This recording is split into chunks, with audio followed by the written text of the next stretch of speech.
shouting at me.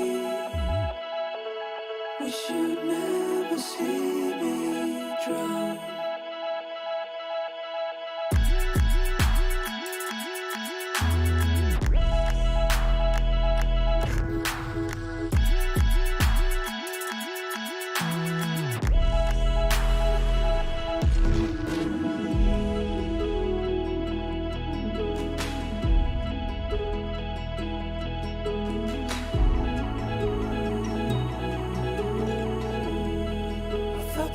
Since the moment I met you, please don't forget me when I'm down here.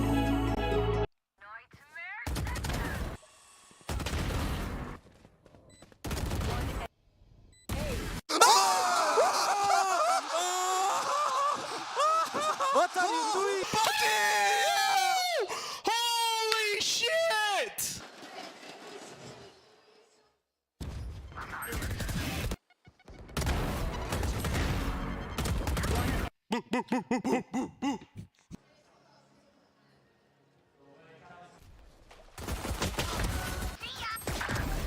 One enemy.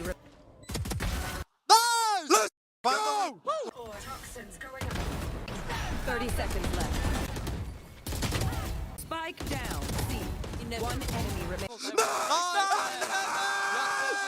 Let's go! One enemy remains.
Took a dive in the ocean well, but the water never touched my skin. It's been a while since I washed you well. I can't remember how we passed that time. All these faces staring at me, getting closer to the sun. All these voices shouting at me. Wish you'd never see me drown.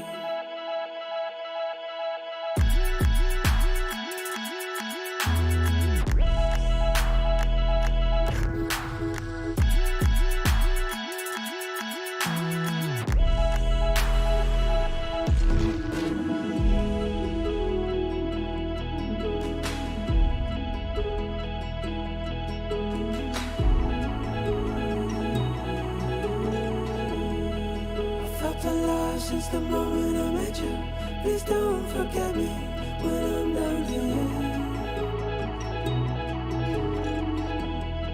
It's been a while since I hit the bottom. I'll sing my song. Come find me. Come find me. All these faces staring at me, getting closer to the sun. All these voices shouting at me. Wish you'd never see me drown.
a dive in the wishing well, but the water never touched my skin. It's been a while since I wished you well. I can't remember how we passed that time. All these faces staring at me, getting closer to the sun. All these voices shouting at me, wish you'd never see me drown.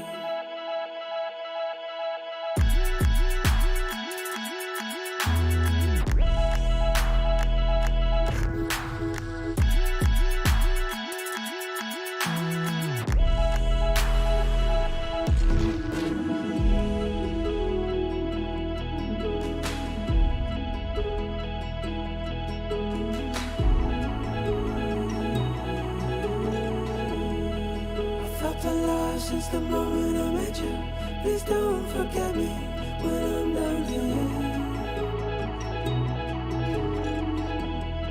It's been a while since I hit the bottom. I'll sing my song, come find me, come find me. All these faces staring at me, getting closer to the sun. All these voices shouting at me, wish you'd never see me drown.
Took a dive in the wishing well,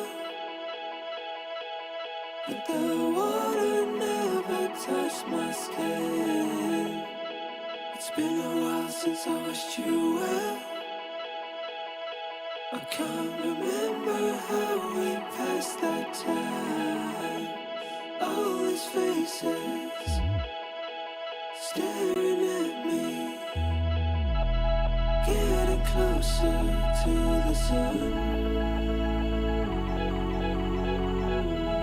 All these voices shouting at me, wish you'd never see me drown.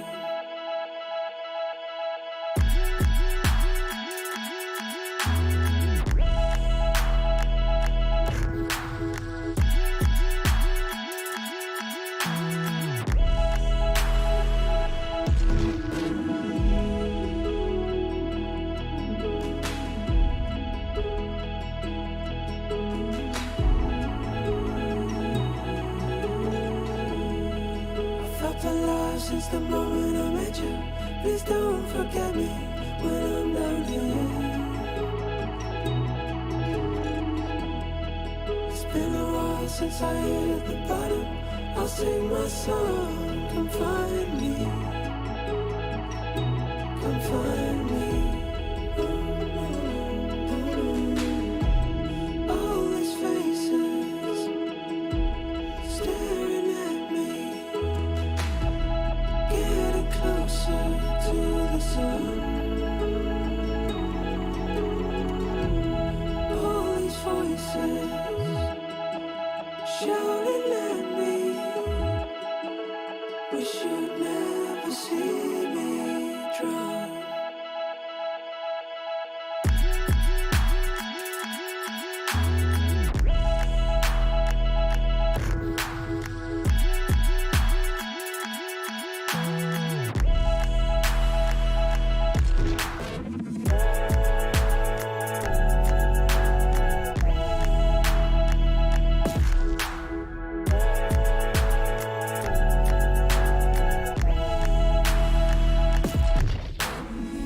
took a dive in the wishing well,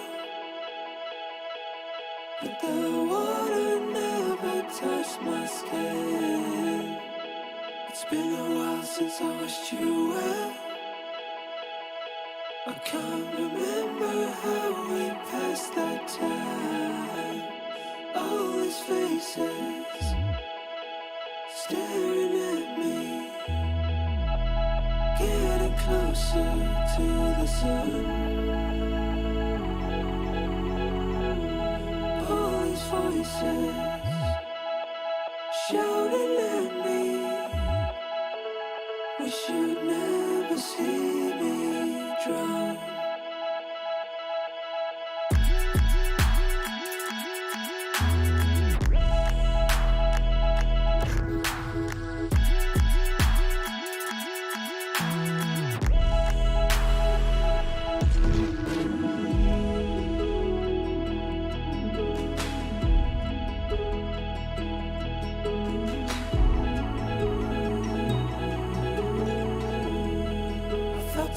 Since the moment I met you, please don't forget me when I'm down here.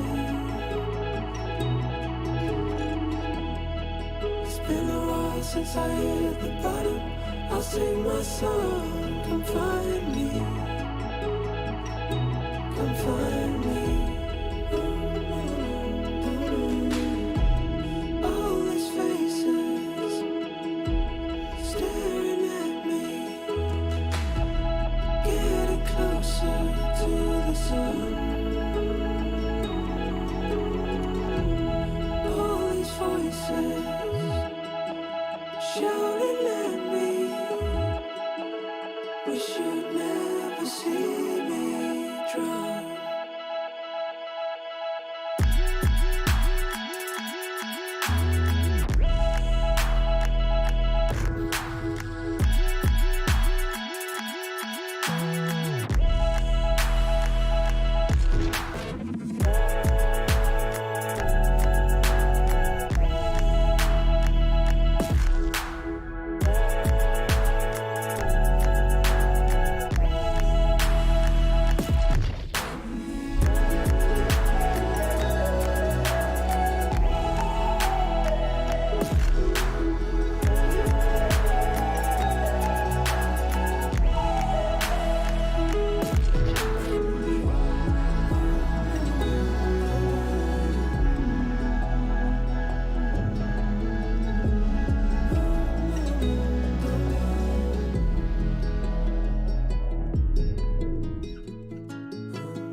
Took a dive in the wishing well, but the water never touched my skin. It's been a while since I wished you well. I can't remember how we passed that time. All these faces staring at me, getting closer to the sun. All these voices shouting at me, wish you'd never see me drown.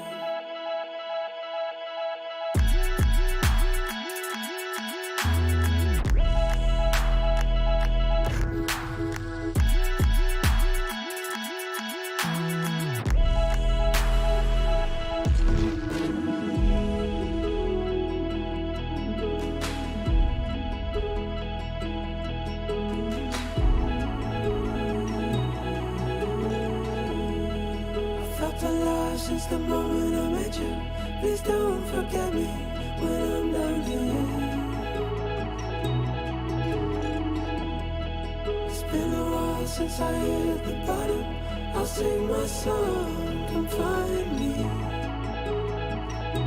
come find me. find me. All these faces staring at me, getting closer to the sun. All these voices shouting at me, wish you'd never see me drown.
Took a dive in the ocean well, but the water never touched my skin. It's been a while since I watched you well. I can't remember how we passed that time. All these faces staring at me, getting closer to the sun. All these voices shouting at me, wish you'd never see me drown.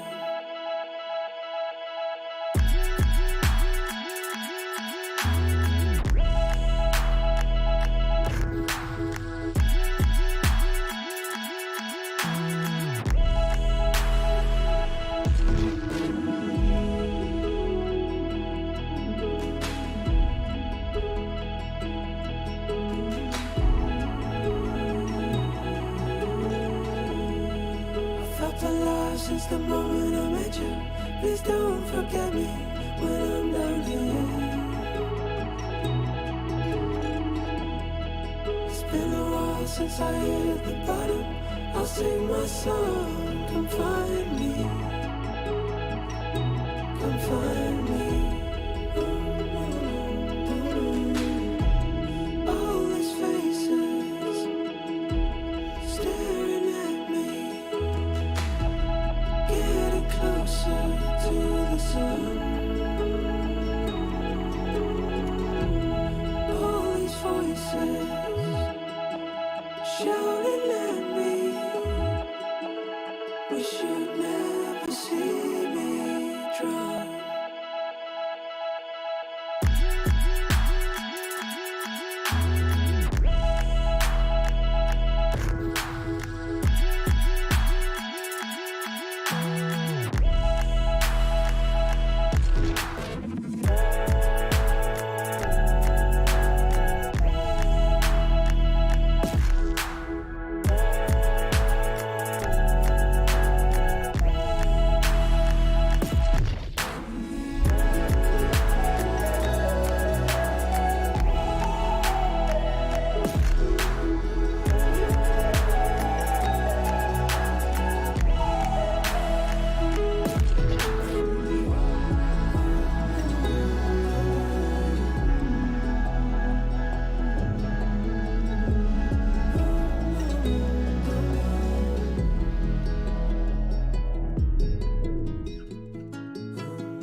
took a dive in the wishing well,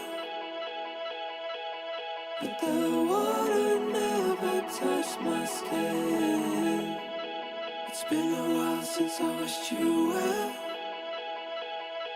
I can't remember how we passed that time. All these faces staring at me,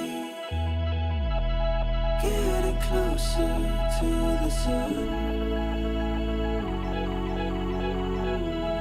All these voices shouting at me,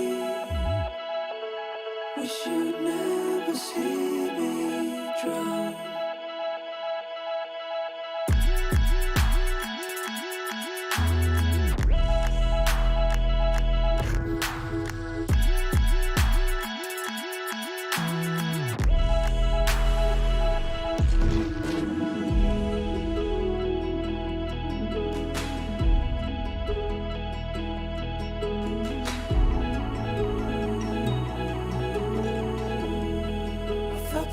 Since the moment I met you, please don't forget me when I'm down here. It's been a while since I hit the bottom. I'll sing my song, come find me, come find me. All these faces staring at me, getting closer to the sun. All these voices shouting at me, wish you'd never see me drown.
Took a dive in the wishing well, but the water never touched my skin. It's been a while since I wished you well. I can't remember how we passed that time. All these faces staring at me, getting closer to the sun. All these voices.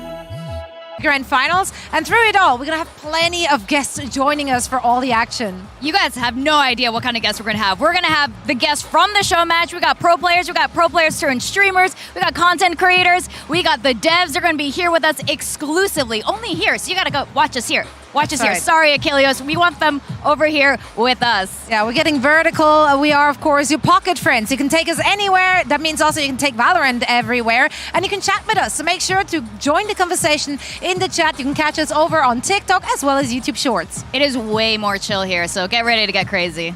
We're going to see you around. Bye-bye. Seems like a whale of a time, and maybe I'll have to pop up there myself because I don't want to be missing out on the vertical feed. But let's go ahead and take a look at the two teams that will be getting to try out Abyss here on the stage. First, of course, we do have Team China, Dan King, Zhong Yanqi, Li Ju, Xiao Jue, as well as EQ118. And they will be going up against Team International, the godfather of Valorant. Leading the charge there in the center, we've got Mixwell, we've got Masayoshi, Michi, Spicy, and Dohyun. So I'm curious off the rip, what kind of agents do you guys want to see played on this map without going into detail, without explaining why? Can you give us a little bit of a teaser? Yeah, I'll pick this one up. Really excited to see some Jet, some Raze, and some Omen, the traversal agents. I won't explain why, but those abilities are pretty powerful on this map. What about you, Al? Yeah, I mean, like, a lot of agents are viable in maps, but yeah, like, agents with mobility, which will be very obvious very soon, will have huge opportunities on this map. Can also go with Neon, any TP characters like Yoru, definitely some opportunities to surprise the other teams. Nice. So I'm kind of curious about the process of making a map. Like, from start to finish, how long does it take? What are some of the key beats you have to hit along the way to really get this thing ready and present it to the public? Oh gosh, I mean, like, I'm actually really excited about talking about this. Like, I know a lot of our players don't get to see, like, under the hood and how we create a lot of the content. I mean, it takes anywhere from like 12 to 18 months. The key thing, though, is we are always gameplay first, right? We start with the design of the map. Shout out to Joey Seamus, who's our lead maps designer, who's responsible for Abyss. He works with our gameplay analyst team. We do internal playtests. We really make sure that we're hitting opportunities, feedback from players, as well as, like, innovations that we want to try in Valorant maps. We do all that work, make sure it's all buttoned up, it gets a green light, and then we hand it over to all of the many teams on the maps team. And then, Sabrina, I want to know where you fit into all of this. Like, he just went through a massively long process. Yeah. Where does your team come into play? Yeah, so design, as Al mentioned, they're cooking on stuff well before we're in there. Once we wrap up a map, then we start. We have wonderful concept artists that come up with the thematic and all the lore and all the cool stuff. And then they present us to us 3D artists, and then we make it in 3D so our players can play it. Yeah. That's kind of the short version. I mean, it takes like months of hard work to get in there, and we have to work with all the other teams like agents and marketing and et cetera, et cetera. It's a monumental effort from multiple teams. No doubt about it. I mean, yeah, obviously a team effort. I am kind of curious, not to throw a curveball out there at you, but when it comes down to, you know, how a map is going to be laid out and everything, is that often just minds coming together, or sometimes is it just one guy or one person at the company that says, I have this crazy idea, what do you think? Yeah, I mean, it's not just Joey. I mean, we have multiple map designers working at once, and we've got a lot of folks who are experts in that craft. Again, like, you know, we always start with, like, what are the opportunities we want to do to, like, delight, like, our players? What's some of the feedback we've been getting? And again, you're going to see in this map, what are also, like, new, exciting things that we can do to, like, offer new things to players? And then again, it's just a really long process. We stay super simple, right? Just simple blocks. Work on the layout, get all those tight fundamental things that are in all of our core Valorant maps, and then just make sure that we're happy with it before we greenlight it, and then make it look amazing. And may I add, this map was our most collaborative yet. We worked extremely close with creative, design, narrative, premium content skins, agents. Like, honestly, we all came together really hard for this one, and we're hoping that the players are able to tell and appreciate it. That's incredible. I mean, yeah, I can't wait to see it. Obviously, a labor of love. Now, we're here in the biggest arena we've ever had in Valorant esports. Obviously, one of the things that comes to my mind as a caster is, how is this going to affect the competitive scene? Like, what is this going to look like for some of our teams and players, do you think? I can speak to this one. Sure. So once it's out, it's really hard to predict how our players will actually play things. We play tested internally, but based on what I've seen, don't think it'll shake the meta up too much. I do think that this map has a lot of outplay possibility, a lot of clippable moments. So it should be, ideally, very exciting to watch. And yeah, really excited for the players to get in there. Awesome. Well, obviously, you know, as Clinton was pointing out, we're here in this arena. The fans have been riled up. You guys, I know that you've been out there with the fans, meeting them. How has the experience been for you guys so far in Shanghai? Oh gosh, Shanghai has been amazing. We got to spend time, like, in FanFest, meeting all the Chinese fans, people flying into Shanghai to, like, participate in the event. It's just been incredible. It's really been also a very humbling experience.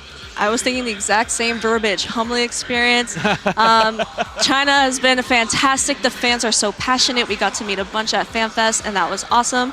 And then the crowd here, absolutely insane. Some of the rowdiest, loudest, excited, passionate players I've ever heard. So that's been a very, very exciting experience. It absolutely has been. This entire tournament has just been an absolute pleasure. It has been a blast, and these fans have been delivering ever since we got here into the Mercedes-Benz Arena. Quick thoughts, though. As much as you guys have been able to follow it, obviously you've been traveling around, you've been busy getting this map shipped out. Do you have a favorite to be able to take the grand final later on? Genji or Heretics? Al, I'm going to go to you first. Oh, gosh. I mean, it's been like a roller coaster. Like, watching the last couple of days has been like an absolute roller coaster. But I'm going to go for Genji. Genji, yes. Man after my own heart. I'm going for the underdog here, Heretics. All right. They absolutely demolished the lower bracket, and honestly, just like Sentinels did, I want to see them bring it home. Well, we'll see if they're going to be able to do that, but let's get this show match on the brand new map Abyss started. The Masters Shanghai Grand Final starts right now.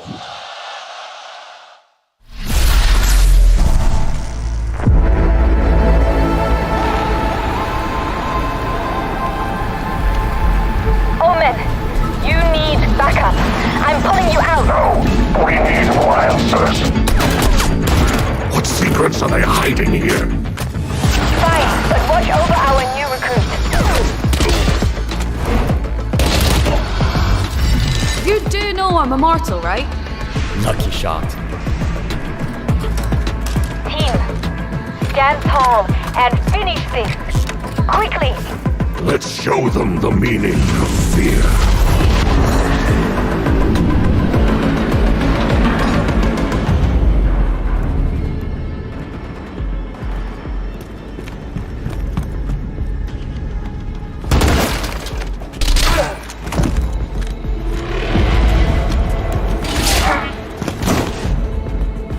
They're ready for us, eh? Yes. And they're holding something powerful.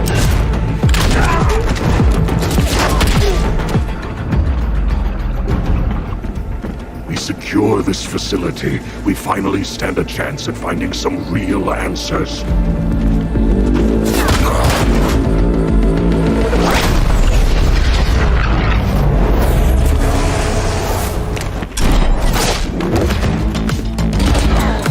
All right, lucky socks, don't fail me now!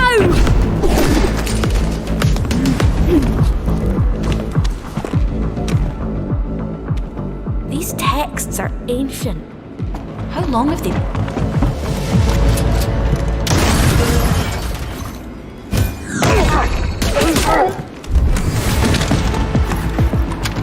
Library clear.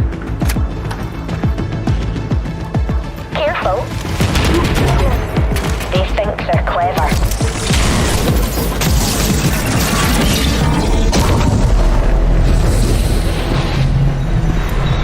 They're good. We're better. The monster is here. Boom.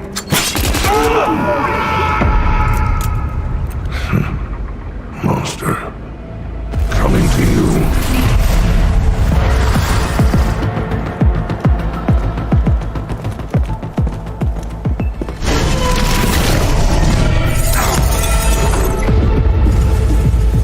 I had expected more. You reckon that's the end of them?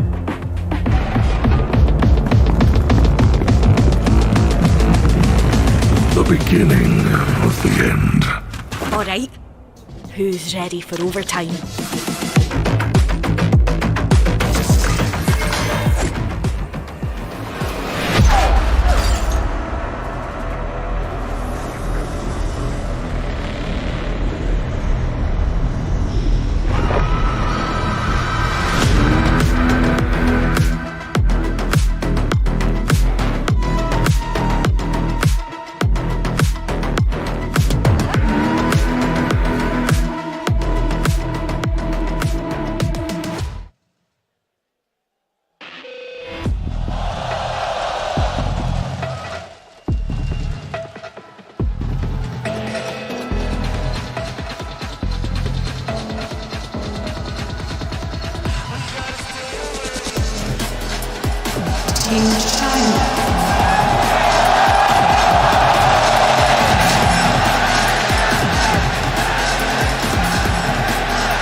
Team International.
Going to really show off a lot of the creativity and a lot of the stuff that we were trying to give to players. We really want players to think about different ways on how to traverse a map using utility. Yeah.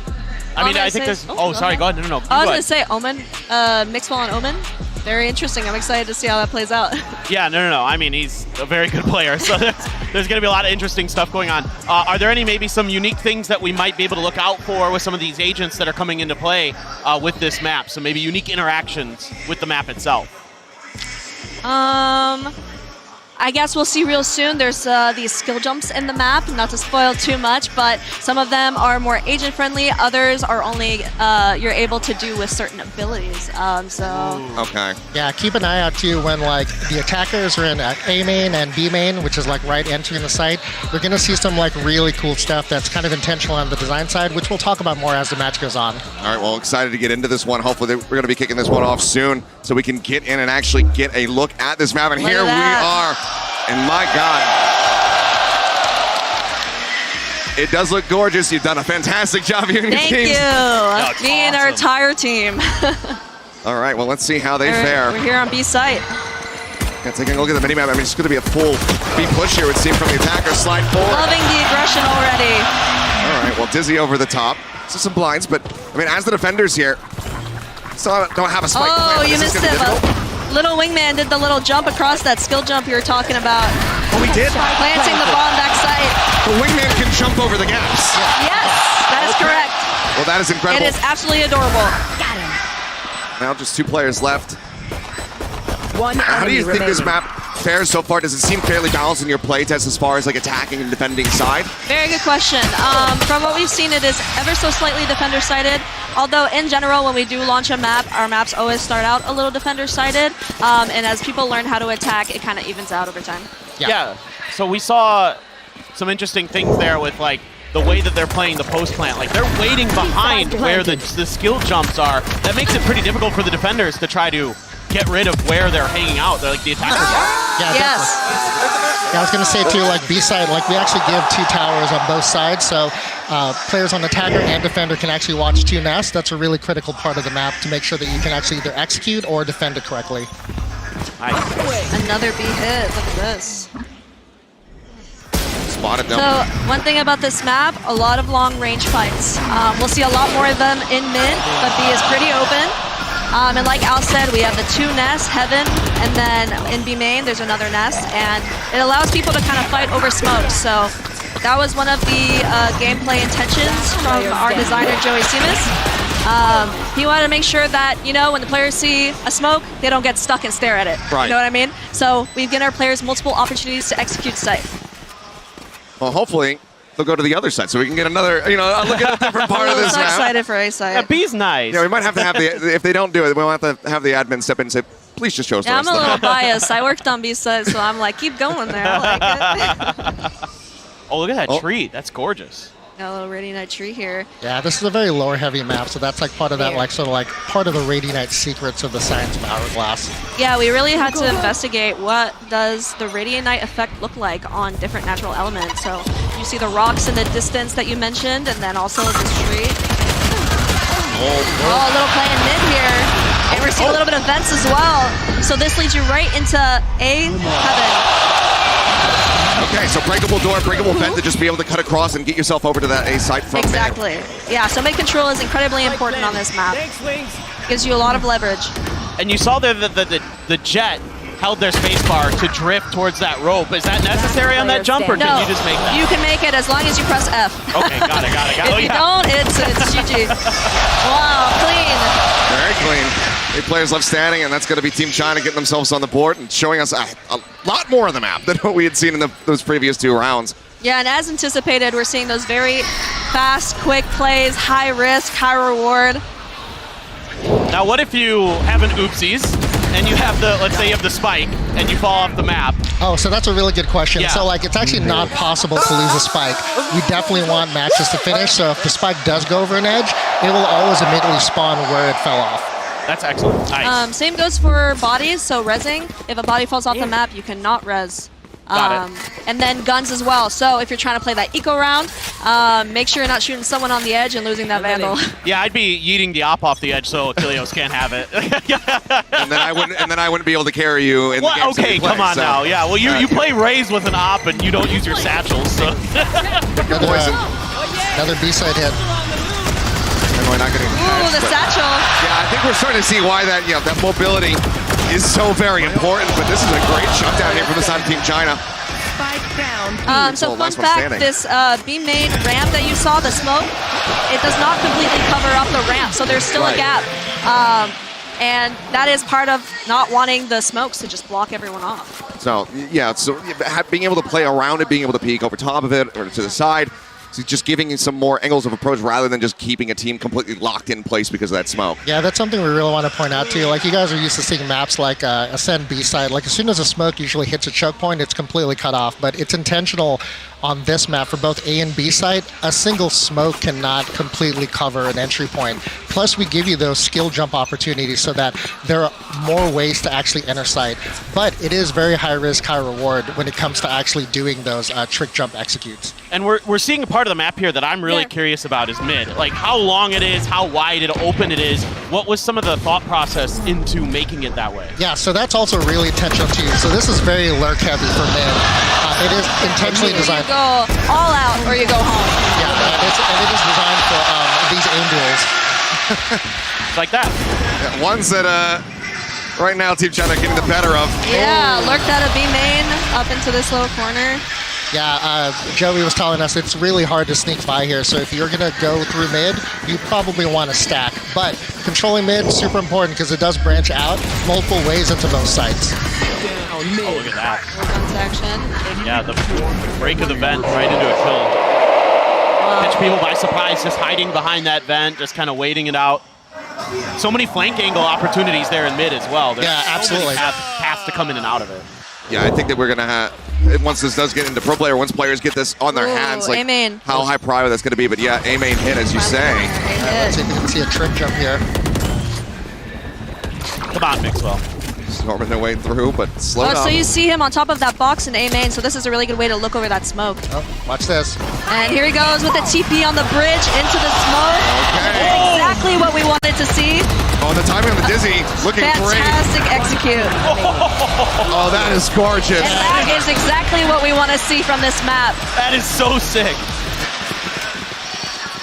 That is so hard to pull. It looks like it's challenging to pull off at the very least. Like a little bit difficult. Yeah, it's a I very mean, you challenging. saw the team play. You can't do this solo. You have the defenders sitting on site. They're holding all of these random angles, these off angles as well. So you really want to throw them off with the abilities, the utility, and all the bodies. So obviously we see that there with the Omen, but what other agents can really kind of make a similar maneuver to that? I mean, I assume Ray's blast packing, Jet dashing. Jet dashing. Okay. I guess you can send Euro TPs, but those are typically the agents that are able to do that. So fun fact, the jump that was just made, you're able to make from A site to a main. So any agent can make that jump. It is just a strafe, like an air strafe. Right. But not the other way around. Yeah, super challenging to attackers coming in through A man. So only defenders can make that jump without the use of abilities. Yeah. Yes, correct. So really cool pointing out here too. They planted right on that bridge. Super popular plant site. Something we didn't get to talk about too. We really intentionally didn't want the death drops to be super frustrating. So the majority of the map actually has ankle high borders, so that you can't just like back into like an edge and then fall off by accident. Okay. There were a couple of choice spots where we don't have those ankle borders. Very that bridge being one of them. Again, high risk. Really worth planting the spike there if you can get away with it, and trying to defuse it is really risky. Especially if you have a breach, right? And you have the Absolutely. ultimate. A breach or like a race satchel. Play test. Yeah, the satchels too, yeah. But I would assume, maybe something like a Astra Star not going to be able to pull somebody off the side of the map, right? That's a good question. The ankle borders do stop you. If you're Okay. standing on top of it, which on B site, you can technically plant the bomb on that ankle border, forcing your opponents to play on that edge, and then you can use abilities to push them off. You don't even have to fight. Okay. Well, I'm really curious about just the meta development once this gets into the hands of professionals, because Professionals, the yes. way that this seems very exec heavy. We've seen some very just dominance in execs here in this tournament, but also from other squads in the past. I'm curious to see how that's all going to look. Oh, here we go. Respect for the play. Well, he pulled it off the opposite time. He sees it coming. Actually, no, he tried doing that again. Pro tip for players trying this map: if you're Omen, the trick is to actually aim above where you want to TP and not try to get it exactly where you want to go. It makes doing that play a lot easier. Okay. Oh, okay. There you go. A word from the wise. Okay, we're seeing this neon on display now, sliding all over the place. I'm just curious what the balance is going to look like between high mobility, but also, a collection of agents, a team that is going to be able to just go for really nice set executes. And I think that something like Neon Jet, Neon Yoru with a breach in play. All these things are coming to my mind right now, and it seems like the possibilities are damn near endless. For show match, they're having a lot of fun with the agents that they picked here. They're really showing off a lot of those mobility things that they were rehearsing and having fun with. But a lot of other agents are viable here, right? Especially like controllers. Like, you can actually stop a lot of these pushes with your Vipers, with your Harbors, with your Deadlocks. But yeah, I'm really excited to see like what meta develops in this map, because this is like a new layer that we're adding to our core gameplay design. Another agent that I found surprisingly, and personally, this is a personal anecdote, really strong on this map, or very interesting, is Sage. With her wall, you can block off some very peculiar angles. So like B-site, we're about to see that little jump up that you do. You could wall that off completely, and then they have to shoot through like multiple pieces of her wall just to get across to the site. I was also going to ask about Sage. Are there any jumps that you can make using her wall? Like, can you extend it out and use it as but I know like her wall like breaks over certain ledges and things like that, but is there a way to like get past that? Honestly, I don't want to spoil it though, honestly. I actually am really interested to see like what our players come up with. Like, we test these maps for like thousands of hours, but I am really interested to see like how players are going to exploit sort of like this new kind of paradigm in our map. I don't even know what's going on. I'm just so enthralled with the map. Like, I don't know who's winning. It's been a bit back and forth. They're battling out. Now, of course, with the ability to just drop off the side of the map, because obviously we've seen pro players grab a gun, throw it off the ledge on ascent, throw it off the side of fracture, whatever. That's a strategic move to deny weapons over to your opponents, make sure they're not going to be recoverable as you're rotating to the opposite side of the map. But one of the other things that we have in Valorant as a strategy is, maybe losing the pistol round, having just classics. You lose 2 players, and then you just sit back and you wait for the spike to detonate.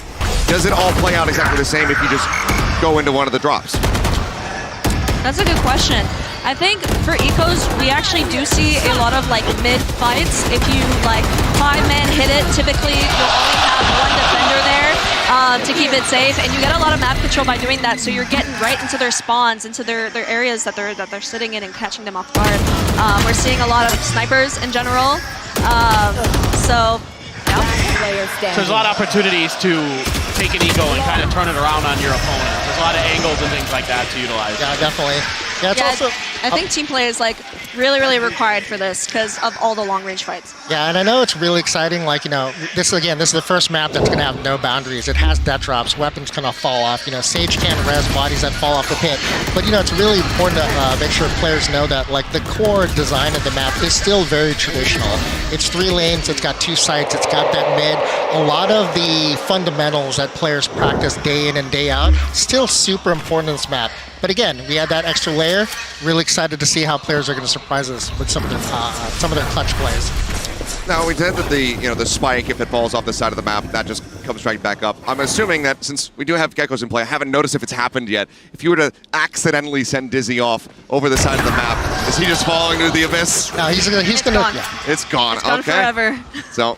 Gecko players, got to be a little bit more careful with your lineups. Going to have to study quite a bit and make sure that you don't accidentally send something out in a panic, I suppose, because that is just you losing a major piece of utility. And that's what we mean when we mention like we want our players to think a little harder about how they're using these abilities. We're adding this extra dimension of gameplay, this extra consideration they have to make with every execute, every play. Uh-oh.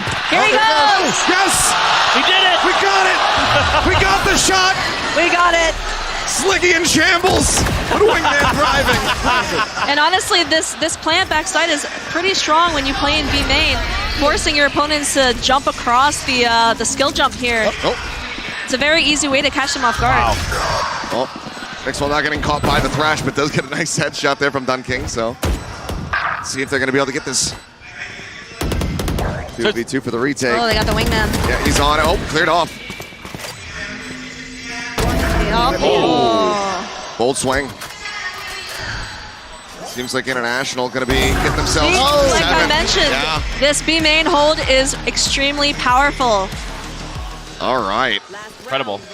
So we're talking a lot about like things that can happen when you drop off, but there's a lot of ways to avoid it. We saw the Omen TP earlier. What are some other mechanics that players could potentially kind of use by faking going off the map or, you know, trying to... Somebody fell. He forgot to jump. That happens. Yeah. We've all been there. But what are some other mechanics like Phoenix, you know, with maybe like the run it back or Yoru, obviously? Yeah, we kind of sort of touched on that too. Like, you know, Phoenix is actually one of the most viable reses on the map. He can do the run it back. Again, Yoru plays are also super popular in some of our internal playtests. You can totally fake out players with some of those teleport opportunities. And I want to emphasize too is it's not just about like the falling in a pit to die. Skill jump. Sorry to interrupt you, Al, but we finally have someone playing in this powerful position, catching the rotates. This spot is a really good place to catch people off guard if you hit your shots, unfortunately. Well, they were able to exit. They were able to jump out this time, so not falling into the abyss. But again, a spike plant. Curious to see how this goes, because I mean, last round of the half, they have to just try to play this out, but it's not looking good here for Team China. Like International going to be able to get themselves at 8-4. Shadows traveling. Yeah, Omen is such a great agent to play on this map. He's got so much great opportunity. Yeah, it seems like he is very much not going, like very much just staying. He is not going anywhere, it would seem. But I'm curious to see how it's going to combine in with, you know, other controllers, as you were talking about, since, you know, Viper in the mix. Do people want to play Astra Brimstone? Yeah. You said, you know, 1 smoke, that can't lock off an entry to the site, but 2 smokes can. Yeah, and you know, and we're just talking about the agents that are available now. Like one really exciting thing, like we talked about, like we're getting even more collaborative, like people across the team, agents teams, our skins team. When you think about like maps like this, like what are the opportunities for agents in the future? I'm actually really excited about what can happen, you know, in future lineups.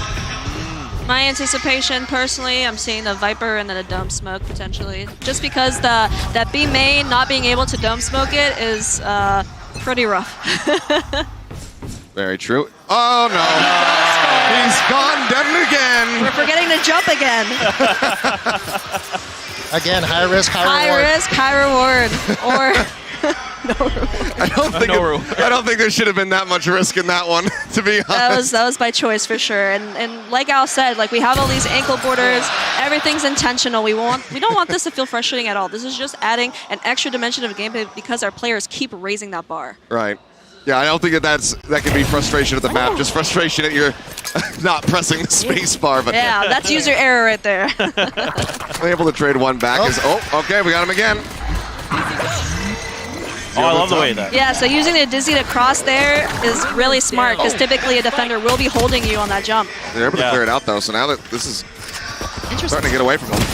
Last player standing. It's all on Mixwell. Yeah, call it with you, Till.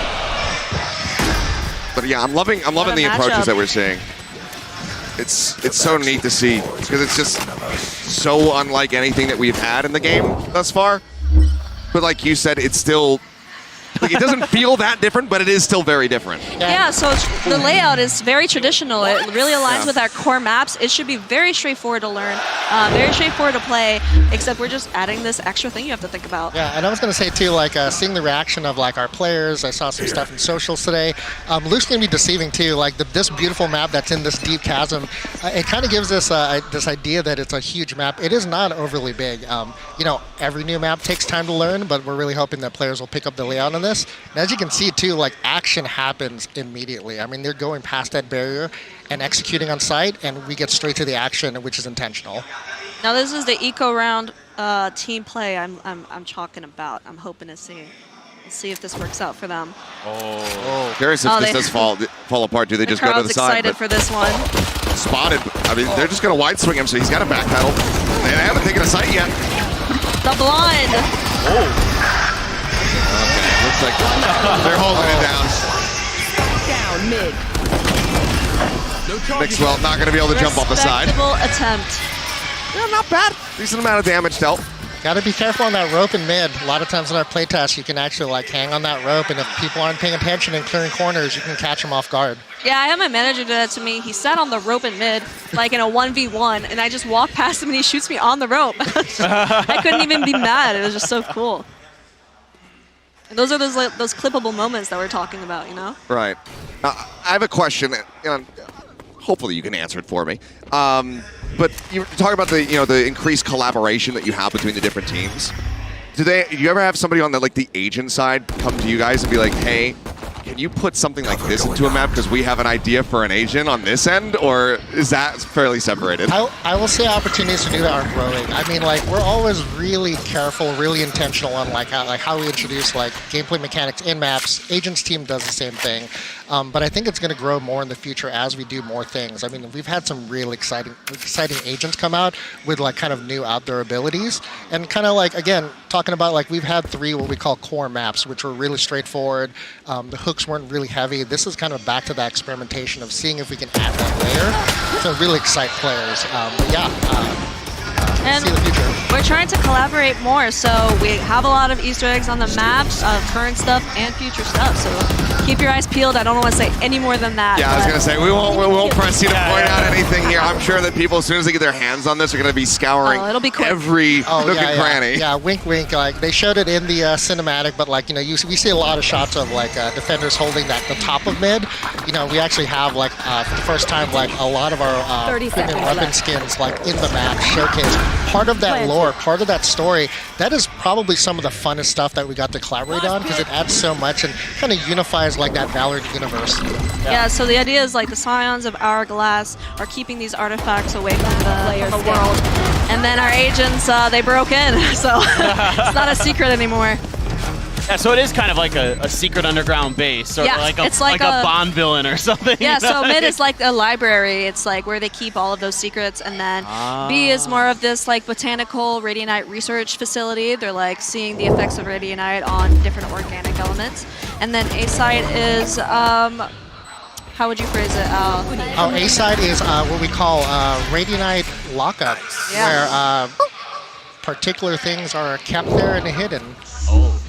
That sounded ominous. It is, Yes, it is very ominous. I wonder if we'll find out more about that in a future event or something. But I again, played like, the 5th. yeah, and like again, this is a really lore-heavy map. This was actually really fun. When we released Sunset last year, it was really heavily influenced by like Los Angeles. Wow. This one, we got to do a lot of stuff on our own. I don't think I've ever seen aggression like this into B main. I mean, you mentioned, talking about Sunset, yeah, that influence is there. I'm curious about the influence for this map. Was there anywhere regionally that came to mind when you were designing this? Yeah, actually, this was like a really big challenge, right? Like, we had to intentionally make a map that it was very clear, like, what is the gameplay and, like, where are the areas that you can't get to. And a lot of, like, the geographical sort of inspiration we got was from, like, a really remote island just north of Iceland. And it had a lot of the geographical features that we wanted to showcase in the map. And it also matches up with the lore. Like, this is supposed to be a secret base for this secret faction of the Sign of Ironpath. Right. So it is in a really remote location. But again, what was really excited is that this whole base, the architecture is new stuff. It is new lore. It is very narrative driven. I'm actually kind of want to go on a different path a little bit here. Al, this is a kind of question for you. I'm super curious about, like, how do you guys think about the layout of the map? Here it is. Oh, are we going to? Oh, they're hiding. They're okay. hiding. Okay, hold on. He's rope lurking with a Bucky. The risk is with a Bucky is an interesting choice. This is just laughing. They're miles away. Oh, they're just like walking into B side. He's going to have to just try to I retake respect with the it. gamble. I respect the gamble. Gotta try. Like you said, risk and reward, He's but sitting there. not being rewarded for it. Good shut down on the ult. Man. But okay, so when you think about you gotta build a new map. How do you start with like the layout? How do you think about like some of the things you're looking to put into the map in terms of like in this case we have like a really long mid, some of the vent, those kind of things. Like how do those form in your head and how do they come to fruition? Yeah, I mean, that's a really good question. Actually, a lot of times folks will ask us, like, does like the narrative, the story of the episode, or like things we want to do in the Val universe really affect like the layout of the map? And actually, I'll be honest, the answer is no. It really starts with the gameplay, right? Like, it has to feel really good in that prototype phase where it's just gray blocks, right? We call it gray box.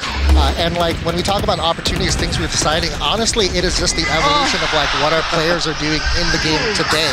What are opportunities? What's feedback we're getting from players?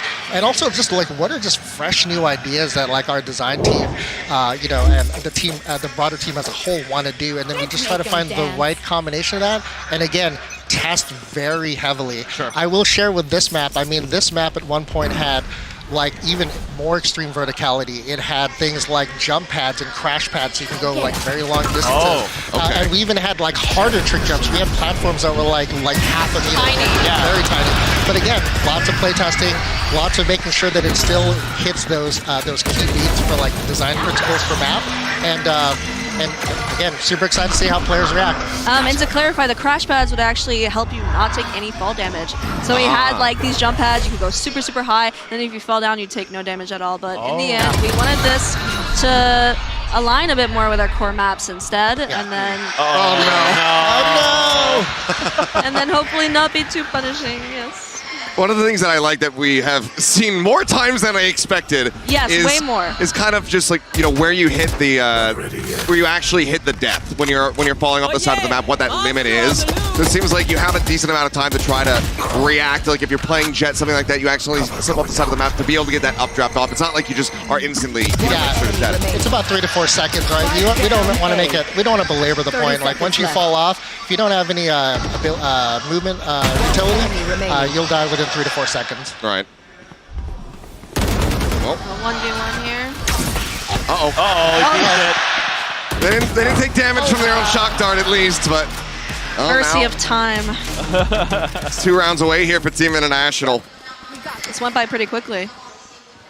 It's been, fairly back and forth, but it feels like this defender side, they're finding their groove a little bit more, but this nice those early wraparound. fights, that early aggression, the risk that they're taking makes for a very riveting map. And then Showing disaster.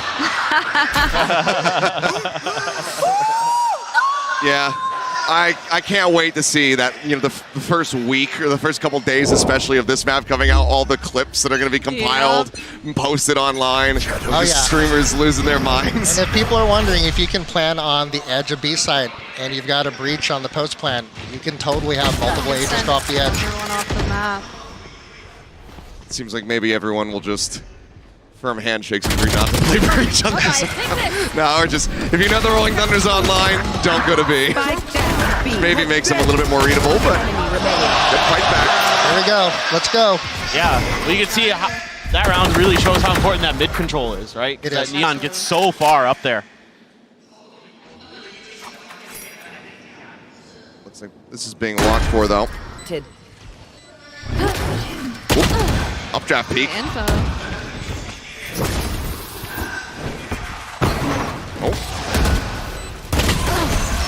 Almost finding it. Yeah. Really solid. I'm curious, Sabrina, what is the process like for you when they kind of give you, you know, like the gray box? When they say, like, this is the map that we have.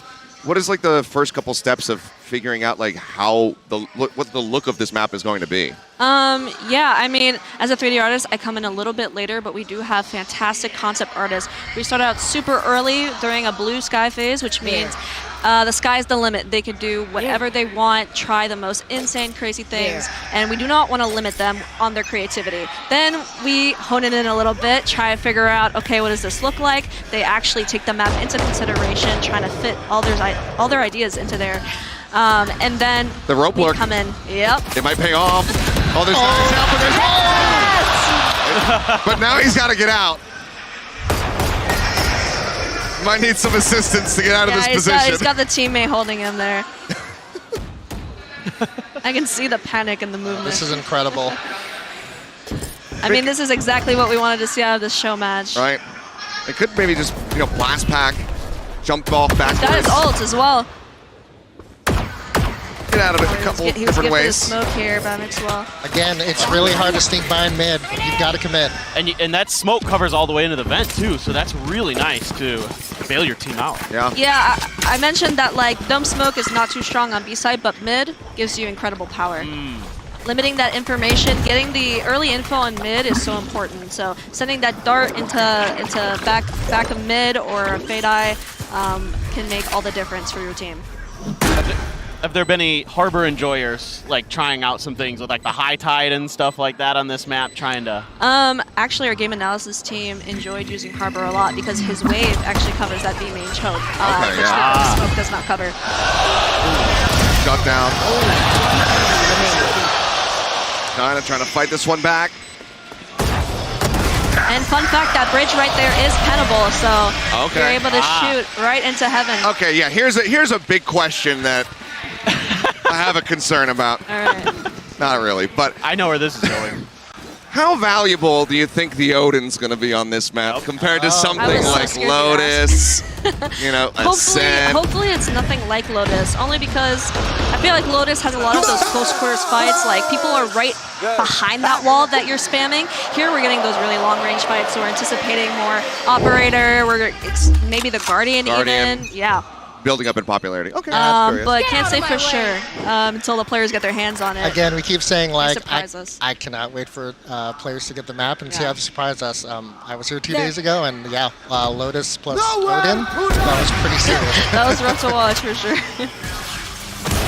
Well, long range meta, I quite like that. So I'm a big fan personally. Breeze used to be my favorite map. I was like a Reyna main, so I was all about those aim duels. So mid is a haven for me. You told me you were a chamber main. Was Reyna the first love, and then chamber was the other one? As they nerf my agents, I move on. You know what I mean? Then I became an Astra main, and then they took my star away. I'm loving this. I'm a Neon main, so I love the Neon action on the show match. Well, speaking of the Neon, it's like China, they're going to bring this back, just maybe one round separating. This angle is so powerful. It's not quite connecting the spray. Vandal moment. Thanks, Wings. And then most of the boxes on both bomb sites are pennable. So that should bring some interesting gameplay. Are there any other walls to look out, maybe around mid or anything like that that might be pennable that players should consider? Not that we know of. Not that you know of. Usually our players discover those ones. Yeah. I will We say, try our best. yeah, if there's time after the match, I would love to show you some really cool one-ways that our lead designer, Yes, Jerry please. Seamer, shows. Yes. I'd love that. Oh, let's go. Yeah, if you want a little pro tip, that jump up that you do, if you actually smoke that off, that really affects the attackers. Like, jumping across without seeing where you're going, absolutely terrifying. So smoking that for post plant is a really good way to counter that like uncomfortable situation. Yeah, that seems like something, especially like really early on, or just very much like in ranked, to take advantage of in the early days. Because we expect like the pros, you're going to be able to get down this like really good, just like methodical rhythm, knowing where you're going. You look at some players who could probably navigate a map blindfolded because they've just played it so many times. But in ranked, very different story. So that's a really good tip, I think. What about for Clove? If they go off the map, can you still use their smokes? You cannot. Oh, you can use the smokes. Oh, you can use You can use the smokes, but the ult does not work. No, correct? not deal. I was gonna say this map would just be a major nerf to them if that were the case. Yeah, and same thing for Sage too. Like you can res a body that's out of the gameplay space. Right. Oh, I think we just saw Dizzy fall down into the pit. This is a really good little camp corner. Rarely cleared. The box is actually, that box as well is pennable, so you could clear that by penning through it as you're executing, which I highly recommend. Well, they don't get overly punished by it. This looks like this is going to be going to the distance here. Yeah, against the eco. 11-11. Hard. Satchel out. Wide angle. Oh boy. Yeah, the jiggle peeking here on the corner is not working out super great. The outlaw on this map as well. Yeah, I mean, seems like you're talking about long range, you're talking about sniping, and if you can really get that snowball and force your opponents onto ecos, onto half armors, it feels like the outlaw very much could thrive.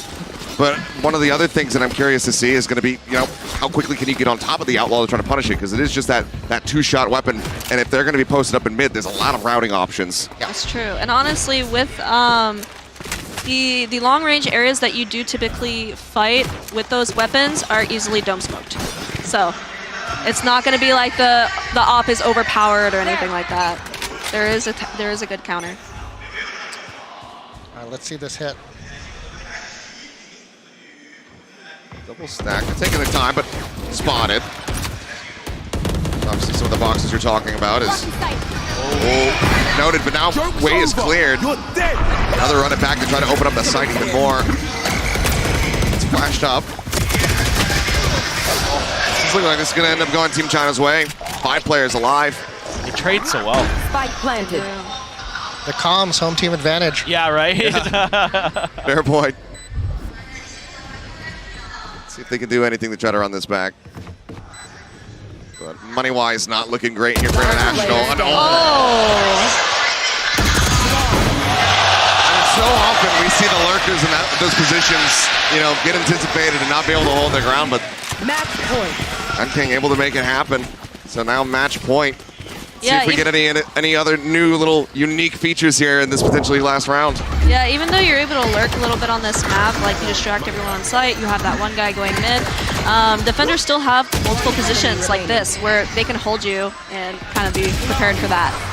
One thing I want to ask about, since we don't have any of these agents in here, are like the traditional sentinels, like Cypher, like Killjoy. How have they played on this map? How have people found them?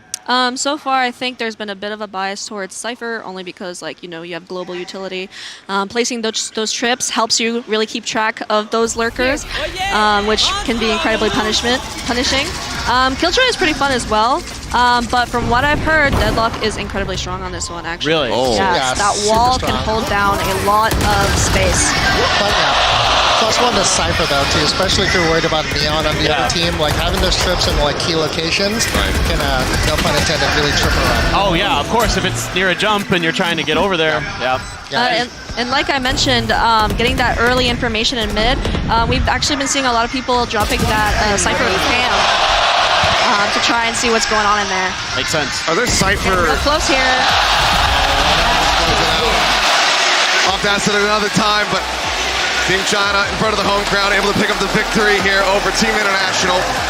But what an incredibly fascinating map. I think we got to see a decent little bit of some of these things that you guys were talking to us about. But I think that there's also still way more to be explored here. Absolutely. I mean, this went beyond our expectations, honestly. Yeah, I am like super excited that players will finally get to play this map in the next couple days. I remember seeing the prototype of this map, and it was wild. Like early iterations trying so many new exciting things. You know, we've really tuned it up, made it look beautiful, and let's see what players think when it comes out. Yeah, it really feels like it's going to test the players' skill sets in a lot of different ways that really haven't been before. So that's like super exciting for me to get to see players and how they're able to adapt and create. Looking forward to the deep dives. You know, your average Jonases out there of the world like to go in and just start experimenting with things like lineups, come up with some crazy stuff all the way across the map. Our wonderful teams. Yeah, I saw that Omen play though early in the match. That was like perfection. That was so cool. I'm glad that you guys are hopping on top of those moments, letting us know, because like we said, we'd never seen this before. We didn't know what to expect. So thank you guys for holding our hands through this matchup. Oh my goodness, it's our pointing pleasure. out all the great moments. It's been an absolute pleasure to have you guys on the desk to be able to pick your brains this whole way. But now that they've seen the cinematic, they've seen the map, I'll ask you once more, starting with you, Sabrina, how do you feel? It's out there. Your baby's out there in the world. I am elated. I'm so excited and happy. I mean, like I said, this match was way better than I could have ever imagined. We saw so many different plays. We saw all of the skill jumps. We saw people fall. We saw Wingman plant. I mean, I couldn't have asked for a better matchup, so I'm really happy about this and excited for the players to get to experience this as well. Yeah, +1 to that too. Again, it's a super innovative, super new, fresh type of map. And honestly, it's perfect timing too. Like, this is part of the initial pool on console. So like all of the new players for Valorant and all of our existing players will get to take a crack at it in the next few days. It's incredible. I mean, you guys have done a great job with it. It looks amazing. The game was fun as heck to watch, so I can't wait to see more of this. I can't wait for the pros to get their hands on this. That's going to be interesting. Really interesting to see what they devise. Excited to see those PureX comms, see what they cook up. Yes, like, yes. I feel like this kind of map is perfect for them. I agree. I was trying not to go too heavy into some of the teams that have Apologies. didn't make just it, be biased. got eliminated. But yeah, PaperX, DRX, I've been so excited to see how those teams are going to be playing on this because it does look like the execution is going to be fantastic. Let's go ahead and send it down to the stage for our Verizon post-match interview. That was our Abyss show match, and we are now on stage with our two IGLs. We have Danking and we have Mixwell. And of course, we have Luna here to help with some translation as well. Dan King, can we ask you, what are your first impressions of Abyss? 我们首先肯定想先请问一下 Dan King， 你对于这张地图的初印象、第一印象是什么呢？这张图让我想起了我曾经吧，因为它可以跳下去。It kind of make me remind the the me in the past because you can jump and you could be fell down. And Mixwell, what about you? What do you think fans will enjoy the most about this map? 那想问一下 Mixwell， 觉得大家会对于这张地图最喜欢、最享受的一部分是什么呢？ I think people will have a lot of fun because you will see your friends dying, jumping off the cliff, so you will laugh all the time, and people will have to practice movement.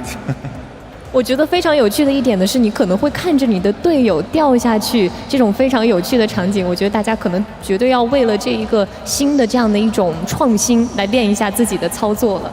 So I want to get both of your opinions on what agents you think will be the best for this map. We'll start with you, Dan King. 觉得最适配这张地图的英雄是谁呢？我觉得杰特吧，因为我玩杰特玩比较多嘛，然后我感觉杰特这英雄在所有地图里面都是百搭的。I think it will be Jet because kind of like it's suitable for every map. What about you, Maxwell?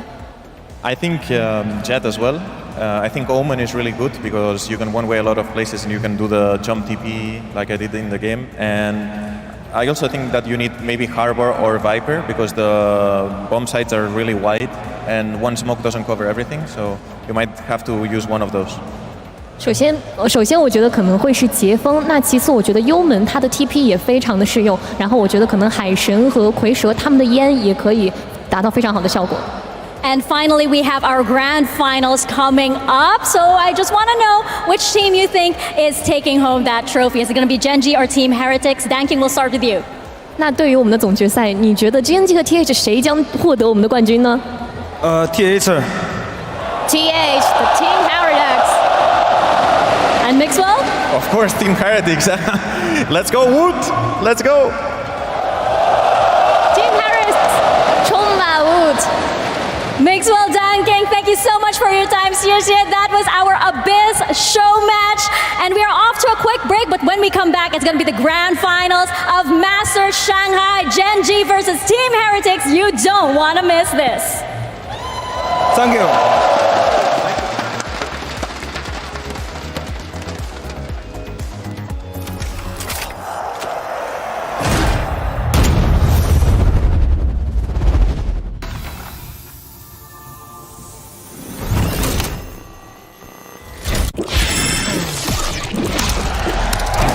Red Bull gives you wings.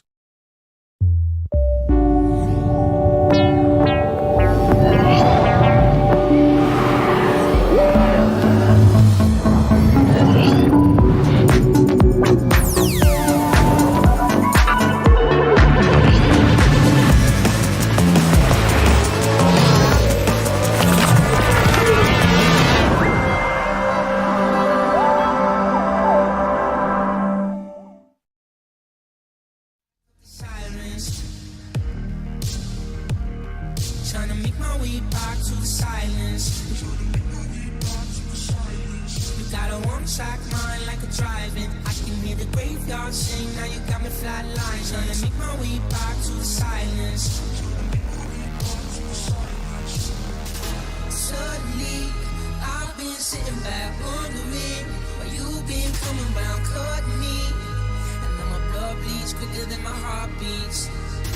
Suddenly, I've been sitting back wondering why you've been coming round, cutting me. And now my blood bleeds quicker than my heart beats. Blood bleeds quicker than my heart beats. Blood bleeds quicker than my heart beats. Blood bleeds quicker than my heart beats. Blood bleeds quicker than my heart beats. Blood bleeds quicker than my heart beats. 10 feet deep, but I'm far from grounded. Losing my feet and I keep on drowning. On a one-way street, you got me surrounded. You got a one-track mind like a driving. I can hear the graveyard sing. Now you got me flatline. Trying to make my way back to the silence. Suddenly, I've been sitting back wondering why you've been coming round, cutting me. And now my blood bleeds quicker than my heart beats. Suddenly, I've been sitting back wondering why you've been coming round, cutting me. And now my blood bleeds quicker than my heart beats. Blood bleeds quicker than my heart beats. Blood bleeds quicker than my heart beats. Blood bleeds quicker than my heart beats. Blood bleeds quicker than my heart beats. Suddenly, you've been coming round, cutting me. My blood bleeds quicker than my heart beats. Suddenly, you've been coming round, cutting me. My blood bleeds quicker than my heart beats.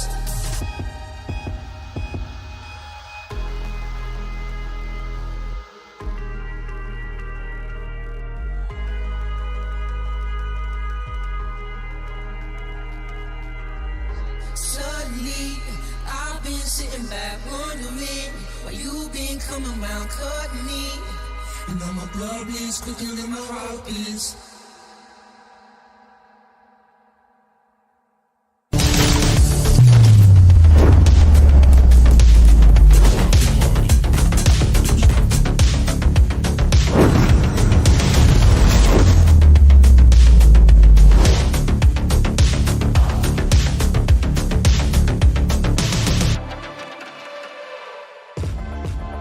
Hello everyone and welcome back to the grand finals of Masters Shanghai. I am your host Yingsu, and joining me on the desk today is Mimi, Kakuka, and a very special guest. Please give a warm welcome to Josh RT, the head coach of G2. How are you doing, Josh? I'm great, despite their loss yesterday, but I'm happy to be here. We're happy to have you here as well.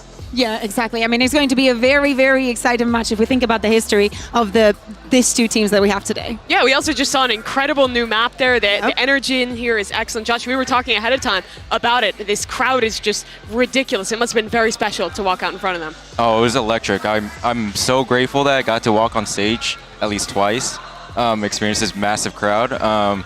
But yeah, I can't wait to be back in an arena like this again. Yeah, and speaking of the new map as well, what do you guys think? And how do you feel about potential, agent picks on this new map? Well, definitely Omen. Omen's ability to traverse like those new routes. The defense is going to have a problem, I think. Like with those new routes they have on the side, you can just pinch backside. So probably you need a Sova, you probably need a Sentinel somewhere. I don't know. I think that this might be the return of Chamber. We were talking about it, and especially with the angles, like you need to check exactly the TP and everything and how everything is going to be changing. But also with the changes that we've seen to some of the agents and how strong Gecko is in this meta, I'd say those are two of the potentials. Yeah, it also almost reminds me a little bit of Fracture, where like the barriers are super close to each other. So I think you're going to see a lot of like really early fighting. Defenders are, I feel like, going to have to be a little bit more proactive, especially in mid. So it should be a really explosive map, and I'm so excited to see what our teams cook up. Yeah, we excited to see the bloopers. Yeah, we're not going to see that map for a few more weeks, I think, in the map pool. But let's talk about what we are going to see today. Of course, a grand final between Gen.G and Team Heretics, and they've been having a lot of fun. I've seen them stream together. They tweet at each other all the time, and I know, Josh, are you guys close to them in terms of the location of your prac rooms or anything? You hear them? Yeah, I mean, interesting tidbit. We're all next to each other at the prac room. It's Heretics, Gen.G, and then us. So we're always hearing Texture stream at night. It's kind of funny. Yeah.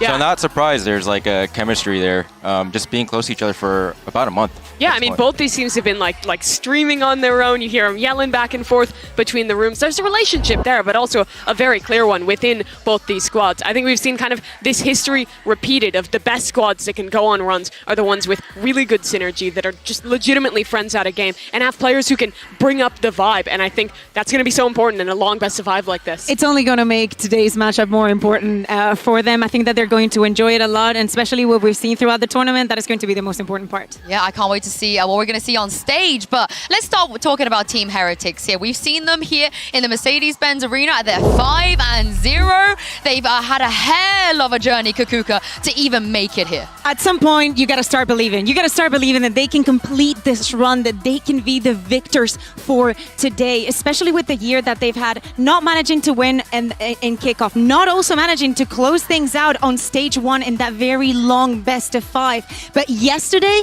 3-0 now internationally on this stage. The way that Wood is performing, it gives us a lot of hope for what they can achieve today. And the history for this squad is incredible, right? From being that team that showed up to Madrid, went out early, to then losing a reverse sweep in the finals regionally, to now with a sub finding this performance. This team is so incredibly unique thus far. They have played the most Valorant of anyone else in the tournament thus far. And Josh, what's impressed me so much is how much they've grown through the event, how many new ideas they've brought out with these really short turnaround times. Yeah, I mean, they had an interesting challenge to bring in Patatek, and they had a limited map pool in the beginning, but as the tournament developed, they start changing comps, made certain weak maps their strong maps, and it's going to be really challenging for Gen.G, who historically has a 7-map pool. Even though they have the ban advantage, like, I think the advantages are nullified a little bit. Okay, yeah. Yeah, you agree, Kakuka, hearing this? I think that it's going to be definitely stressful for Gen.G. So far, they've had this flawless round, but now Heretics is coming up so much stronger. As you're saying, every single time that they find another challenge in their run, they find a solution for the next time, and it's very surprising to see that they can do it in such a short period of time. But this is the thing, that they're going up against Gen.G here. At least for me, I feel like one of the, if not the most consistent team we've had in the world right now, back-to-back finals. Josh, why do you think they've been able to keep up this consistency in a year where it feels like no one else is being able to do what they are doing right now?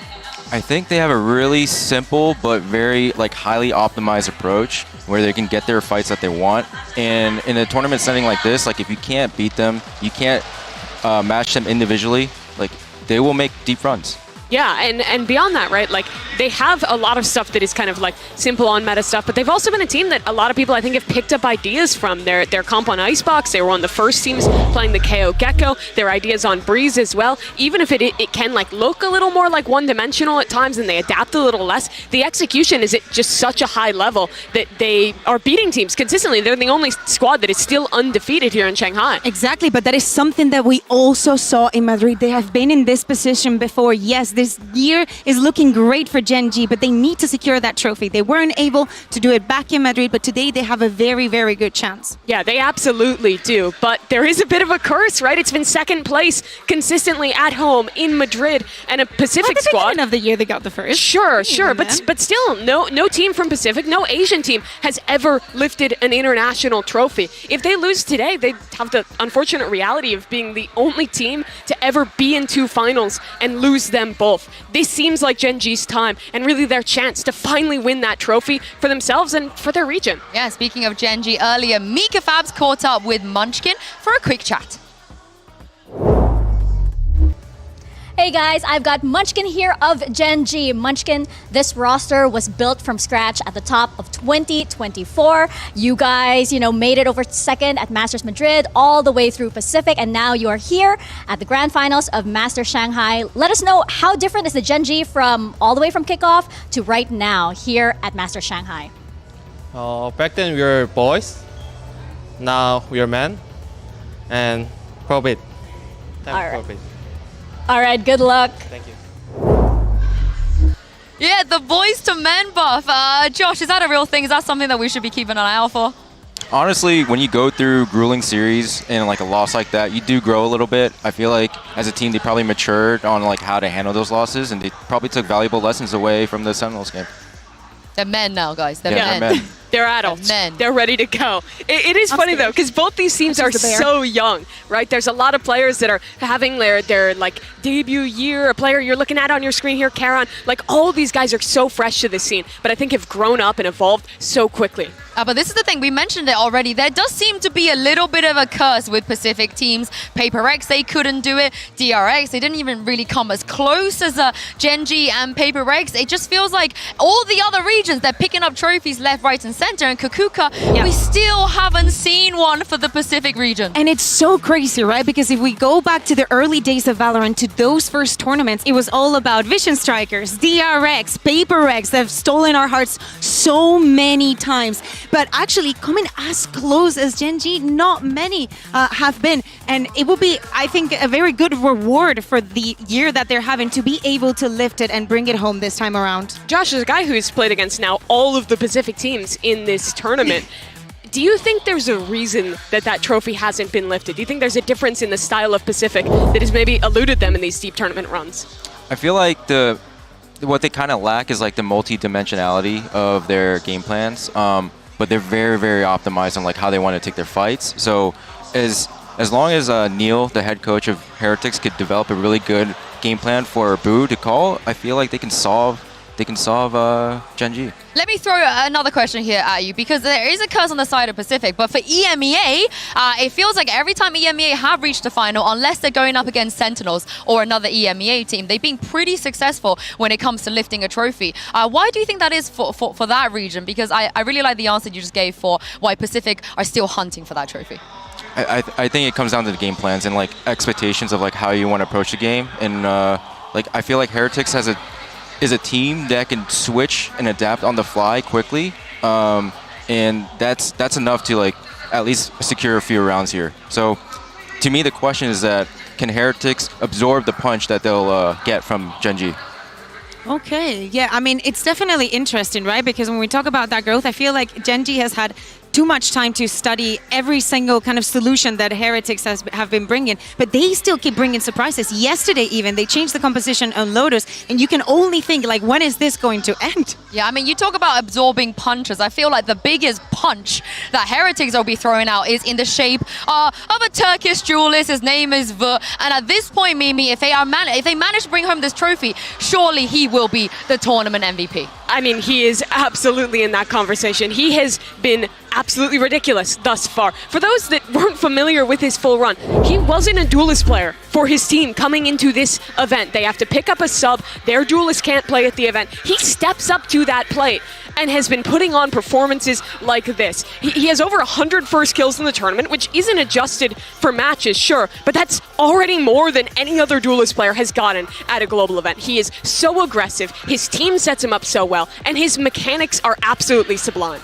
We knew this, you know, back in EMEA, Wood was one of the names that everybody was mentioning. Everybody was very excited. He only started playing with Heretics halfway through that first stage. So seeing him now in the international doing every single thing, and he's also one of the main parts that they have adapted, because moving into this tournament, knowing that Minibu as a duelist is so flexible with the Neon, with the Euro, but on the side of Wood, he's been more comfortable in the Jet, the Race, more like simple style, and everything has come to fruition with all the plans that they've changed. And we can see it here on the rankings. He's first on almost every single thing. I'm so sorry to bring this back to you, Josh. Like, I know you had suffered enough yesterday, but now you faced against Wood, what, 3 times now? How good is he? Oh, he's phenomenal. I mean, like, the way he catches, like, these multi-kill rounds and he just opens up the site for them so well. But I can't understate, like, how important their support line is. Reigns and Patatek. Yep. And my personal MVP for this tournament for Heretics is Patatek. Oh, I like it. I feel like without, like, his support and, like, the ability to clutch out those rounds, and he secured so many clutches against us, they wouldn't have had this, like, run. Yeah, he's getting the opening kill in over a quarter of rounds, and that's absolutely not possible if you don't have as good of supportive players as this team does. I think the synergy between their 2 initiators, how they're using their utility in conjunction, and especially once they get that second cooldown, how much value they're getting out of that second stage of util, setting up really good plans every time. It honestly makes his life easy for a guy who's already so damn good. Yeah, on the other side of this, though, if Gen G were to bring this home, then Kukuka, for me, it has to be Texture MVP. I mean, I'm not surprised that you say that. I think that Texture beginning of the tournament and Texture during playoffs to me has been 2 different stages. Yes, he does have a lot of his team just supporting him and setting him up, but the way that him individually has felt within the server to me has been much better. This flick, by the way, he's done it at least 2 or 3 times. It's just very disgusting to see time and time again how he can make this place happen consistently. So of course, when we talk about being comfortable, having that experience, having the server time to playing as a duelist and being in the same role, Texture has to be number 1. I mean, you threw Patatek's name out there for Heretics. Do you feel like Texture will be the guy for you for Gen G? Yeah, I think so. I think his op is so scary to play against. We got punished by it multiple times. That flick shot he had against us on, there it is. Oh no. That was crazy. This is just that was torture. crazy. Yeah. But if you had to take your pick, you know, somebody you feel like would make more of an impact, would it be Texture or would it be Wood? I think Texture for Gen G. Texture for Gen G.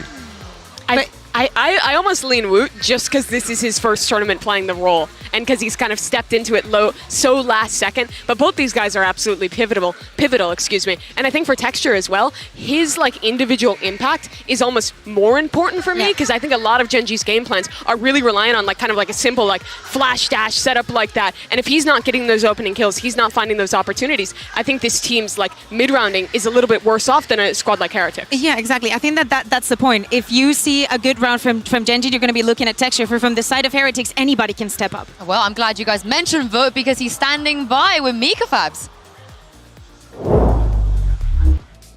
I've got Woot here from Team Heretics. Woot, you have been the top of the town lately. Can you take us back to when you first found out you were going over to Masters Shanghai? What was the pressure like and what does it feel like knowing that you delivered? We came here for fun, but now we are going to grand final. Like, it's amazing feelings. I can't describe it. Like, you need to live for like understand that. So I'm very excited to play. We will see. I can feel the excitement from you. Good luck. Thank you. I mean, he's excited to play, but the crowd is very excited to see him as well. As we've spoken about in the past, a lot of the fan favorites were knocked out before they even got to this arena. And at this point, honestly, Heretics, they might even be the new fan favorite.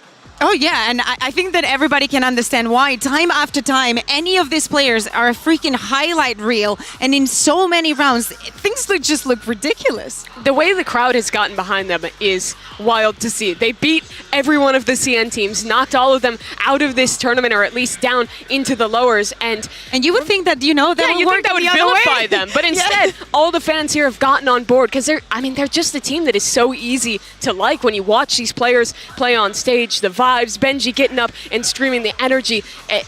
It really feels like that momentum is building to try and get a trophy here. I think it really helps that Benji and Vut have been streaming on Bilibili, and their streams are absolutely hilarious. They were queuing with texture as well. I feel like this is one of the dream finals. I don't see a world where this kind of atmosphere and this kind of story happens again. But speaking of this story, Josh, you wanted to talk about this man, Patatek. Let's do it. I've been waiting a long time to talk about him. We heard it from his interview last night. He even said, I've had to grind for so long to get here because other people didn't want to play with me. Other people didn't want to pick me up. I let some opportunities go in the past, and now he's in a grand final. How poetic is that?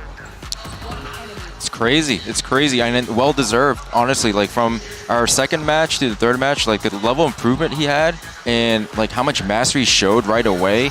Even like having a KO molly for our Killjoy on Icebox, those little things all matter. And like the amount of impact frags that turned a tide and delivered a 3-0 result for them, like, man, you're torturing me. You're torturing me. I'm sorry to make you relive it. I'm sorry.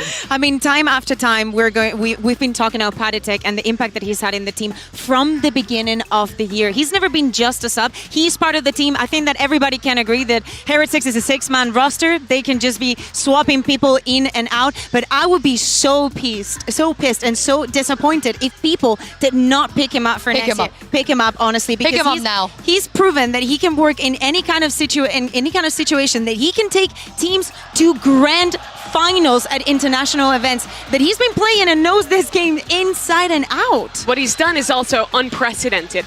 The only team who had to sub someone in and make a run at an international tournament who got even close to this deep was PaperX back in Japan. They were in the lower finals, but now Patatek is in the finals with this Team Heretic squad, and I think has a very real chance to lift a trophy as a player that wasn't even supposed to play. Yes, so well deserved. But also, I don't know if you guys saw that on your screen. All it took was for Benji to get up from his seat and do a little wave to the crowd, and everybody on that side lost their minds. But why wouldn't you? Benji's been doing so well. He's just a showman, and he's great on the server. I'm just surprised that he still has a voice. Time after time, we see those videos of him screaming, losing it, and yeah, this is this is literally all that you're going to see on camera. If he's not cheering Wood, he's cheering the rest of the team, but also individually, he just shines and merges so well with the rest. But Meteor's been fantastic this tournament too. And Josh, I wanted to ask you again about playing against this guy, because it seems like even when he's alone on a site, he is so tough to deal with as a player. Oh yeah, he destroyed us. I mean, I feel like he has a very unconventional style as a Sentinel player. If you compare it to Benji Fishy, like he plays his setups really well. Meteor is willing to break his setup and go for the unexpected frag and then like fall back. And that sort of playstyle is really pressuring in a stage like this. He's like the one like Killjoy player that you're gonna see like playing in front of his util, and you're like, okay, he's got a whole plan. Yeah, why he's there, and then he gets 2, and then like what can you do? It's one of the reasons also, like maps, for example, like Ascent, you know, when we think about Genji's best maps, or even Breeze, you think of Meteor and the impact that he has. It doesn't matter if it's on the Killjoy and he's doing something like playing in front of his utility, or he's just going with Euro, swapping everything around, and again, just merging so well with the rest. I'm glad you guys mentioned the Killjoy, because Benji, obviously, they switched their comp against you yesterday. I wanted to ask you, did that throw you off at all, you know, seeing Benji go from the Cypher to the Killjoy? How much preparation did you make for that? I mean, it's a comp that we faced a lot. It's been the meta for, I mean, thanks to Fnatic. So, like, we're familiar, like, how to play against that. So, like, it didn't really throw us off that much. But we did expect, like, a Cypher. Do you think that's what they should do again today, just to stick with that the new comp that they ran yesterday? Oh, I think so. What about you guys? Yeah, I liked it. I think it looked really well put together. And this is not the first time we've seen them switching things up throughout this tournament because of that substitution we've been talking about. They've had to iterate on their comps and change up ideas. But despite that, the game plans look so thoroughly thought through. I think Boo's calling, like his macro calling, on pretty much all of these maps, even when the team is changing, has been so impressive this entire time. And I think that makes them, honestly, a pretty tough team to prep for because they can vary it up so much. It's so surprising. But I think that yesterday we saw like the last straw of it. I will be surprised if we see any more of the changes because it really looks like they've reached a point where they feel comfortable, where we see, yeah, the changes on Split, maybe deciding to play that Ascent that wasn't a good idea, but honestly, it didn't look that bad. I'm down for a Neon. Just the full off. Yeah. Give vote on the Neon. But it's time for the result of our MasterCard fan poll. Earlier, we asked you which team is winning it all, and you guys have voted for Gen G. What do you guys think about this? Controversial, or you expected this? I mean, they have the double ban. They've been flawless in the tournament so far. I think that people get very, very excited because of how Heretics has made us dream and believe in everything that they're doing on the server. But if you are realistic and you think about Gen G and the way that they've been performing, they do deserve to win this tournament. Also, they get that double ban. So there is a lot of things working in their favor. I mean, they're like guaranteed to get to play Breeze, Ascent, some of their best maps really early in this series, which I think is huge for them. But for all I believe in Gen G, I do think back to the last final they were in, where they were favored against Sentinels, where they had the double ban, where they were up in the series, and then the last map comes around, a map they should have been favored in, and the mental slips and it falls. High five, girl! Bring it in, bring it in. All right, of course, I have not deviated from my Heretics pick this entire tournament, but Josh, you're not on this graphic. Who would you have said? I gotta go with Heretics. One of us! Yeah, sorry. I know it hurts to say because I'm Korean. I'm like rooting for the Korean brothers, but like it's all good. Heretics after facing them 3 times. We get it, we get it. You're one of us now. But the wait is finally over. Today, 2 teams will take the stage, but only one can lift the trophy and make history. It's time to bring out your Masters Shanghai Grand finalists, Team Heretics and Gen G.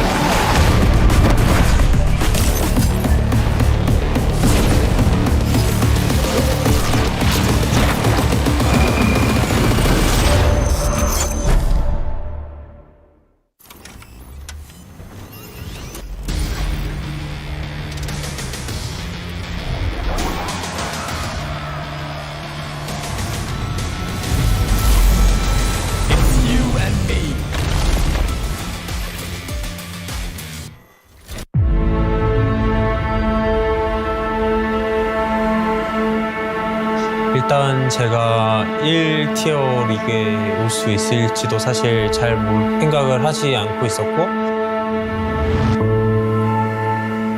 프로를 하고 싶으시다면 좀 많은 것들을 버려야 돼요. Gen G's hopes and dreams laid on his shoulders. But how much can one man do? 그러니까 이게 무슨 말이냐면 이제 친구들과 놀고 싶을 때 놀지 않아야 되고 그리고 자기의 어떻게 하면 게임을 늘려갈 수 있을지 They've still made history, but that trophy is not for them. 무언가를 이제 원하는데 그 원하는 거를 이루려고 할 때 그 한 가지 일에만 집중을 해야 되지 이게 다른 일까지 집중을 하게 되면은 저는 사실 프로를 추천드리지는 않습니다.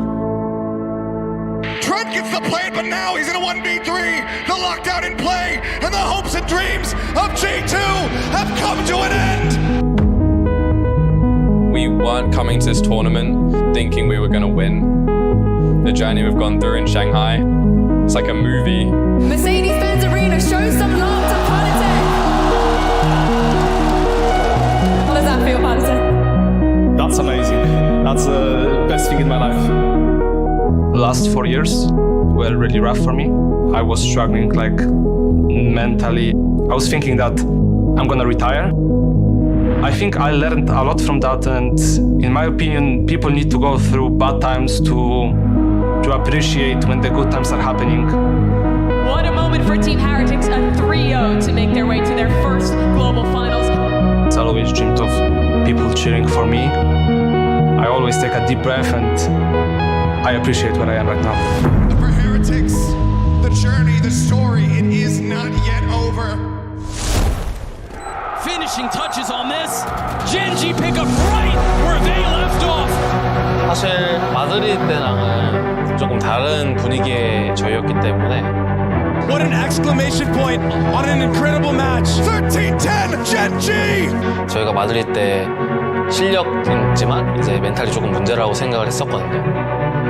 근데 국제전 이번에 상하이 들어와서 그 부분이 완벽히 해결된 것 같아서. They are back! Karen finds it! They get themselves into back-to-back Grand Finals!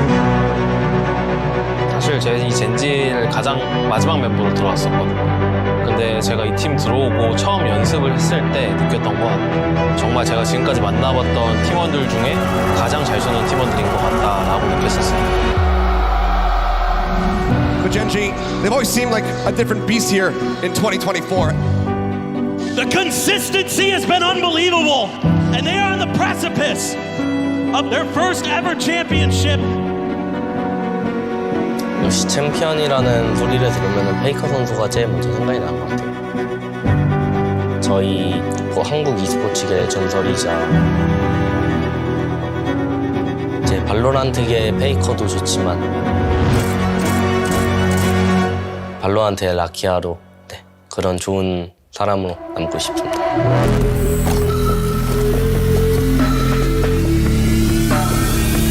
We gotta stay awake. Genji will make it in the long run. Genji, you guys had an easy run for the tournament, but that run ends now.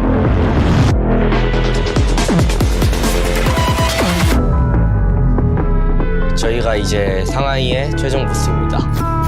재밌게 해보자고요.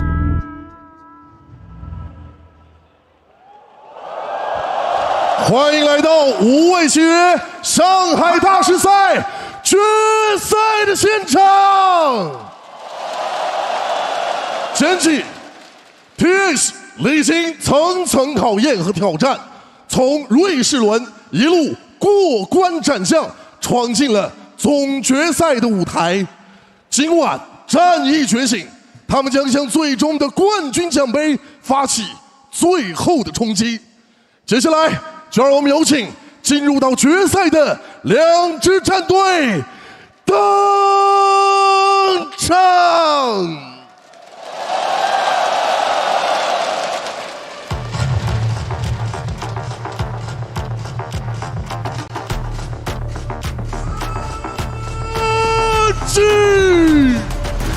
是的，在上一次马德里他们是隐恨在了决赛，他们没有能够拿下那个 BO5，而这一次上海大师赛对于Genji来说又一次要遭遇 BO5，可能 BO3没有队伍能够阻止他们，他们离冠军就差最后的一场比赛。是的，太平洋赛区的火种依旧延续，他们就是 Genji。Texture。Team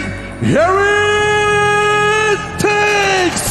要怎么样的结局才能够配得上这样的开局，这样流光溢彩，这样的高歌猛进？荣誉终将逝去，而青春才是所有。让我们把最热烈的掌声给到这一场的胜者，来自于 EMEA 的 Team Heretics Party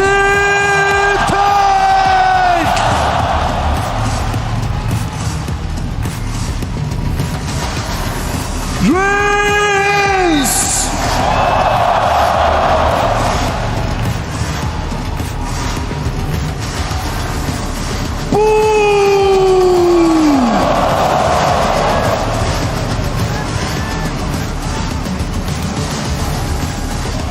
不 Binti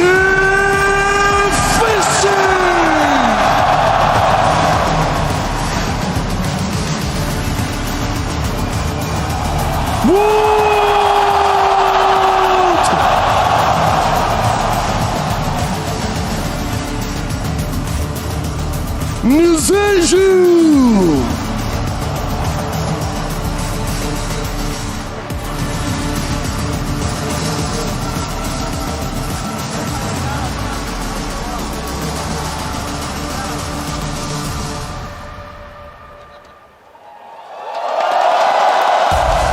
It's the second time this year Genji will have an opportunity to lift a Masters trophy. They let it slip in Madrid, but this time around, all they need to do is to get past Team Heretics, the only team that's to ever make a grand final with a sub. Yeah, exactly. And as we look at the maps, we do not see surprises. Bind is going to go out, especially after the latest adaptations from Team Heretics. And Sunset is somewhere where Genji just does not want to face them. Breeze is going to be the first one in. This is a really strong first few maps for Genji. Their Breeze has looked incredible with their Astra Yoru composition. Their Ascent, they have also been pretty much, undefeated thus far in this tournament. And you also have an Icebox and Lotus where they've shown to be competitive. I mean, let's talk about this Breeze right off the bat.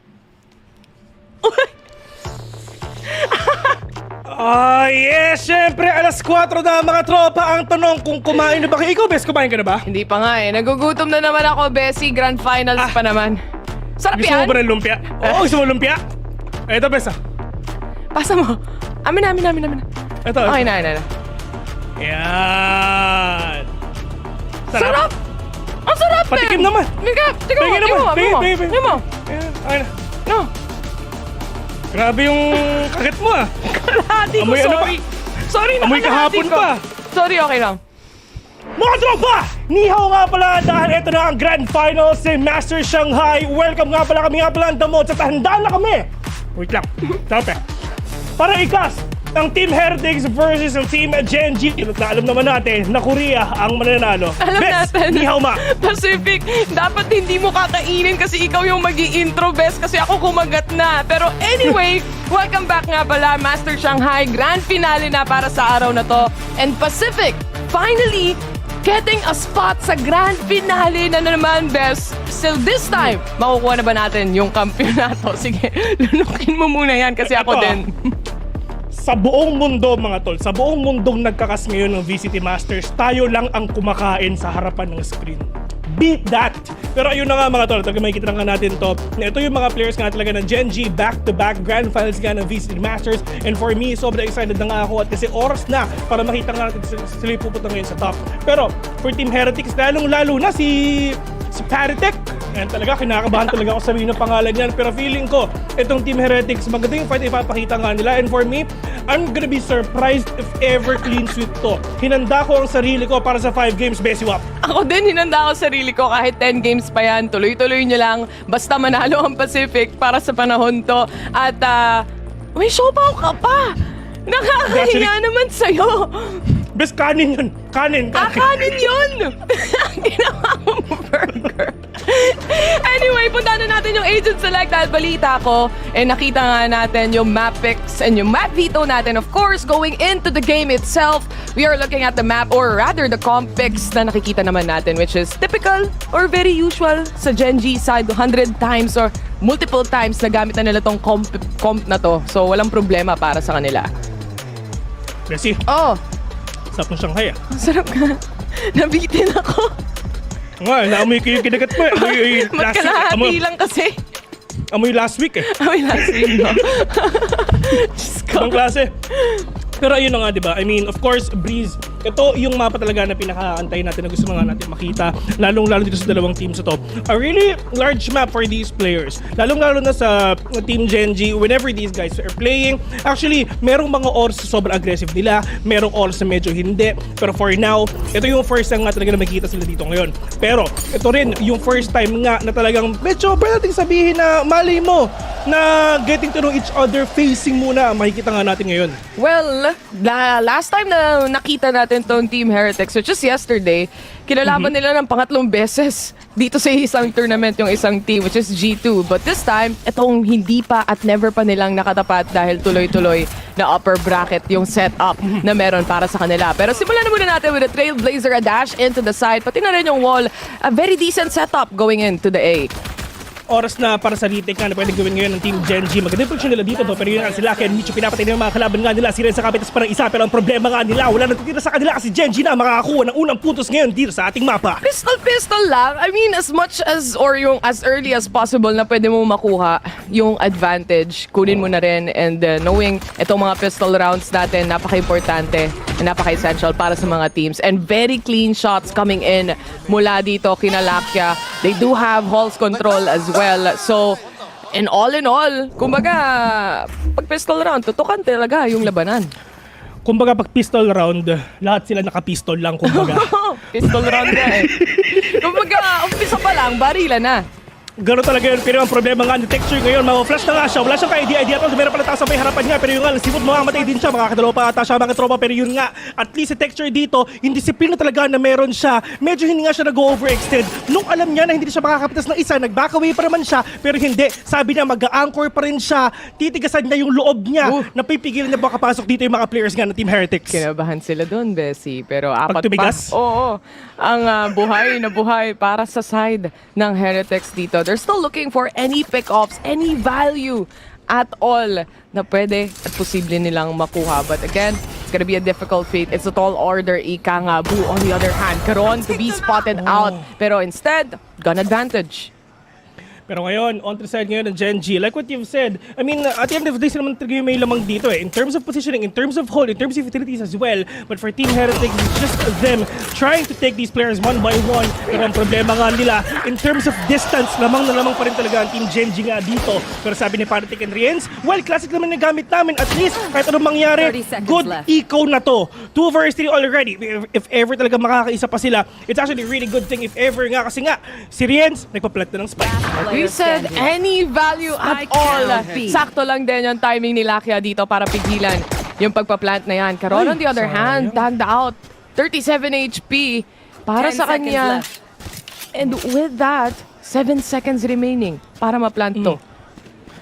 Imposible na talaga na mahuli pa nga niya to. Well, one more kill. Medyo mahirap na nga. At least, disiplina pa rin sa side dito ng Gen G na alam nila na hindi nila kailangan lumaban. They know when to fight. They know where to attack. They know when to strike as well.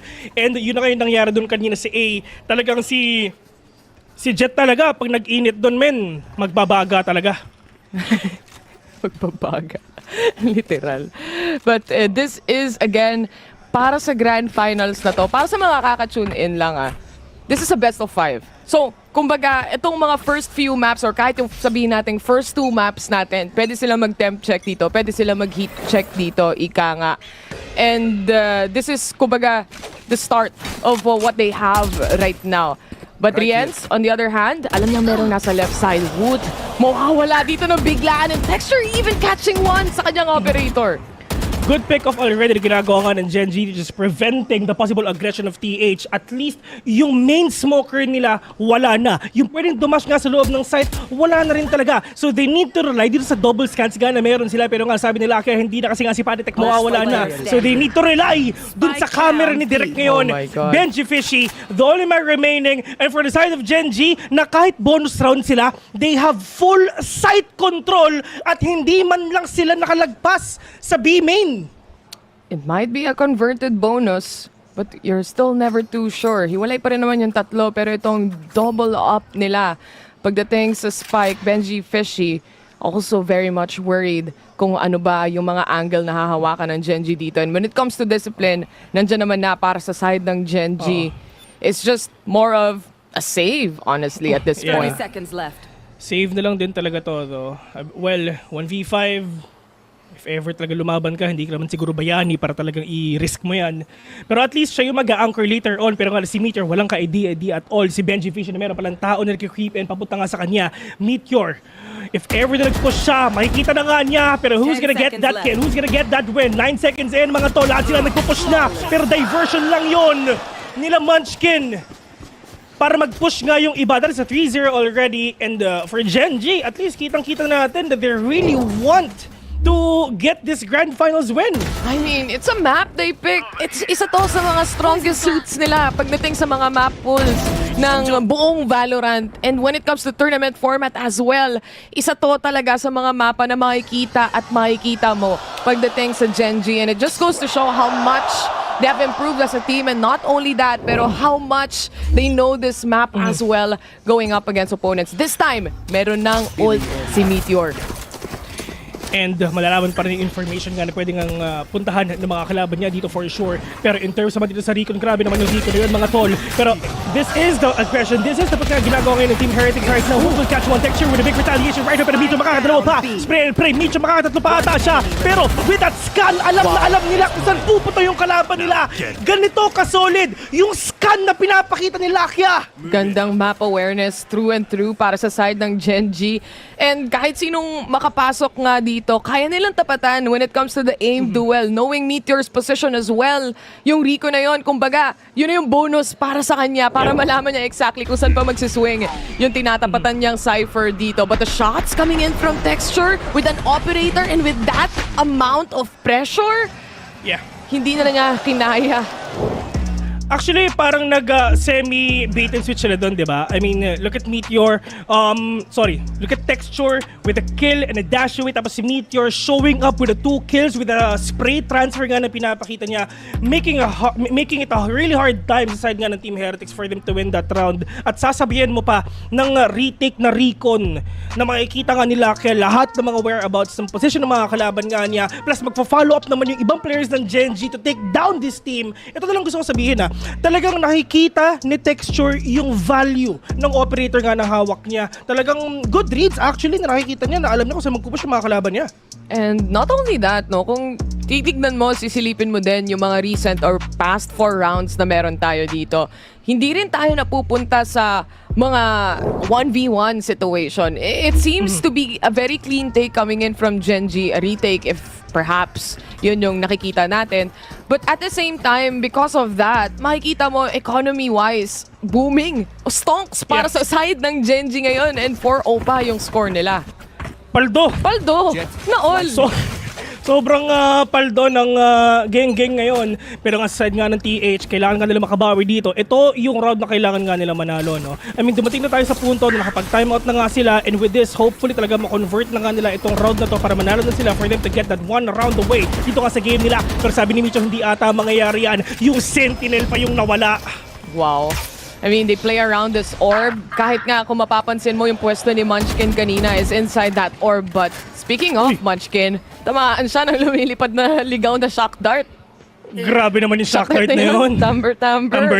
Talaga mga tol. Shoutout nga pala kay Black and Blue. Ramdam na ramdam niya yun. Pero dito kay Wuta, at least dito sa pagpuntangan niya, ng mga kalaban nga niya mukhang makakapitas ata siya ng isa. Matinding patience play lang talaga yung pwede nga niyang gawin, pero hindi.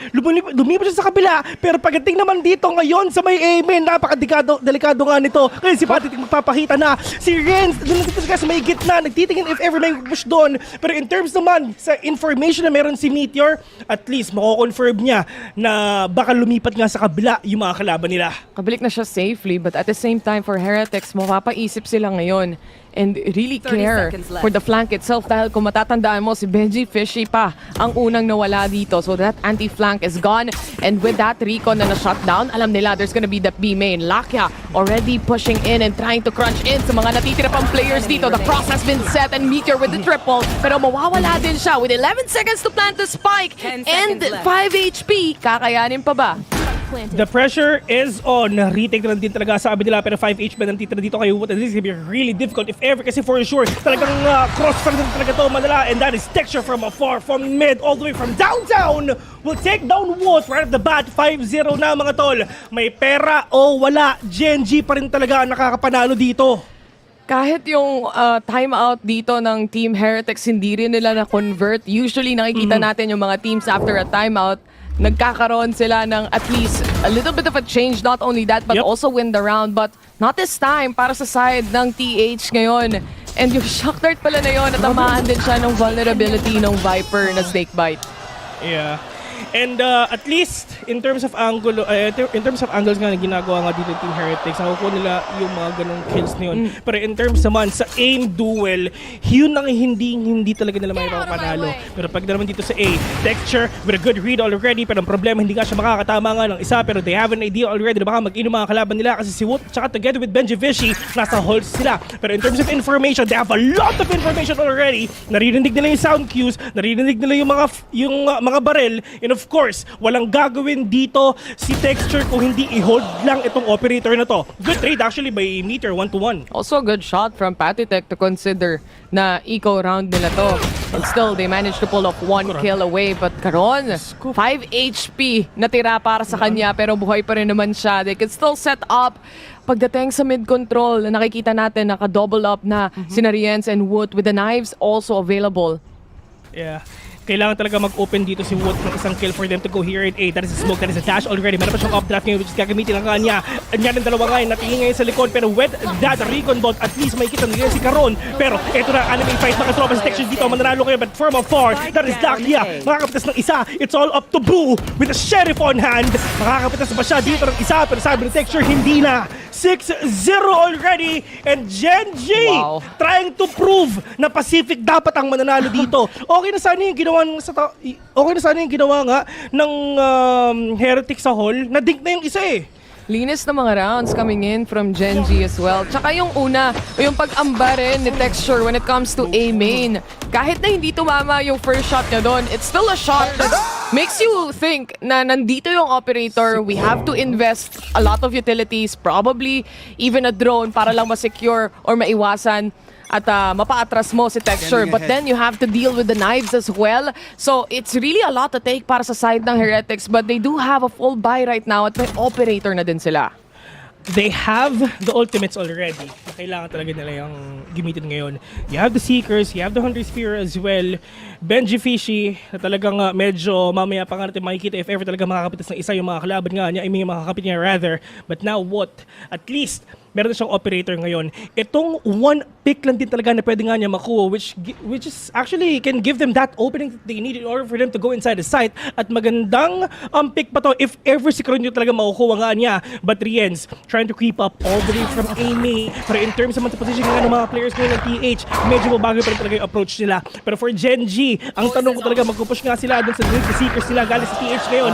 Benji Fishy and Boo, 1-2-1 nga para sa kanila pero may out dun pa sa may harapan nila pero si Wu talaga makakakuha ng isa. Lucky however, gonna push in already pero kasi Wu makakarating sa kanya pero mapatay pa siya with an operator right in your face. Texture from afar, 1 versus 5 and finally, Team Heretics nakapitas din ng 4. Si Texture na lang dito natitira. I mean, you do have an operator still. And the plant of the spike nandun na rin all the way sa A side.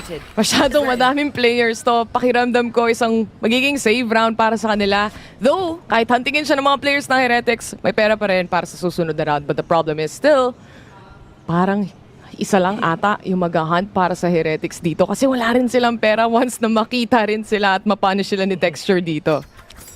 Rat play lang ang ginagawa dito ng TH, di ba? Kumbaga, tamang hinala lang. TH. Gusto nga nilang makuha yung map control na ginagawa pa kanina ng Genji. But now Texture, pag ito na-clutch mo, ililibre ko si Coach Regina ng kahit ano. Yan! Bundle. Sagot mo na yung right body. Sayang. Hindi niya na-clutch. Sayang Doc. Meron sana siyang bucket. That's the first round na nakuha ng Heretics, by the way. At least nakakuha na sila ng isang round dito. And again, minsan yung isang spark, yung kailangan mo, di ba? Na isang round para lang magtuloy-tuloy din yung possible next rounds na pwede mong makuha. At least, di ba? I mean, for the side dito ng Heretics, they're literally all around the map. Dalawa yung tao sa mid, dalawa yung tao sa A, tapos yung isa medyo lurky din talaga. Actually, in terms of lurk, si Benji Fishy, kanina pa siya sumasama nga dito sa Genji, dun sa stack eh. Pero ngayon, dito sa pinapakita nga nila, mas pinapalawak pa nila yung mga position nga nila in order for them to maximize the information that they need to get. Sheesh. Information. Maximize.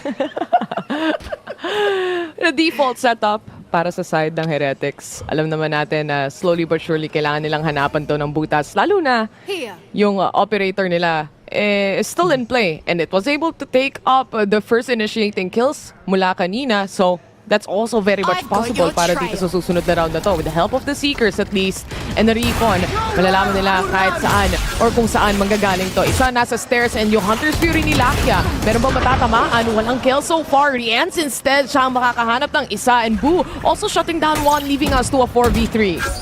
Yeah, outbound already. Si Carlo talaga mag-isa nga dyan. Pero ang problema, meron ka ng tao nga sa may likod do. Pero from afar, that is Texture will catch one. Boo will fall down. Wala silang smoke kahit nga isa. So pwede nga nilang ma-retake to. Pero in terms of positioning, si Benji Fishy medyo fishy. Literal, yung positioning nga niya. Lumabas siya dito sa may double doors. And this is gonna be really difficult for them if ever talaga hindi nga siya nakita. But now, Paratech, medyo default setup lang talaga yung mga kinukuha nga niya. Pero maganda yung crossfire na ginawa nga dito ng TH. Si Paratech nag-iingay para pumunta nga sila para mapatayin nga siya ni Benji Fishy na nag-aantay lang dito lang sa may double doors. Pero yun ang sinasabi nga natin, Benji Fishy will catch one. Texture, all my remaining right now pero missing that shot already but Paratech will get that kill instead. 6-2 and slowly but surely nauhuli na nga nila dun sa Seekers na nilabas dito ni Sky na chup-chup nyo ni Astre. Pero it's just, paano mo machuchup-chup ang isang jet na nagdadash na?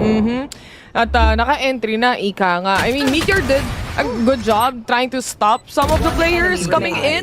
Pero sobrang low na rin niya after this initiating fight from Patitech as well. And again, Heretics para kay Patitech is yung performance nila kahapon dito. Hindi mo pa rin mapapagkaila na this is a very strong team to go up against. And if you let them lurk around you or even take up space even just a little, nagkakaroon sila dito ng opportunity to really get those rounds.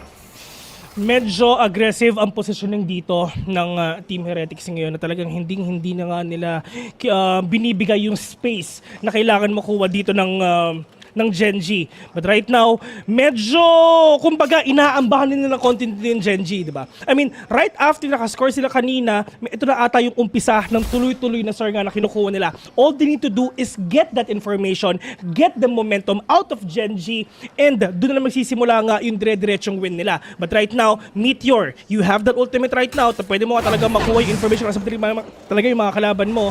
But Texture, needs to push in, needs to pick one agent lang siguro para mag-doubt pa rin talaga ang THC sa magpupunta pero mukhang hindi na ata mangyayari kasi si Rienz muna makakapitas ng isa.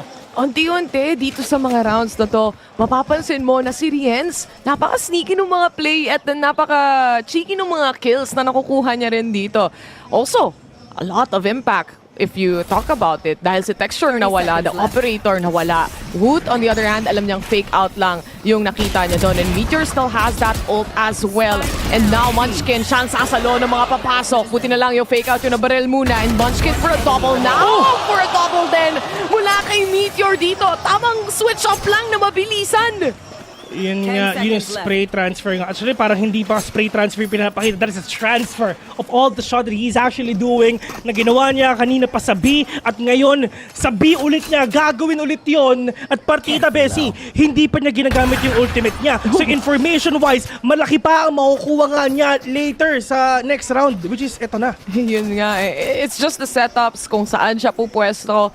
Always, meron siyang makukuha either isa o dalawa sa mga players na to. And kahit yung mga fake out niya dito it's also working out greatly in their favor as well. Helped a lot pagdating kay Munchkin and sa kanyang posisyon. Silang dalawa nagtrabaho dito sa B-side. Last ng Genji, no? Last ng Genji. Parang siyang si Joshua. Texon? Last yun Kinala ko yun si Joshua Martin Texon na galing Going Bulilit. Guys, check niyo yan sa IMDb, sa YouTube lahat. Ayan, lalabas yan.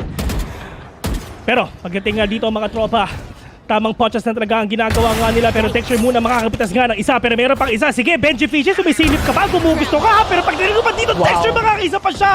Diyos ko, lahat ng tinignan niya, lahat ng anggulong sinilip niya, meron siyang nakuha. Pero hindi si Rienz. And again, Rienz shutting him down.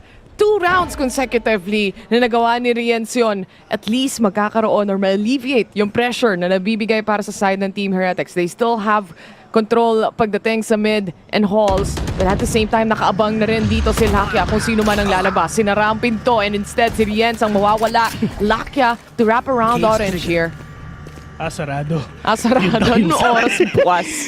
Mamaya pa ata kasi gusto nila bumili yung bandal yung pula. Pero pagdating nga dito mga tropa, si Karon tumatakbo na. Yung mga kalaban niya nandyan na. Talaga hinahabol ka na nila. Pero yung alam magkikita pa sila. Tignan merry-go-round na paikot-ikot lang. Pero yun na nga, Karon makaka-triple kill pa. A2 already. Gen G. Men, grabe yung giggle na pinapakita nila. Talagang lalong-lalo na sa texture. Diyos ko, sana ganun ako mag-jet! Ba't hindi? Tsaka yung disiplina when it comes to holding a side that you have, kahit narinig mo na yung mga players kung saan manggagaling, you have the advantage when it comes to the info. They still have to clear sight at the end of the day bago sila makapag-plant. And kung si Karon na makikita mo, isang tao siya doon. But again, kung mamamatay siya doon, feeling ko may kasunod din agad eh. May rest back din agad na manggagaling from Gen G. Matindi yung follow-up na pinapakita nga dito ng Gen G, no? Kumbaga, mabilis silang mag-rotate. Mabilis silang sumagot sa tawag na pangangailangan nga ng kakampi nila. Pero pagdating nga dito ngayon sa timeout na to for sure, if ever nag-timeout pa rin dito ang Heretics Best, yun na nga, ubus na yung timeouts nila. Yun nga eh, dahil nga 4-0 pa lang kanina, nag-timeout na sila. After that timeout, 6 consecutive rounds, tuloy-tuloy, nakukuha pa rin yun ng Gen G. They were just able to pick up 2. But then again, bumalik na naman sa Gen G yung momentum na yun. Gagawa nila ng paraan si Texture pagdating kay Rienz. Pero it's already too late. Nakapitas na siya ng isa or dalawa sa mga players. Kumbaga, matindi yung spider sense nga na pinapakita ka ni Texture ngayon with a score of 12-4, together with Misha na 14-6. Besi partida, defenders pa sila niyan. Later on, pagdating sa atake, pag nakita mo yung Jet tsaka Yoro na nag-atake, napakadelikado nga talaga kasi hindi mo alam kung saan pupunta yung mga kalaban nyo. At ito yung pinakakailangan nga ng Gen G, di ba? I mean, yes, you have a double dual setup pagdating nga dito sa defending. And later on, pagdating sa attacking, mas mahirap tapatan itong klaseng setup na to. Yun nga eh. And I mean, may votes naman para aralin mo kung paano maglaro si Meteor. And madaling mabasa yung mga TP na yun, lalo na kung alam mo saan nanggagaling. But kung sabay-sabay at ganito kainit yung Gen G ng mga players, mahirapan sila. But let's see if they can at least recover 2 rounds o maging 8-4 to. Sa best case scenario so far. Besi, votes ata ng Nature Garden pinanood nila. Ay, iba ba yun? Imbis si Munchkin yung nakita, si Shanchay yung nandun pala sa harapan nila. Iba pala yun. Imbis na Karon, si Dao Mingsu yung tumatakbo doon. Pero, nanood kayo na. Ako din. Lahat naman ata tayo. Si malay mo, si Joshua Martin Texon, hindi yun pinapanood nga niya. Pero pagdating nga dito mga tropa, si Texon, makikita nga ng isa. Diyos ko, si Lucky nakapitas pa. At sige, pumasok kayo dun sa smoke ni Karon. At yun kayo mahirap dun. Papasok sila na wala silang information na hoping lang talaga na makapitas sila pero hindi. Handang-handa na makakalaban nila. Ang galing tumahiming ng Gen G rin dito. They're very calm when it comes to the entry of the site. Kahit na mag-dash dito, mag-smoke dito, mag-pull, kahit na may smoke from a Viper, they just hold their positions. They just make sure na nakuha nila yung angle na papasukan because you have that other teammate to catch other players on the right side, which is si Meteor nga. So, kung hindi mo makukuha yung back ends of the site, talagang mahihirapan ka. And this operator, it's just too hard to shut down. Ay nako, Bessie. Si Munchkin, yung Viper Spit nga ba na nagamit na niya? Wala pa nakikita yung Viper Spit sa totoo lang. Parang hindi pa ata, pero eto na si Pico, tumatakbo na. Pero napakadaming recon nga dito mga tropa. Si Kalon, si Munchkin, makakapitas ng isa. Pero yung nga lang problema nga nila, wala silang pera dito. Pero tamang singer na din talaga. Kumapit sa Stinger, panalo nga sila. Pero dalawa na dito lang titira. Lahat sila dito lang sa may Gedli. Panatech together with Boo ang natira. 4 pa ang katapat nga nila. Isang Phantom, isang Guardian. Pero ang problema nga nila, handang-handa na yung mga kalaban nila kasi kaliwat kanang nandun na sila. 2-10 mga tropa to end the first half. Even using up pati yung fake TP para lang talaga lalong maguluhan yung last remaining player from the backside. This side take even. Natag na si Karon nung recon nila but I don't think na naantay nila before mag-pop yung util na yon bago sila pumasok sa loob ng site. And with that amount of smoke and the calmness again of Gen G in trying to recover back the angles, Nandun lahat, kompleto lahat. Halftime it is 2-10. Basta Asia Pacific. Ayan. Basta Asia. Lalo Basta na mga Asia, Pinoy. Lahat ng mga Pinoy. Mahiligan sa 2-10 na score. Pero ayun nga mga tol, pinapakita muna natin yung ating mga audience na nanonood ngayon live sa Mercedes-Benz Arena. And for sure, lahat sila sobrang excited na exciting nga talaga. Excited na nga talaga. Kasi ano ba yung pwede mangyari dito sa first half? Is this gonna be a comeback na pwedeng gawin nga ng Heretics? Or probably na itutuloy din talaga ng Genji yung pagkapanalo nila? Of course, they're not gonna pick a map na talaga lugi sila. They picked this map for a reason. And with this kind of scoreline, alam na alam natin kung ano yung rason na yun. Sobrang obvious din kasi talaga na nahirapan sila during that first half. They on point masyado lahat ng mga players dito ng Genji. And again, round number 3, round number 4 pa lang, meron na agad silang operator dito na kayang makapag-punish. And alam naman natin at kilala naman natin si Texture. Remember, this is the very first time na magtatapat sila dito sa buong bracket, dito sa buong tournament na to. So, honestly, Heretics, despite so much preparations, kung meron man silang pinrepare dito na malala, they still haven't played it in the server itself. Ayun nga, and like what you've said, sinasabi natin kanina pa, first time nagkita. So ito yung first game na talagang pwede sana nilang gawin na getting to know each other. Talking stage nga muna. Okay, right at that moment, sabi ng Genji, walang getting to know each other stage na yan, men. Sa una pa lang, kumbaga, kunyari, Bessie, meron kang nililigawan. Oh. Lumabas kayo. Oh. Bakuran mo. Akbayan mo agad. Di ba? Yun yung ginagawa ng Genji. Inaakbayan na yung buong mapa para hindi na maagaw ng Heretics to. Sa amin ang breeze. Sinakuran agad. Oh, man. Nakalimutan ko na kasi yung term ko din. Assert dominance. Ayan! Assert dominance. Yan, yun yung pinapakita ng Genji. Ewan ko ba sa inyo? Ay, nako. Pero yung lineup ng TP, parang ako lang. Pag nag-Yoru. Alam nyo ba guys, back then, meron kaming, naglaro kami ng Yoru sa split. Yun yung last time na naglaro si Taylor ng Yoru kasi na seminar kami nila Noctile. Si Meteor ata katapat ko dun, bes. Hindi na ako nag-Yoru ever after nun eh. Sabi ko, hindi nga talaga magaling. Nung nakatapat. Oo nga. Napasit na, pero si Munchkin! Benji, fishy ka pala, ha? Pinatay na siya. Nakadalawa pa si Kuya mo Munchkin dito. Tamang reload, makakaisa pa! Grabe naman! Munchkin plus 4! Diyos ko! Palaruin mo naman yung mga ibang kakampi mo! Kumbaga, ito yung sipot na nagro-rotate pa lang pero wala na siyang maaabutan. Ay, no! Up! Ito na si Boo. Gusto kong sundan yung Boo pero delikado. Pero kahit si Munchkin, give me the ace. Give me the ace. Give me the ace. Pero hindi. Yun nga, tamang wide swing na ginagawa ni Lucky, ha? 11. Lucky, ha? Lucky, ha? Pag ito si Lucky at saka si Patitek nagkita, hay nako. Ako nga pala si Lucky, ha? Pangalan mo? Patitek. Delikado. Pinilit nilang labanan si Munchkin dito. Grabe yung minimap niya, bes, no? Liit. Mini talaga. Ay, no? Pagbalaki yan si Boo.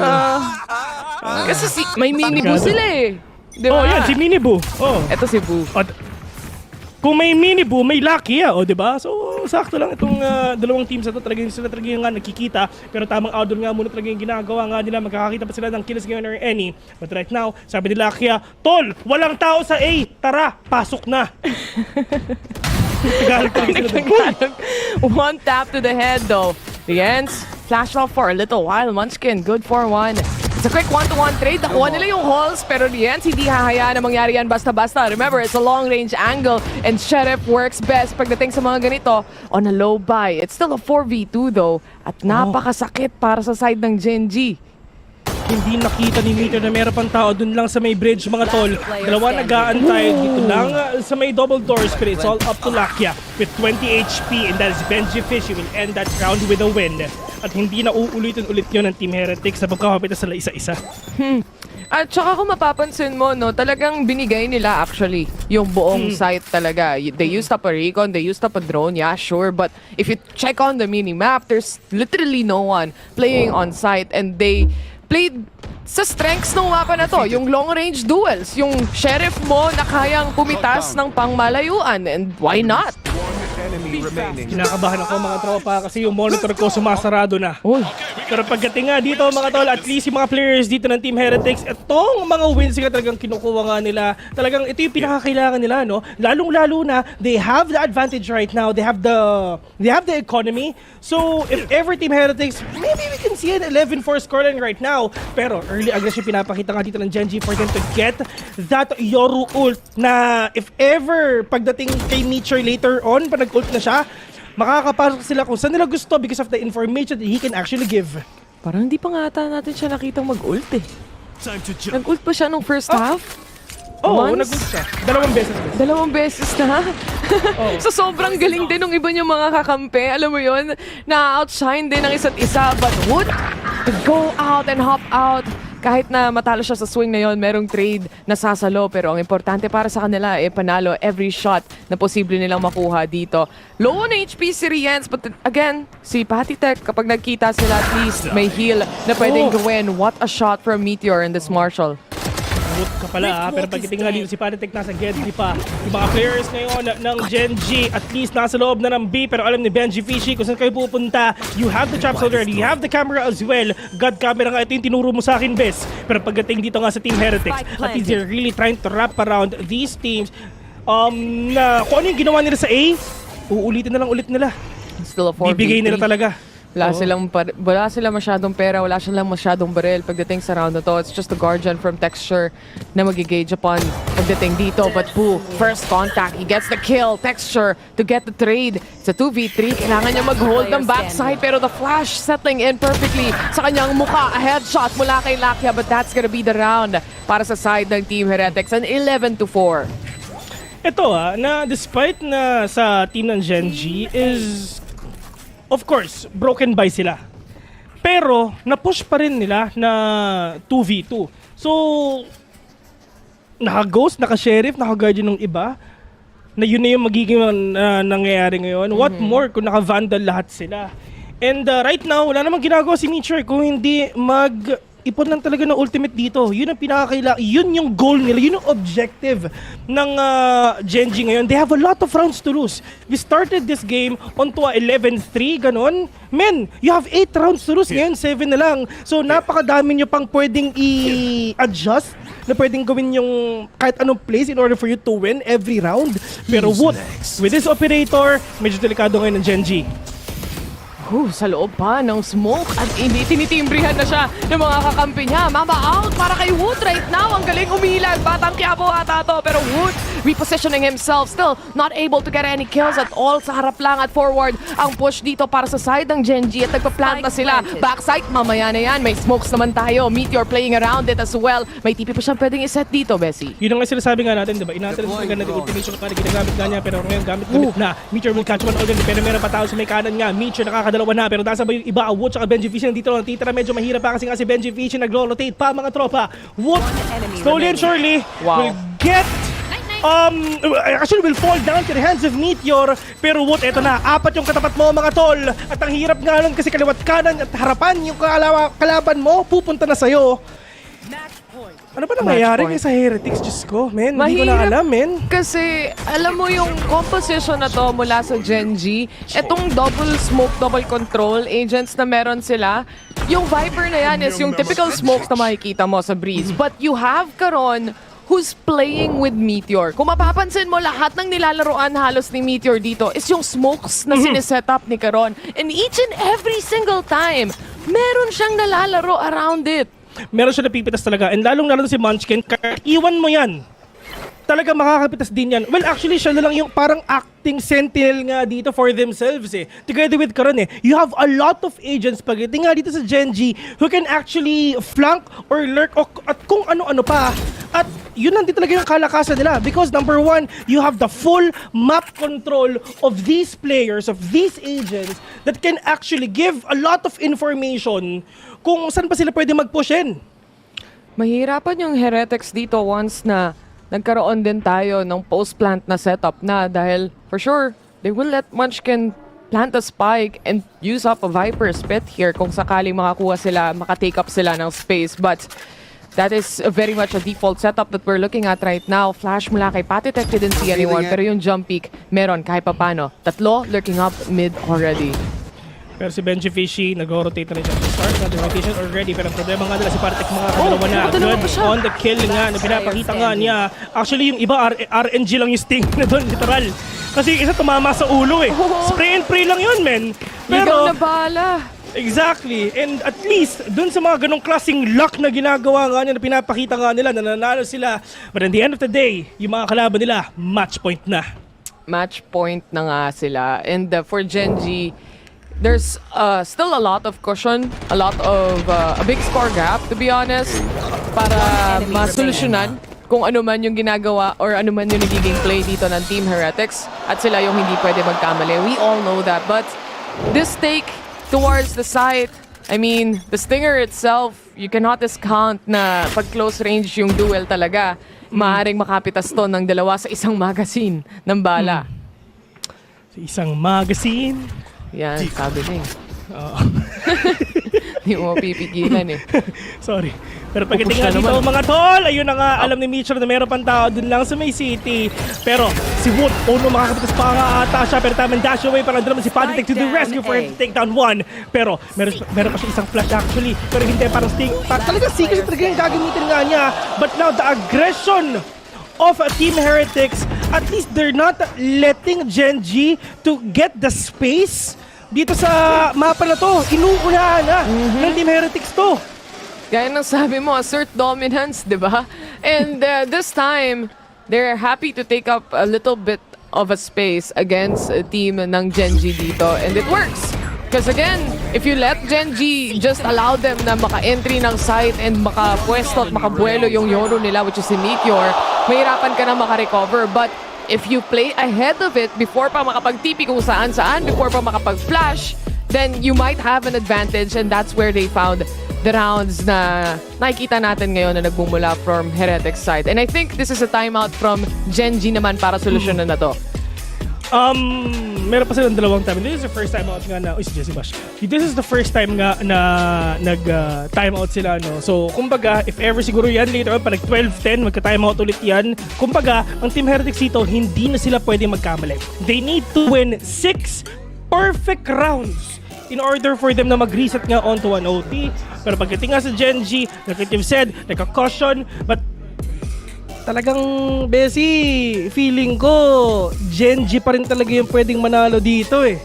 I have a huge feeling talagang baka makuha nila tong map na to and for them to prevent the comeback of their enemy. It's a map they picked. And so far, when it comes to stats anyway, for Team Heretics, it's a mix and match of a win and a loss when it comes to this map na marami rin nilang beses tinapatan yung ibang mga teams like Fnatic, for example. But again, when it comes to stats, kung ilang beses kang nanalo at ito yung strongest suit mo, Genji yun. So gusto nila magkaroon ng isang magandang start pagdating sa tournament na to, and ito yung mapa na pipiliin nila. Or control, nice nila, but Meteor good on the shots. Sheriff connecting left and right, pero isa lang ang makukuha nila. Gusto pa atang umamba ng Heretics dito. That's a fake out and a drone to try and push back enemies.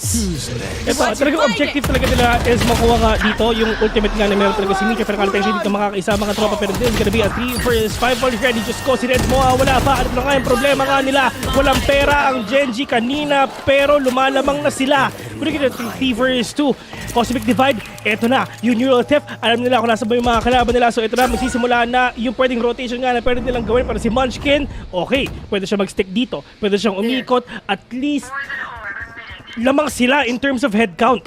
At meron pa silang smoke though. mag-Halls control dito si Munchkin. He could actually try to cut off a possible rotation na magmumula rin sa Viper ng kalaban. But through mid, inaambahan na ni Benji Fishy. Tinitimbrihan niya na nagpa-plant na rin ng spike. And itatakbo na ata to ni Bu. Kung sakasakali man, rinig na rinig siya from Halls. They know it's gonna be a 2v1 inside kung Benji Fishy pushing through B main. Pwede silang maglaro dito sa Recon na meron si Lucky So kaya napapansin yung medyo nag-step back nga Such siya. a good lurk. Pero, Diyos ko, Munchkin. Oh no, makakapitas pa siya. Isa pero ang problema si Benji Fishy nga, makukuha nga siya. Buti kita, 2 versus 1 already. Buno lang dito ang natitira. Pero yung oras, Diyos ko, wala na. Pero ngayon, tamang bait and switch na talaga. Pwede nga ipakita ngayon. Kaya ba't kanan dito kayo mga kalaban nga nila. At yung oras nga talaga na kinukuha nila. Nalamang sila mga tropa. At yung timeout na yun, Genji pa rin talaga yung nakakuha. Naunaan sila dun sa pagkakontest ng Orbe. Dun sila nagsimula mag-crumble. Not only that, binigyan sila ng opportunity ng Genji umatras kung tutuusin. Yung drone na yon, yung initiating fight na yon na dapat. And I think hindi ini-expect ng Sky na biglang mag-ult dito yung Yoru as well. And syempre, it's all about the pre-fire. Sinet up na pati Hunter's Fury. We all know the combination na lapitan mo, turo mo, Hunter's Fury ko. At yun yung ginawa nila for that last round. And I think it's already a set stone plan mula doon sa kanilang timeout. It's an execute. Sunod nung sinasabi nga natin, objective nila is makakuha nga dito ng ultimate. Si Neat Yor really need to get that information at nakuha na nga nila right after the battle dito nga sa A main with his ultimate. Talagang alam nila, okay, tara, pasok tayo dito. Pero nag-Viper spit pa nga dito si Munchkin. Pero ang problema, with that neural theft, talagang medyo malulugi nga talaga sila. Kasi once and for all, talagang lugi naman talaga sila in terms of economy and of firepower. But right now, it's just the players of Genji battle it out. Pagdating sa game na number 2, 2-0 ba or 1-1, makakabawi na ba ang Heretics mamaya? We're gonna get to see that later on. Pero ang importante, ang momentum binibuild na dito ng Genji. Kahit yung final round na yon, yung lurk, nakikita natin mula sa Viper as well. Kumbaga, clear shot na eh. It just so happens na syempre, kahit papano, meron ding cross na hawak na angle dito ang side ng Team Heretics. But, that first game, mapupunta muna para sa Gen G. And knowing na ito naman yung naging map pick nila and going in, moving forward, yung magiging next map pick natin dito is Icebox. Ang labo ng camera ko. Lili natin yan. Magpa-ano ka lang, magpa-autofocus ka lang. Kaya mo yan. Knowing na Icebox yung susunod na mapa, I'm quite excited to see kung ano yung magiging resulta ng mga next maps natin dito, ng mga next games. Pero yun nga mga tropa, pupunta muna kami into a very short break. And after that, it's gonna be the game number 2 ng ating Grand Finals, Team Heretics versus Team Genji. Kami nga pala ang The Molds. Shie sa inyong lahat.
Solo of Genji. And Jen, to help with some translation, Solo, congratulations on that first map. Now, I wanted to know, there's a lot of talk about the mental preparation of Genji coming into this grand finals. How has the mentality of the team changed? 감독님, 이번 대회 때 특히나 멘탈적인 부분을 많이 강조하셨는데 감독님 보시기에 선수들의 멘탈적인 부분이 훨씬 더 강해진 것 같나요? 사실 저희가 그 부분에 있어서 얘기를 많이 하다 보니까 얘기를 많이 하다 보니까 확실히 좀 더 생각나는 것 같고 더 강해지게 된 것 같아요. 네. It's something that we constantly talk about and put a lot of time into. We're very conscious about having a strong mentality, being able to reset our mentality. So because of that, I think we're very aware of the mental state that we're in and also have a strong mentality. Thank you very much for your time. Let's see if Genji can manage to close out Icebox this time. It's strong mentality and also a strong start here for Genji in the grand finals. I'm Yingsun, right back here once again with Josh, RT, Kakuka and Mimi. We don't see Genji winning the first map all that often, so perhaps the work they've been putting into getting a better even mentality has really paid off. But this is what we expected, at least from my side, on Breeze, right? Like, especially that first half, they knew everything to a T. The rotations were very quick coming in from Meteor, and maybe Heretics was just not really prepared to play against this composition and this map in general. I'm glad you mentioned Meteor because here he is in the Verizon high-speed moment for the day.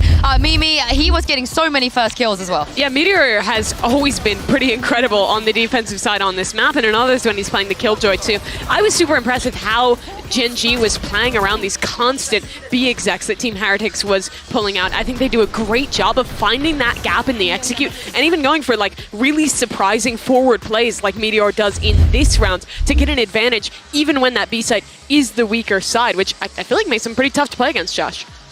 Yeah, I mean, but Heretics ran into a brick wall of like a really strong two-man site hold, and their rotation would come in just to affect the play a little bit, and that's the story of their defense. Yeah, and it's a map that, I mean, a lot of us thought that Genji would take, but fortunately for Heretics, Icebox is up next. Before we jump into that map, let's take a look at the AIM Lab shoot-around. Here is Wood. Didn't really quite come online just yet, but plenty of opportunities for him to do so as we head on to Icebox. Oh, yeah, exactly. I think that Icebox is a map where he feels extremely comfortable. Yes, to me, probably for them, this was just a little bit of a warm-up. It's something that they knew would happen, and they didn't expect much because of the preparation, but in Icebox, it has to be something different, right? I also think that the perspective in which the teams look at the map is a bit different. Heretics just loves to play for that retake. On the other side, we have a Genji that will go to that early aggression a little bit to what we have been seeing on Breeze, right? Because actually, it was the fact that Heretics could not get the spike down, one of the reasons why they were able to get so many rounds. Well, we heard from Coach Solo already, so let's hear what Coach Neil Zenio had to say ahead of Icebox. I'm here right now with Neil Zenio of Team Heretics. Neil Zenio, I'm really curious, what do you think went wrong in that first map, and how are you going to ensure it doesn't carry over to the next one? I think for me it's quite simple. We haven't had that many reps on the map, especially with this roster. That definitely played a part in it, but for me and what we spoke about in there was like our fundamentals just kind of went out the window. We got lost in the occasion, I think, a little bit, and we just didn't do the basics right. We weren't communicating, we were taking 1v1 fights everywhere around the map. And I think in the end, we started waking up a little bit, but it was just too little too late. So we just calmed down, we reset, and now it's our map. So this is it. Like, it's make or break. We need to get back into the game, and that's what the boys are going to do. All right, excited to see it. Let's see if Team Heretics can make a comeback. I mean, you've heard the man. They just haven't had that many reps on Breeze. But Josh, you faced Heretics a few times. You've seen their Icebox. What do you think they need to do to bring this series back? I think they have to enable Woot a little bit. Icebox is a very strong jet map, but also for texture too. I think the main things you have to look out for is actually their initiator differences here. I believe they're running against a Gecko KO, and they have a Sova on their side. I would pay attention to how Genji is making their opens to see if texture gets a pick, or Woot is able to find the gaps in their utility to see if he can get a pick, okay? Yeah, I think also for Genji when they're starting.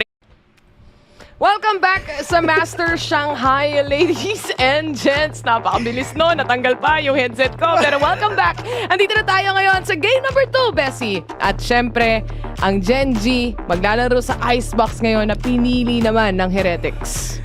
Eh, ang problema, malakas din ang Genji dito. malakas din ang Genji dito. Oo, yun ang problema nga nila. Actually, lahat ng mapa malakas talaga ang Genji. So this is gonna be a tough fight para dito sa dalawang teams nga natin to. Sino talaga ang pwede manalo. Pero nagugulat tayo, Bessie. Sa atin pala ang agent select dito. Oo nga eh. Oo, Pero sa atin ito, pala to. Pero yun na nga. we are looking at the KO plus the combination of the Gecko again, which is the usual setup na nakikita natin mula sa side ng Genji.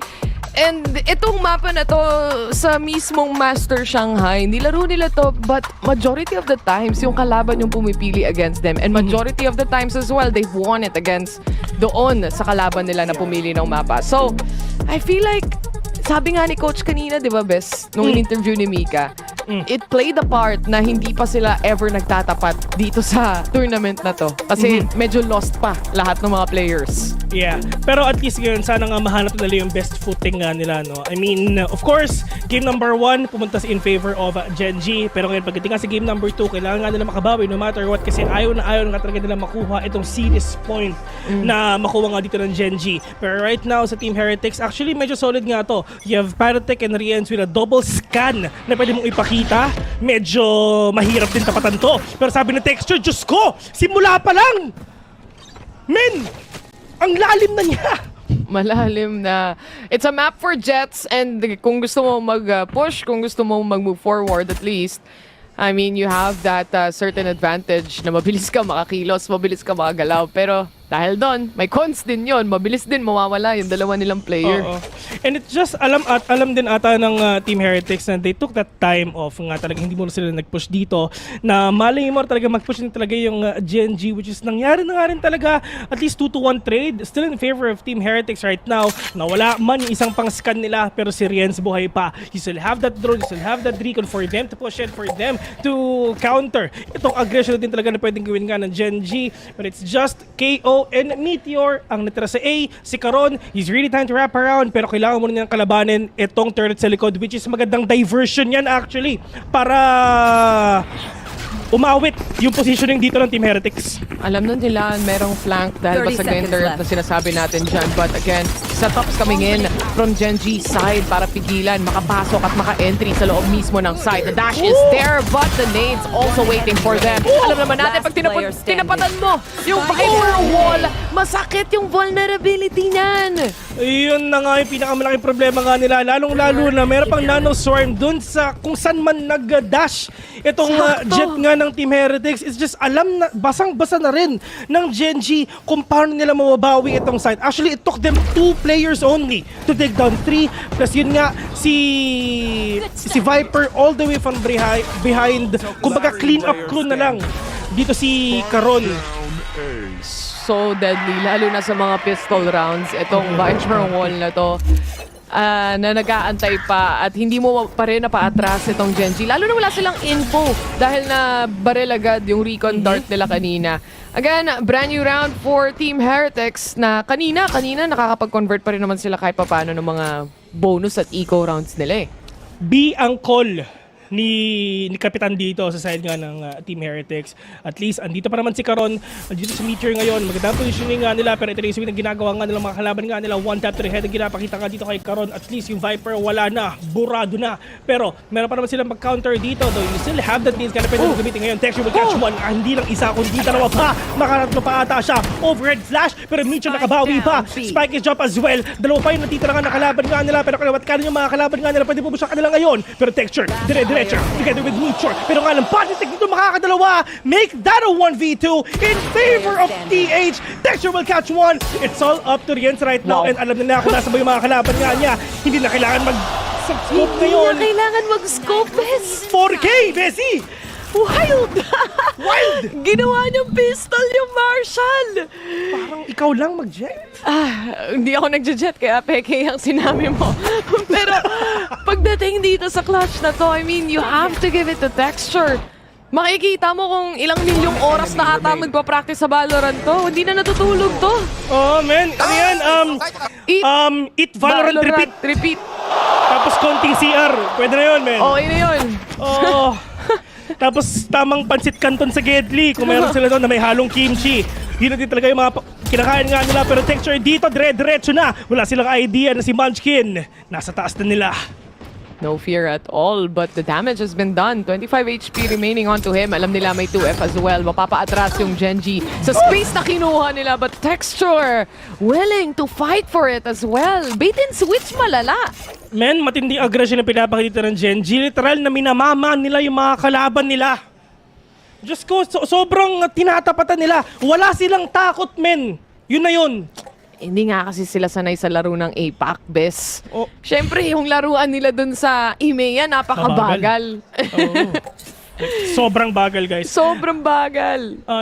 Exhibit A, Fnatic. Sila ang pinakamabagal maglaro dito sa Masters. Sinabi na rin yan ng panel na talaga sobrang tagal nga talaga. Pero look at Texture.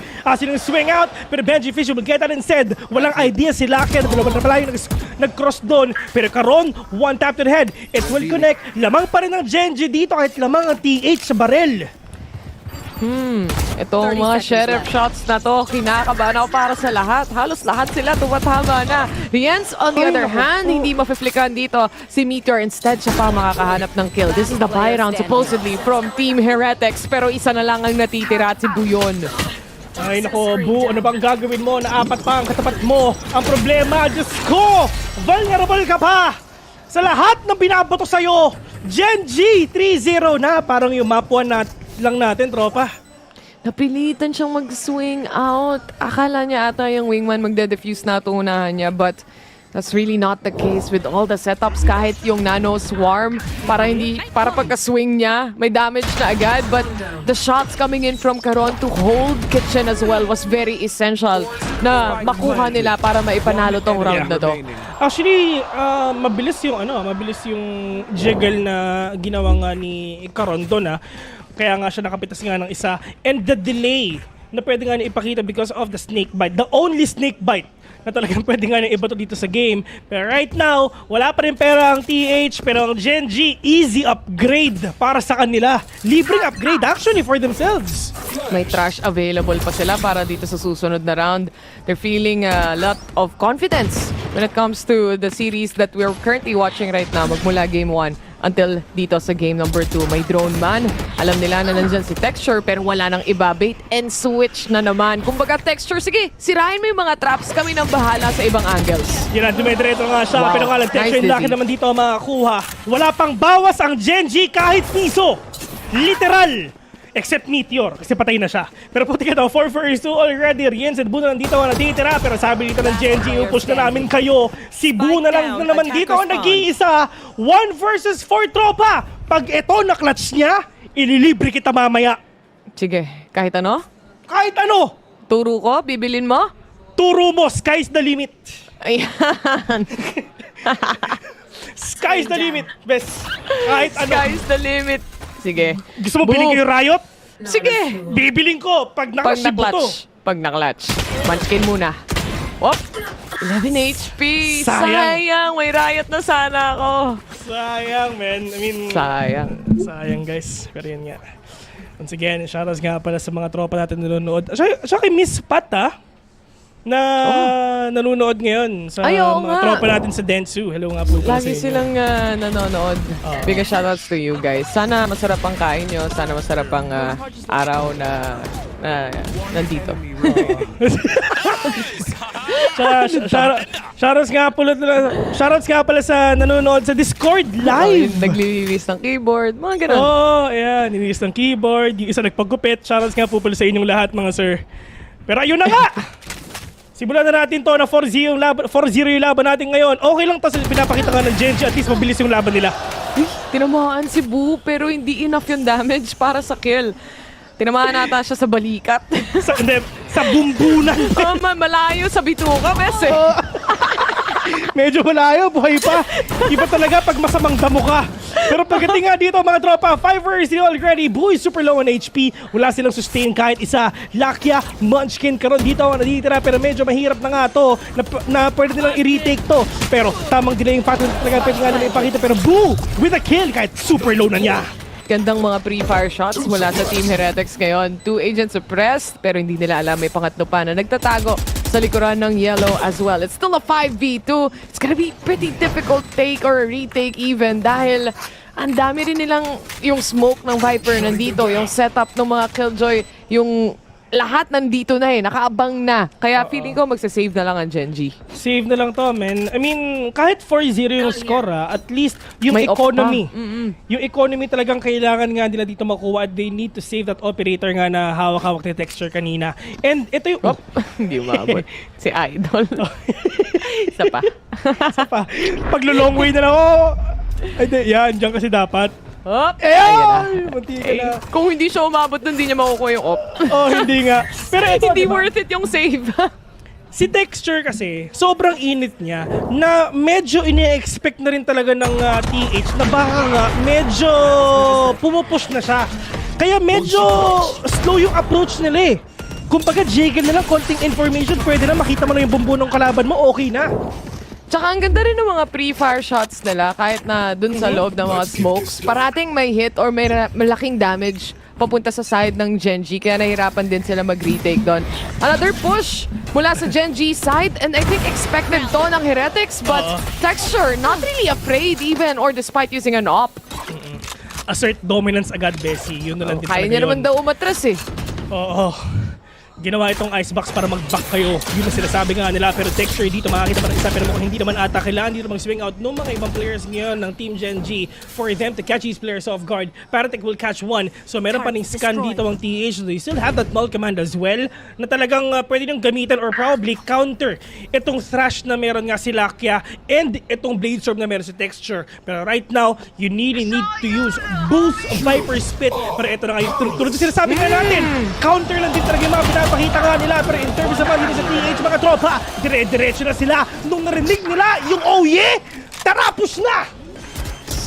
Grabe, ang gandang initiating fight and ang gandang reaction mula sa side ng Heretics but now Meteor left alone to clutch this round. 100 HP, buhay na buhay pa. Benji Fishy quite low as well pero nakaposisyon na. The trifecta is there, the triple position para makuha yung last kill and it's a 4-2. At least wala nang null command si Paditech. Yun na rin yun. Medyo inaantay lang din talaga ni Paditech na gamitin yung mga ultimates ng mga kalaban nila. Lalo na yung thrash nga na meron dito ang Gen G for them to counter-initiate their opponents, for them to counter yung pag-push natin talaga na ginagawa nga nila. And with this aggression, with this advantage, talaga nakuha nila itong round na to. Pero ngayon, na wala ng null command, you really need to rely dito ngayon sa Hunter's Fury and Lockdown and Viper Spit na meron kayo. Matindi ang AoE potential nyo. May lockdown, may knives din si Texture dito kung tutuusin. So, it's gonna be an interesting fight when it comes to this round. And kung sino man nanalo dito, they start off with the drone, yung knife na shutdown na agad, and sinimulan nila yung hunters, or rather, yung lockdown mula sa defensive side. They really wanna push out players from Team Heretics to really delay that. Kaso ang aga, no? Masyadong maaga, kaya sabi ni Riens, hindi ko na yung Hunter's Fury yan, pwede naman tayo mag-out At least, meron pa silang Hunter's Fury for post-plant. At medyo masakit kayo, medyo mahirap nga yun. Pero right now, Benji Fishy, he can actually use his lockdown ngayon agad, right? After this suppress nga na binato nga ni Munchkin, at least yung positioning dito ng Gen G, nag-iingay na nga sila para mas maganda yung crossfire potential nila. Such a good knife as well to really know na hindi pa sila nagbaback dito completely. Walang nag-check kay Lakia mula sa taas. He gets 2. Not gonna be able to get the 3. May trade na nandyan. Nandyan na yung lockdown but now Texture has to hyper-rotate all the way from B side. Damage has been done pero again, Bes, isa laban sa tatlo. Yun nga, medyo mahirap nga to. Si Riens, I mean, yes, one bullet na lang sa kanya pero kailangan mo muna makuha yung dalawa mga tropa. I mean, meron siyang blade storm dito pero feeling ko si Texture, mag-out na lang siya. I-save na lang niya to pero if ever makapitas nga siya ng isa, malay mo, ma-retake pa niya, makuha pa niya, ma-clutch pa. Pero right at this moment, yung oras nawawala na, ayun na nga, boss, mamba out na. Sayang yun, no, kung tutuusin. I mean, Lakia, nakakuha na siya ng pwesto, hindi nakita, nakakuha siya ng double kill. But again, the setups coming in from Heretics side, kahit na mapapansin mo from the previous round na merong napita si Texture dito, nare-revert back, nako-convert pa rin nila yung mga rounds when it comes to the post-plant And I think what's essential right now for Gen G is to really play for that retake scenario kasi dun yung strength nila sa totoo lang. At yun yung problema nila sa retake. Lakas nila mag-retake. there's no ultimate at all for you to counter yung Viper spit ngayon nung Viper ng TH. Actually, iniisip ko, mali na baka yun yung pang-counter nga sa Viper spit eh. Pero ginamit agad ni Meteor eh. Actually, there are two scenarios actually, Bessie. Yung first scenario, mauuna muna yung lockdown dito ng TH tapos sasagot ngayon si Meteor. Second scenario, yung Viper spit ngayon ni TH tapos magla-lockdown ngayon si Meteor. Pero hindi. Yung dalawang scenario na yon, walang nangyari doon. And kung mapapansin mo from the recent games, the recent tournaments we've been seeing, nag-iiba na rin yung format kung saan naglalapag ng mga lockdown. Yung mga killjoy natin dito, ang dami ng lineups. Ang dami na masyadong crucial na magbaba at magsettle sa pipes, honestly. Kahit nga Gecko ult, inuultihan na rin ng Sova pagdating sa pipes eh. So, it's really more of a post-plant kind of scenario right now na nagagamit to or they try to punish it, but yeah, that's really the case. Hello nga pala kay HG, good morning. Shoutouts nga po pala kay HG. Alam kong nagugulat ka sa mga nakikita mo. Naguguluhan ka, pero it is what it is. Pero yun na nga mga tol, 4-3 na. Still in favor of Genji right now. Pero right after yung nakascore ngayon ng TH, at least they know how to answer the call. Hello? Hello. Sinagot. Ring, ring, ring. Hello? Hello? This is how we answer the call. Daming ults! Ay, pero wala na. Si Texture, nang gano'n-gano'n lang. Expected na ng Heretics to. Same positioning as always for Genji's side. Kanina ka pa. Kanina pa kayo kumukulit ng A-main, ha? Tira mo si Boo. Nasa spawn na lang siya. Kasi alam niya na baka meron nga umikot sa kanila. Ang kulit niyo, ha? Dito na lang ako sa base. Binigyan, di ba? Pag gumugusto. Binibigyan, mga tropa. Nabigyan si Texture, oh. Ayun niya, pahinga ka muna. Alt-tab ka muna, boss. Tingin ka muna Facebook ka muna. Kung may Facebook kayo sa Korea. Ano ba yung Facebook ng Korea? Facebook. Facebook pa rin ba?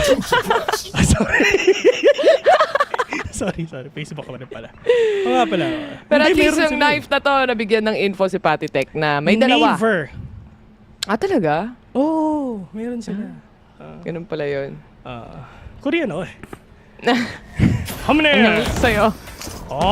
Pero ito na nga mga tropa, papasok na ata sila, pero si Munchkin lang dito ang natitira. 4 laban sa isa. Patitech will catch 1. Patitech will get 3. And good opening for TH. Nasa loob na sila.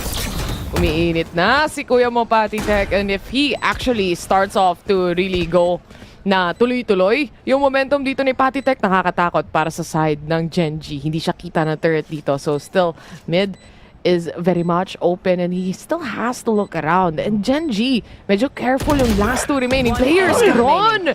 Mabilis na mas patahan si Patitech, but a good trade mula sa TH. Pero Karon, lalaban ba siya?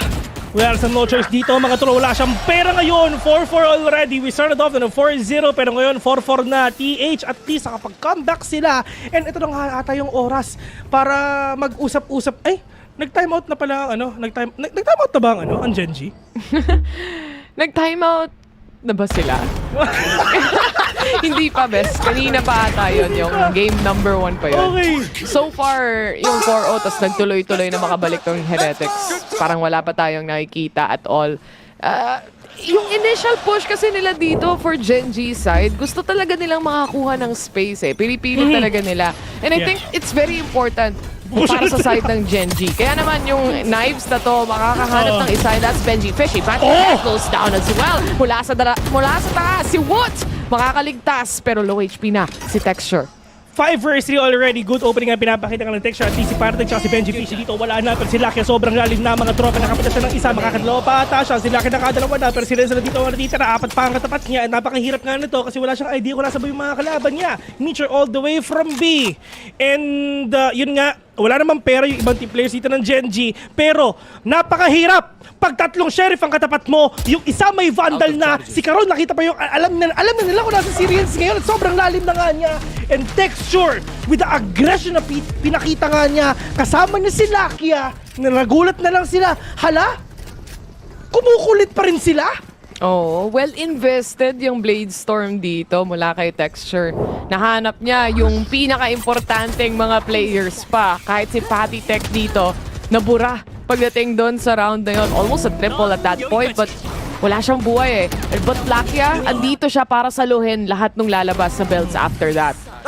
Pero ngayon, at least, yun nga, di ba? Sobrang na-divert ni Texture attention sa kanya. Na nagulat na lang sila nga sobrang lalim na. Pero si Texture, with the verticality already, Diyos ko, makakadalawa pa siya. Sige, Patitek, ang kulit-kulit mo. Hindi, nag-ano siya, no? Kumbaga, nag-dry pick din siya nun Akala niya, nag-dash in na si Texture, pero hindi pa. Pinapaisip nila Dash masyado out pala. tong Heretics, no? Parang, magpupush ba kayo ng A? Tutuloy nyo ba yung amba? O talagang hanggang dito lang and may operator sa backlines at mukhang ito, yung round na yun, na nasa backlines si Texture waiting for that operator shot. Alam nila may alarm onto the corner here as well. And Heretics, maririnig at matitimbrihan pa rin sila dito ni Meteor. Alam niya nga nila na baka nasa B na nga sila. Pero ang ganda ng swarm na pinakita nga dito ng Genji. Talagang hindi kayo mapapunta ng yellow agad.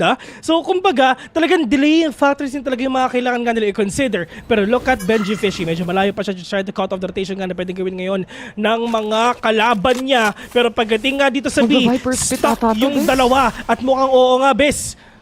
Oo, pero merong trash si Lakia. Kung makakahanap sila ng magandang positioning dito, even at least a kill, a pick-off, kung sakasakali man, but that's not really the case. Huling-huli sa dalawa. Ang huling-huli sa akto, yung dalawa at pati na rin yung lurk nila, si Benji. Si Benji. Si Benji, tropa paras pala no? Si Benji. Pero ito napagod na siya mag-basketball, man. Nag-Valorant na lang siya, man. Pero ito lagot yung Sen, na talagang napapaisip. And sobrang natatamang hinala ang TH. Nakasan ba yung mga kalaban natin? Ano ba yung mga pwede nilang gawin? Ano ba yung mga posisyon na pwede nga nilang silipin? Pero lahat ng traps na ginagawa nga dito ng Genji, nahuhulog ang Heretics all the time. Timeout na lang daw sila. Kailangan nilang hanapin yung play kung sakali man. Pero mukhang nag-timeout yung Genji kanina, Bes. Ayan, bawas na ng isa. Etong oras na to ay para sa side ng Heretics. They are still trying to figure out kasi majority of the time nakikita natin A-site yung take na nakikita at napapanood natin. And napipigilan sila sa B ng isang Killjoy or ni Meteor. Pagdating sa mga traps na yon, I do feel like na syempre the more rounds that they play, the more rounds that they understand how Genji plays as well. And they need to understand this right now. Score is 6-4 already. Or 5-4 ba? 6-4. Tama, 6-4. The score is 6-4. You have a lot of ultimates na online. I mean, lalong-lalo na dito, meron ka na naman pang cancel ng Thrash. I mean, yes, yung Viper Spit, yung lockdown dito na Benji Fishy, medyo malayo pa. Pero you really need to rely dito sa ultimate nga na gamit nyo. At lalong-lalo na, yung ibang players kasi dito ng TH, dry pick sila To be honest, yung ina-expect mo magpa-pop off pagdating sa match na to, syempre na ang gandang performance si Woot kahapon, hindi rin siya makahanap ng space at all. 3 kills and 9 deaths siya so far when it comes to this attacking side. Huli na nga sila. At lagi nga nilang nahuhuli. Handang-handa ang Genji sa positioning lalong-lalo na sa A. Yun yung sinasabi natin kanina, Bessie. I mean, yes, pinili ng Team Heretics to, pero malakas din ang Genji dito sa mapa na to. Charos nga pala kay AG at kay Ian. Oo nga, nagulat pa. Tsaka dagdag mo pa sa worry mo na hindi mo pa rin nakikita si Texture kung saan siya nakapwesto. And B-side, it is ang pinwestohan niya. Si Woot ang first contact at natama pa rin yung shot na yan. Meron pa pangalawa mga tropa pero si Boo muna makakapitas nga ng isa. Pero napakahirap nga kasi matindi yung delaying factor na meron dito ng Genji. Lalong-lalo na yung lahat ng binabato nga ni Meteor ngayon. Kanina sa Yellow, ngayon naman dito sa may default ngayon at will give them that opportunity for them na mag-rotate na. Ito na dire-diretso na mga tropa. Ito hinahanap na mga kalaban nga niya pero hindi pa na-detain yung isa. Grabe. Sa isang swarm, sa isang knife, naubos yung oras ng Heretics dito at nabigyan niya lang ng space mag-rotate yung iba pang miyembro all the way from A side. It's just a play on trying to pinch down kung sino yung magpa-plant ng spike with 17 seconds remaining on the clock. Benji Fishy finds one, Munchkin on the other. Nasa taas lang at si Lakia at Karuna ang bahala. When will Ganda you ng set. ever learn? Tatlo sila sa A kanina, Bes. Isa sa pipes, Yun dalawa na eh. nag-push na. Dahil lang sa isang knife, out muna. Isang nano swarm, out muna. Setups ng flashes, wala na. Hindi na sila nakapag-setup ng post plant nila at all. Naka-rotate pa yung iba. Grabe no, ang dami nag-push na. Isa sa nest, isa sa pipes, tapos may kasama pa yung nasa pipes if ever for trade-offs lang. At pagdating naman dito sa B, if ever nag-push kayo doon, yung delay naman na pinapakita nga ni Munchkin naman yung makakatapat nyo. So saan kami pupunta? What? Rainstorm na lang daw. Wasiwas, lipad-lipad. Tignan natin kung meron siyang mahahanap na kill dito. Akyat instantly pa 2F dito yung isang player na nag-aantay sa B-side. Instant rotation din mula sa Genji. Actually, and Texture was able to punish Patik. Nako po. Pero Na-revive, binubuhay, okay na. binubuhay na naman si Tropa. Pero tamang wallbang na hindi muna ata tatama nga sa kanila. Pero pagkatapos nitong null command na to, tara, rest back na. May Viper Spit pa si Karon. Dito na pwede nga niyang gamitin mamaya. Pero right now, ito na nag-rotate na. Pero look at Meteor. Hawak ni Meteor yung rotation sa mga kalaban niya. Hindi lang isa lang makikita niya, kundi apat pa. Pero yun nga ang problema, mamamatay pa siya. Pero pagdating naman dito sa B, Stiction nakapit sa ng isa. At yun yung go signal. Tara! A na! Kahit nga yung mismong orb nung Viper, nilapag na nila ng basta makatawid na lang pagdating dito sa A-side. Na-pull out nila lahat ng rotations. Oo, pero na-pull back din nila. Pabalik ng A yung lahat ng magiging rotation dito. Viper, Spit, nilabas na rin. Munchkin, nag-aantay na sa loob ng Ecoms. Parehas nag-Ecoms. Lahat sila nakangiti na. Patik already getting one. It's a 4v3. Diyos ko, green pa to. Pero pagdating nga dito sa mga teams na to, ito na nga yung problema nga nila. May lockdown pa si Tropang Benji Fishy. So mapapamakout yung mga players ngayon ng Genji. Pero Texture naghahanap na ng pitas ngayon ng isa. Pero problema nga niya, may Viper Spit pa, may lockdown pa. At lumakatapat nga natin ngayon, hindi na natin alam kung saan pa yung mga kalaban natin na makikita. 7-5 already, and finally, hindi lugmok ang TH ngayon. Kinailangan nila mag-invest ng sobrang daming utilities sa round na yon.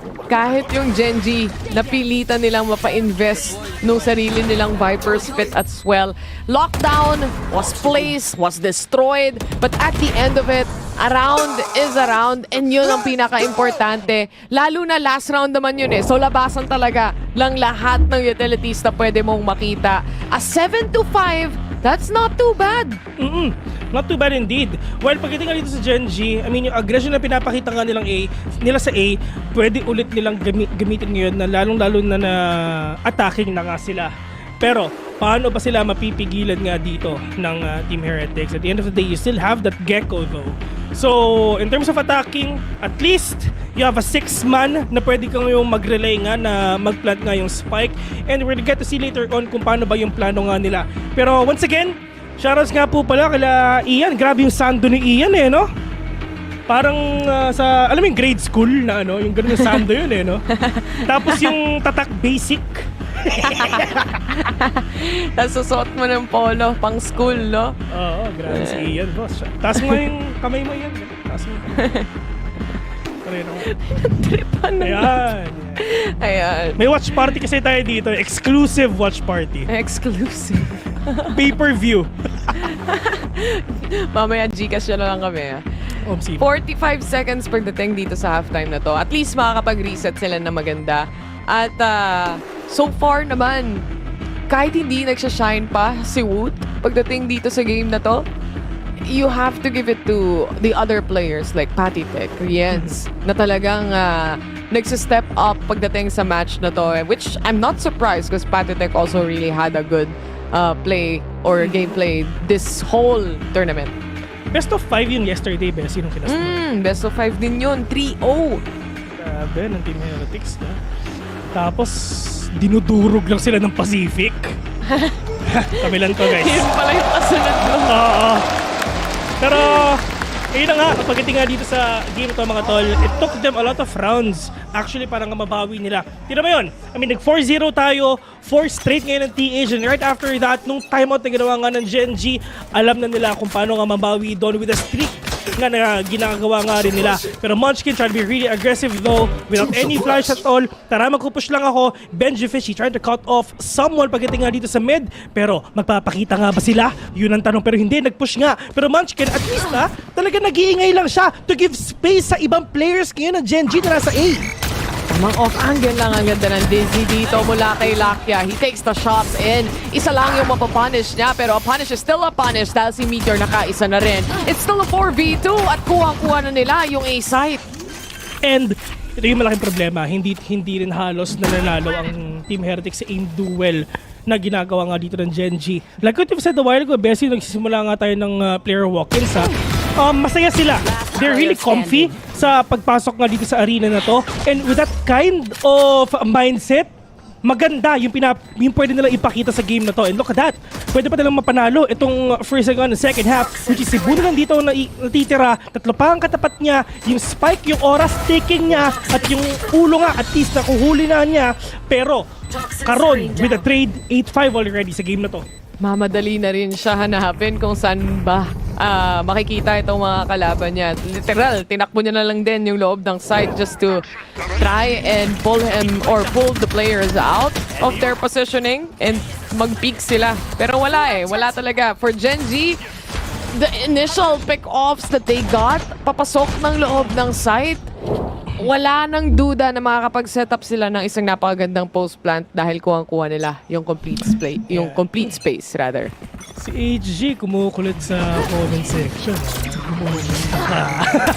Yung mga sinasabi mo sa comment section, pero nga si Boo!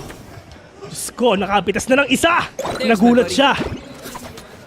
Literal na Boo. Boo daw siya Boo. Boo. Texture pa ang nawala dito, which is their duelist right now for Gen G side. Ibang klase. Pero sanay na sila dyan. Oo. Si Texture nawala. Kanina pa siya napapatay Kanina pa. Oo, so itong apat ngayon players ng Gen G, well, lahat naman sila nagpa-pop off din talaga. Actually, sa totoo lang, in terms of popping off, lahat sila merong shiny moments sa Gen G. No? Itong 5 players na to, talagang meron talaga. May highlight. Oo. Pero Bessie, nagpa-plant na ata sila. Umaamba na. Fake lang. Alam niyo naman, pagdating sa Icebox, agad-agad may reaction kapag nakarinig ng tap ng spike. Pero para sa Heretics, hindi ata ganon ang call to action nila dito. They do a recon, but it was quickly shut down. At least, alam pa rin nila na may tao pagdating sa bilong. Ito na ata yung pinakamatagal nating round so far, mga tol. Pero ngayon, at least yung Gen G. Yung Gen G sa totoo lang, ito yung team talaga na magaling mag-on the fly na magpalit ng strat Minsan mabagal, minsan mabilis. It's really hard for you to read kung ano ba talaga yung pwede nga nilang gawin. Pero, Wingman gonna be destroyed. Muntik na nilang ma-plant yung spike though. Pero, high-low position nga pinapakita ngayon ng TH. Para sa pero medyo nakabawi rin dito. Pero puti kita 3 versus 3. Malay mo, panalo pa to ng TH. Pero sabi nila kaya hindi na. Rian sa buto lang dito ang natitira. Lucky super low in HP. Munchkin as well. Classic na daw ang sabi niya. Pero Diyos ko, Munchkin, piso peligro mga tropa. May lineup pa ba siya? Yan ang tanong. Smoke off, nandyan na. May guardian na rin dito si Riens. A tap to the spike at nag-aantay lang sila ng hop out. It's a done deal para sa side ng Heretics. They know what to do exactly. Tulad nung nangyari lang kanina, Bessie, na nalo nga dito ang Team Heretics dun sa second round nga na second half. Then right after that, Gen G makakabawi na. Pero tingnan natin kung yun pwedeng mangyari doon. Well, in terms of dito sa battle nga na pinakita nila, there's a lot of utility play actually na ginagawa nga nila, na pinakita nila do. And buti na din talaga na cancel nila yung Wingman plant. That's also a big part of it. But at the same time, again, when it comes to Sheriffs, you want to take on those long angles, long-range duels. And kung mag-hit yung shots mo through the head, then it's not really much of a problem. Just so happens for Gen G, yung slowest round nila dito, gusto nilang antayin yung mga wall ni Caron, for example. Hindi pa rin nag-work out para sa kanila. Feeling ko kasi talaga dun sa unang tap ng spike, ina-expect nila lalabas agad tong Team Heretics eh. Pero hindi. Hindi sila, kumbaga, nasa isip lang ng Team Heretics, tara, play for retake na lang din tayo. And tinan mo, na-retake nga sila. Kasi, for TH, malay nyo, yun din talaga yung pinaka-strongest na pagbawi nga nila dun if ever. Pero 3-2 split for themselves, it's all up to Munchkin together with Texture nga, ay Meteor together with Texture magkasama ngayon dito sa B. But with that pick-off, at least si Woot wala na. Yung pwede mag-pop off sa kalaban nila, at least burado na. Although narinig nga nila mga tropa, pero mukhang papasok na ata sila. Meron pa tao sa may 2F ngayon, may tao pa dun sa may kabila, pero paano nila papasukin to? Kasi yung trap si Killjoy activated na. Ferrari pick sila ni Texture kanina doon sa B site. Medyo na ilang sila. Trash also available for Lakia na ginagamit na rin ngayon. Riens, mauhuli nito pero si Patitech nasa taas. Siya pa rin ang makakapag-convert ng mga kills na to. Benji Fishy also getting one. Pero ito na yung mga tag when it comes to the Sheriff shots. Wow! Tumatama ang Sheriff dito ng Genji. Despite of them, ito lang yung gamit nila. Pero maka-cancel ulit for a second time around. Itong wingman plat nga they're doing. Pero pwede pa nilang kunin yun. Pwede ipalat nga sa baba. Pero tingnan natin kung yun ba yung gagawin nila. Which is yun naman talaga. You still have that smoke though na pwede mo ang i-up dito sa side nga ng... ay, hindi pala. Kasi sa B yung smoke na yun. So you need to rely dito sa poison cloud nga na meron kayo.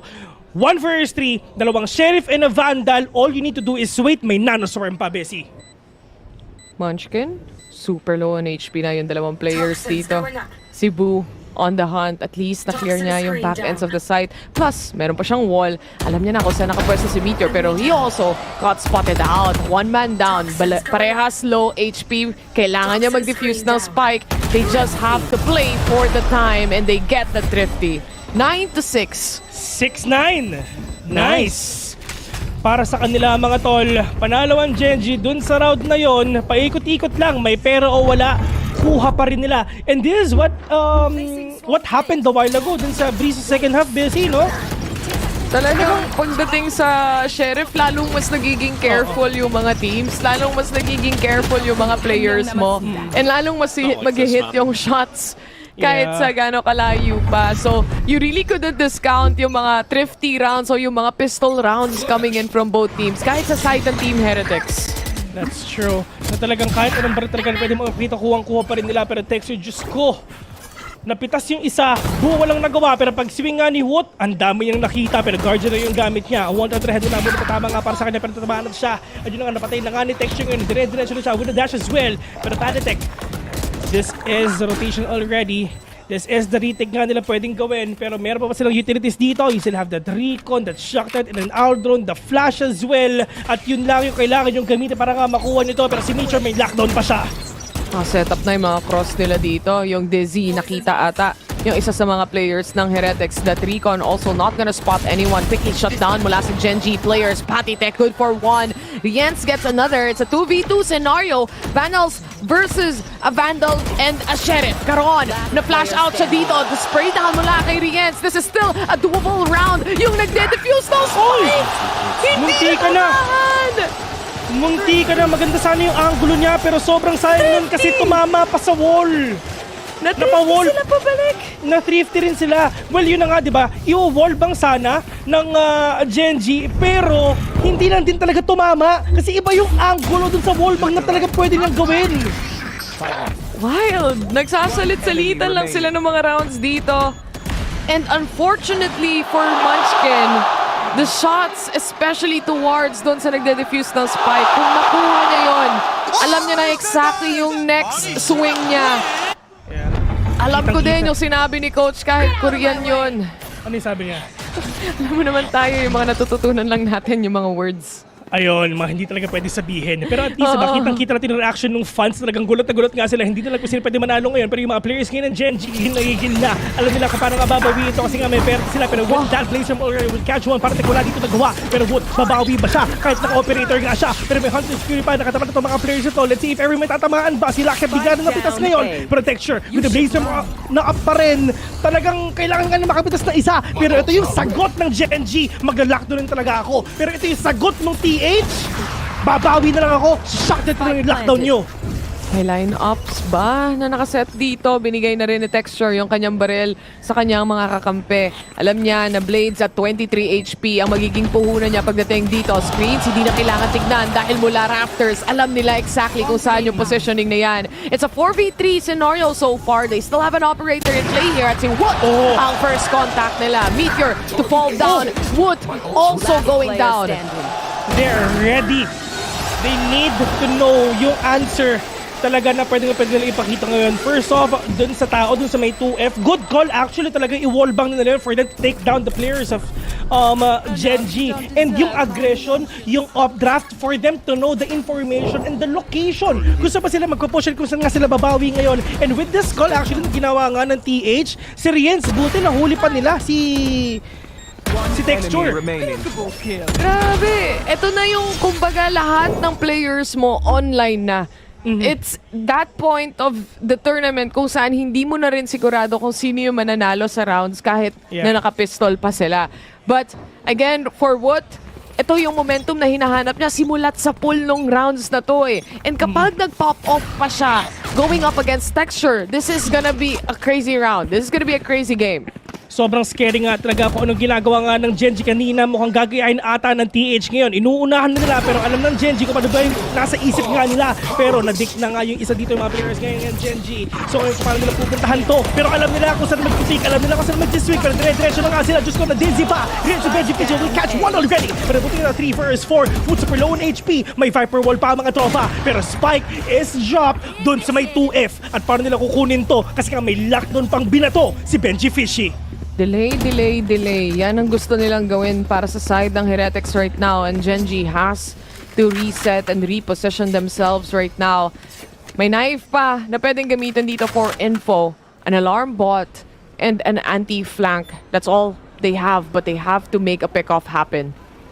Paano pick up ngayon gagawin nila Bessie? Medyo mahirap nga ito. Tutatak na apat pa sila at handang-handa ngayon si Wood na talaga. Pwede nga makita ngayon kung saan pa talaga sila magpupush. Talagang patay ka talaga with the scan pero na-cancel pa. Benji Fishy will catch one already and they will know kung saan pa talaga natatago yung iba. Munchkin Dolimer remaining on a 1 versus 3. 25 seconds na lang dito ang natitira. Lalabanan ba niya? Wala siyang pera later on pag natalo siya. So ngayon feeling ko doon na siya sa much safer na route. Magsisave na lang siya. To save, walang pera at all. And ito yung kagandahan dito sa mga rounds na nakikita natin eh. Kapag merong nakakuha ng momentum at least sa economy, ang laking bagay nun para sa kanila. And Heretics mukhang nasusnowball na going to their, in their favor rather. Itong mga matches, itong mga rounds na nakikita natin ngayon. Such a good hold and such a good decision to really put out that lockdown to make sure na ma-push out palalo itong mga players ng Gen G and hindi na nila mapulot yung spike or mapigilan at least. Kumaga all in na, Bessie. No holds barred na dito. Kung anong meron tayo, ibato na natin. And a win is a win. A round is a round for us though. So why save up everything that we have para sa next round? Kung anong tayo, diretso lang natin to. Tignan mo si Patitek, di ba? Kahit panalo siya, gigil na. Galit na galit na. Galit na galit na. Galit si Patitek. Bes, kinakita natin, di ba? Pag entry mo pa lang kasi loob ng site, ang dami mong utility na tatapatan. Yung mga flashes, nandun yung nades, basag agad. Riens nga, ang bilis din niyang mag-adjust ng aim niya eh. Kahit na tumatalo na tumatakbo lahat ng mga players dito ng Gen G. And one thing's for sure, itong second floor take ng Gen G, parati dito napapunish at least isa sa mga player or a lot of damage at least na nabibigay ng Team Heretics sa kanila. Each and every time, kahit mag-plant si Wingman doon, immediately shut down. Kahit na umakyat dito si Texture, immediately ang laki ng bawas. No, wallbang din. Actually, dalawang beses na silang na nababawian dun eh. And right now, of course, kailangan nga nilang siguro palitan yung aggression na pinapakita nga nila. Pero open pa yung mid Kung napapansin mo, Bessie, halos walang mid-take na ginagawa dito ang Gen G. And in terms na lahat sila pag nag-commit sa isang site, talagang push na talaga. Sa mid, dalawa magpo-push dito from the players of Heretics right now. What? Not successful on the operator shot. Na-dink niya yung isa. 5 HP si Meteor dito. But at least they still have that operator in play. May isa pang chance si Wood na abangan kung sino man ang nag-aantay dito at si Meteor yon. Ayun no na way. Wala. No way. Hindi niya alam na meron pang tao sa Gedli with 5 HP left. Meteor pa rin talaga nakakuha pero nga Texture mawawala na mga tropa. Panitek. Oh no. Flash siya. Pero Munchkin will get that kill instead, but Grens all the way from afar. Makakapitas nga na isa, pero this Trash already dire-diretso nga sa kanila. 3 versus 2 lamang ang Team Heretics in terms of HP, pero in terms of firepower, in terms of head count, lamang ang Gen G. So ngayon, hindi natin alam kung sino talaga pwede makabawi ngayon, pero yun nga, si Meteor nagpakita, nawala. Pero nasan ba yung iba? Munchkin, low on HP, wallbang, wala na sa 2F. At least ang Gen G natuto na. Nag-adjust na rin sila ng kanilang mga plans dito. Munchkin, sabi nga natin, 5 piso ang kanyang HP dito, and with 1 recon, alam na nila exactly kung saan babaril. It's a 2v1. Lakia has to clutch if he wants to win the round. He gets 1, but that's about it. Riens, siya ang tuluyang nagsistep up dito sa match na to, sa Icebox map na to. Finally, this is the first time na lumamang na ang Team Heretics, Bessie, sa game na to. And dito na nagsisimula yung momentum na binibuild nila kanina pa. And dun sa 2 kills sa mid, sa totoo lang, sobrang awit nun eh. Nahuli pa si Woot dun eh. Yun nga eh. I mean, binaril niya yung... Sino bumaril ng recon? Oh, actually, hindi ko narinig kung sino yung bumaril ng recon sa totoo lang. Kasi kung naaalala ko, yung Killjoy, may recon, si Meteor, naka-sheriff siya. So maririnig yun kapag binaril niya. Pero hindi siya na-dart. Oo nga, no? May isang support player dun eh. Hindi ko na matandaan kung sino. Grabe, Guardian Angel. Ibang klase men, ibang klase yung yung kapit sa Lord nitong Gen G, mga tol. Meron tayong mga bagay na hindi nakikita, pero ang importante, yung spike planted na. Pero sagutan muna ng Viper Spit ng dalawang players natin ngayon. Diyos ko, napakalaki ng ecoms natin. Men, ang laki nito. Oo, pero tinatry nila na i-pick nga itong spike na to, pero yung problema ng TH, wala sila nakikita dito kahit isa. Yung kalaban ng literal nila sa harapan nga nila, Diyos ko, si Pantig nakapitas na ng isa, si Mood nakabawi pa, pulit yan 2 vs 5 already, si Mitch ang talaga natitira, at 5 pa yung katapat niya, pero sabi ni Boo, akin ka! Nag-Valorant sila sa Baitcon! Men! Grabe! Lahat sila nag-elevate! Lahat sila nag-elevate! Literal na hindi icebox yung mapa na nilaruan nila. Viper Spit ang nilaro nila dito. Sumilip yung bandal nila. Kung hindi ko maliwa si Lakia doon ng kaunti, hindi makikita yung baril niya eh. So mapapaisip pa rin siya, may bago bang box dito? Hindi, Bessie. Natusok siya nung bandal niya. Natusok, alam mo yung mga gwardiya na tinutusok lang yung bag mo? Oh, yung batuta? Natusok siya ng batuta, boss. Uy, ano yun? Tumingin sa likod? Sabari siya bigla? Ayun na yun.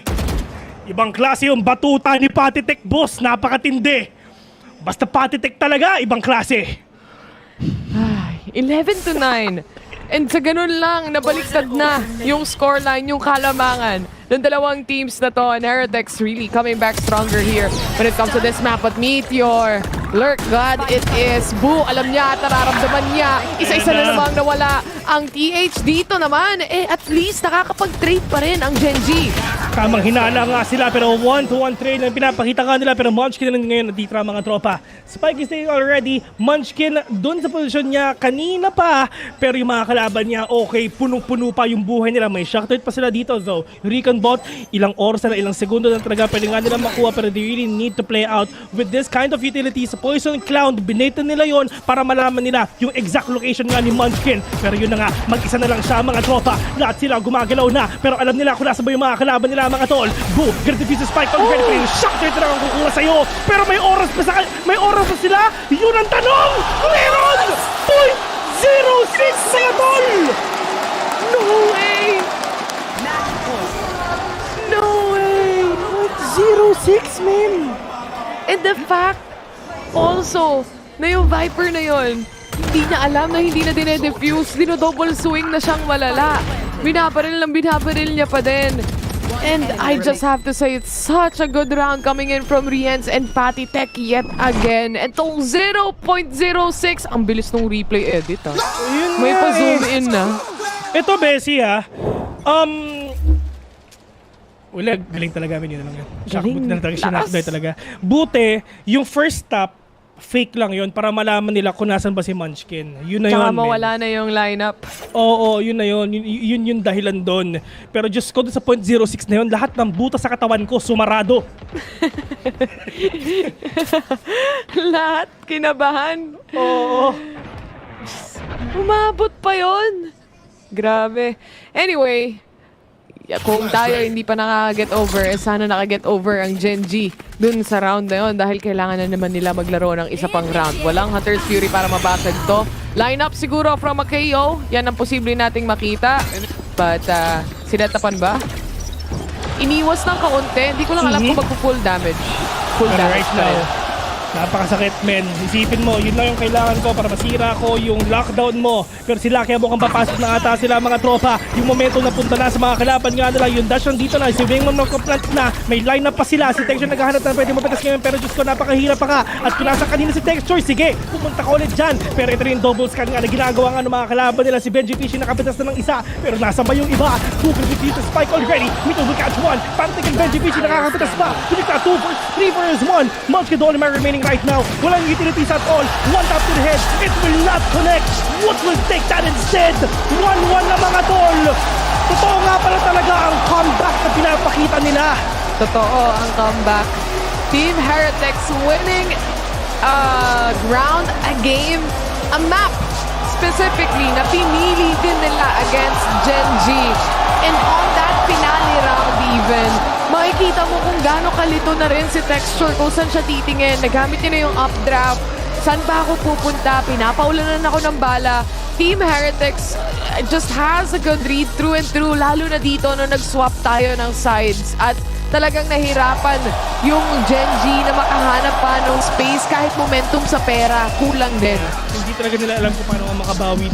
Lalong-lalo na pagdating nga sa post-plant, lagi sila nare-retake. I mean, yes, napaplant lagi ng Gen G, pero in terms of retake potential, ang lakas na pinapakita nga dito ng Team Heretics. Ito yung sinasabi nga natin kanina, you have that double scan na talagang advantage mo na yon na malalaman mo exactly kung nasan pa talaga yung kalaban mo. What a game. It was also a very enjoyable game to watch.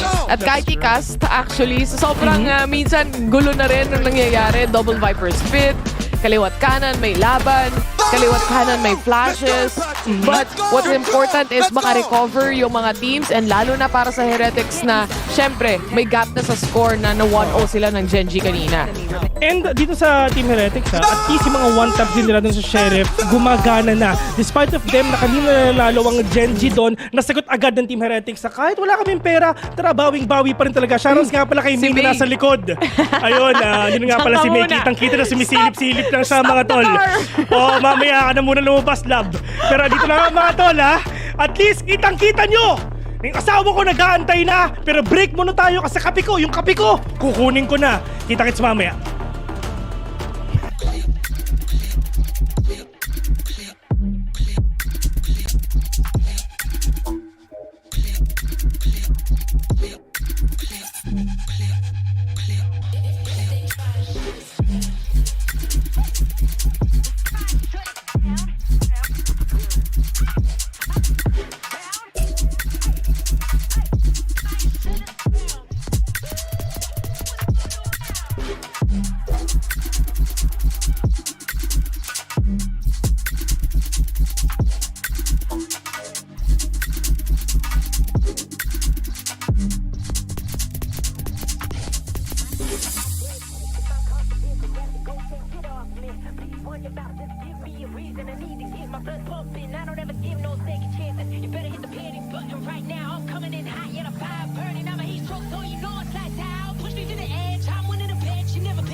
up, everybody? I'm standing here right now with two very special guests. We have none other than Anna Donlan and Leo Faria. How are you guys? We're doing great. We're all tied up. I know. Everything is so crazy. And Leo, we just heard that crowd. How has it felt like to bring an event to China? Oh, it's been so great. Look, we launched Valorant in China last year, and we knew from the get-go we wanted to bring an event here.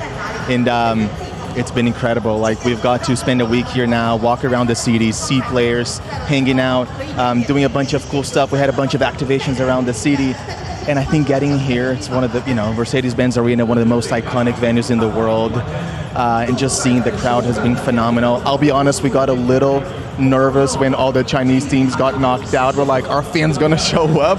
And they did. We sold out in 20 seconds, and they've really, been supporting the event. And we're very happy to be here. Oh yes, we can definitely hear that as we walked on this stage, right? And we also had some big news recently. We had Valorant console that was announced. How has that been received from your point of view? I mean, really, really well so far as we can tell. I mean, it hasn't been that long since we did the announcement, but so far the reception seems really, really good. Teams have been working on this for a long time, and for us it was like, we're only doing console if we can bring the true Valorant experience to those platforms, and so that took a lot of work. And so I think the team at home is like celebrating in this moment because we're finally ready to share it with players, and we'll see what they think. We're so excited about it though, so excited. I cannot wait as well. And finally, what do the Valorant audience have to look forward to for the rest of the year? We'll start with you, Leo. We still have a lot of season to go. We're going to go back from Masters Shanghai straight into International League, straight into Stage 2. We're going to crown the champions of the season, and then of course teams are going to qualify the champions. It's always the culmination of the Valorant year. That's where we pull all the stops and throw a big spectacle. We cannot wait to go back to Seoul, and I think this is shaping up to be our best champions ever, so we're very excited. Anna, what about you? I think it's going to be the best champions ever too. I mean, every time we do one of these big events, it takes so much for all the teams involved and players involved. It always feels like the end of the year. Honestly, it's halfway. We're halfway through the year. So there's a lot more to come. Teams focused on getting console out, focused on an amazing champs. And honestly, we still have game changers and some more stuff coming out in the game. So more to come for sure. It's never ending. It never ending. We have such a dynamic game here. I cannot wait. Thank you so much for taking the time to sit in for this little interview. We have so much more coming up. And of course, the grand finals of Masters Shanghai will continue.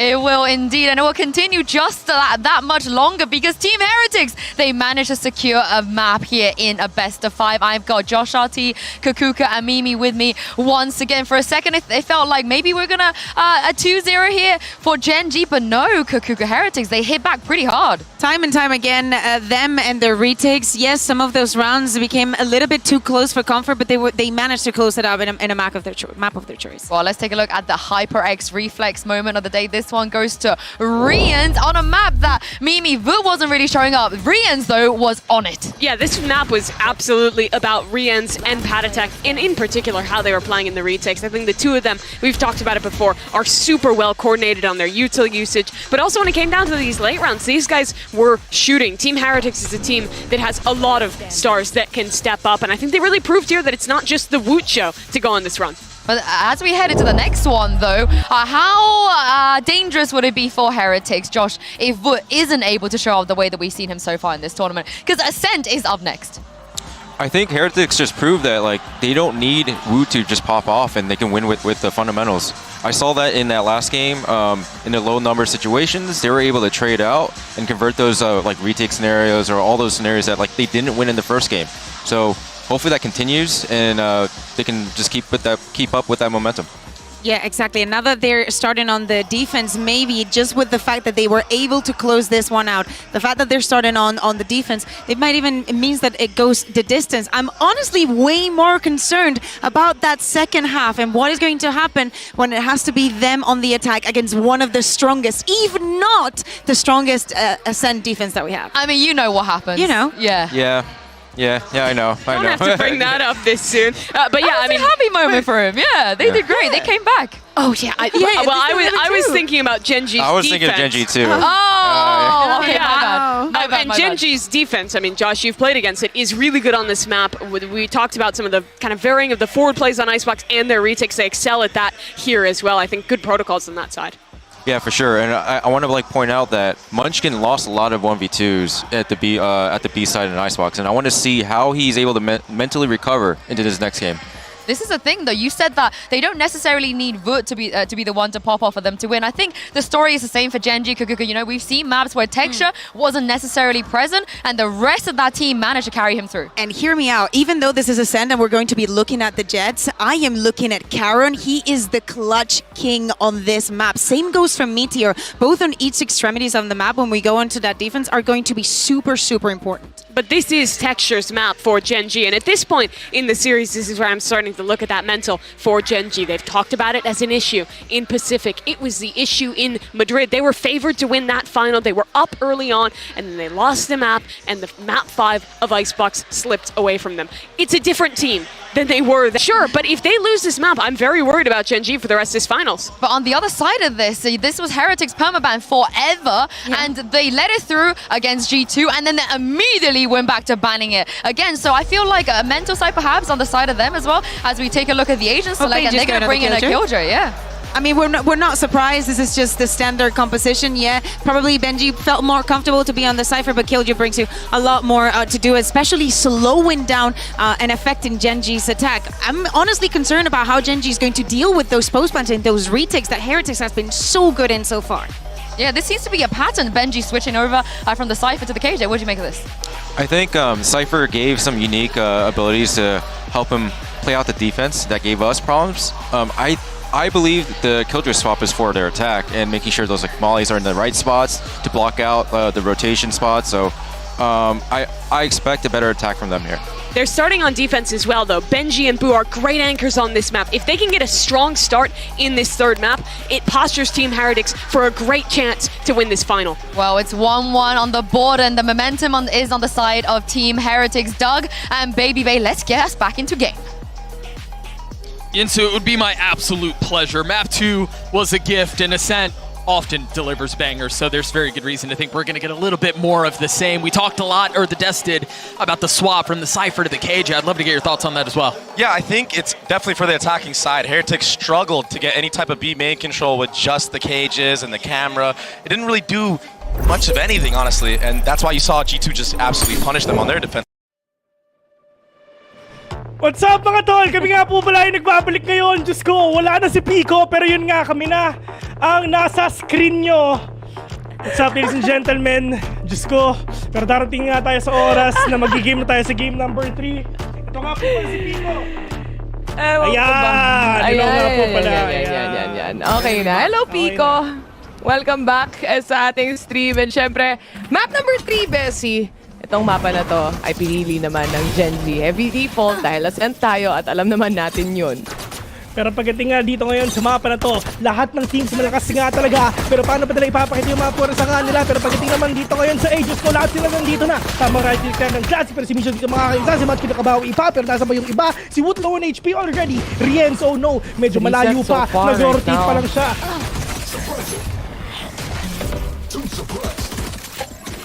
Meteor?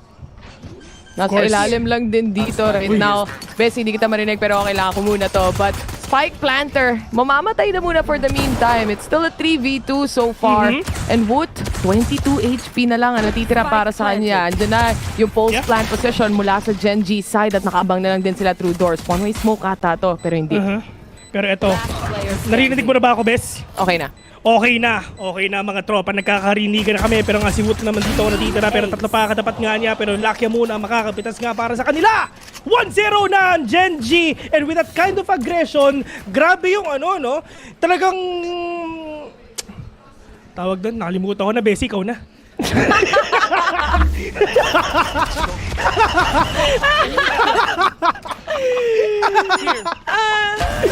Sorry! Alam mo yung nasa in the zone ka na, tapos biglang may nangyari, tapos nawala. Exactly! Yun yung nangyari pa sa side ng Genji during that game number 2. Pero itong map number 3, at least yung panimula nila dito, kailangan mo na magandang start. Ito na yung mga pistol rounds and so far sila yung nakakakuha ng mga panalo doon. Kumbaga sa High School Musical, this is the start of something new. Pero pag ngayon sorry guys, nagkaroon na naman kami ng mga kung ano, hindi kami nagkakarinigan eh. Ang dami kasing problema namin eh. pag-usapan natin yan.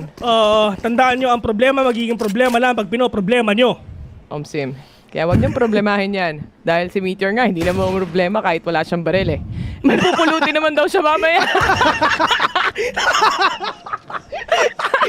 That's the mindset, bro. Oh, man! Diyos ko, grabe kayo magtipid, tropa! Pero nga si Bujus ko po, na-blind nga siya, pero may outrun pa na nasa kanya, may knife pad, si Texture nasa loob na, pero hindi siya mamapatay ngayon dahil si Texture mo na makakakuha nga sa kanya.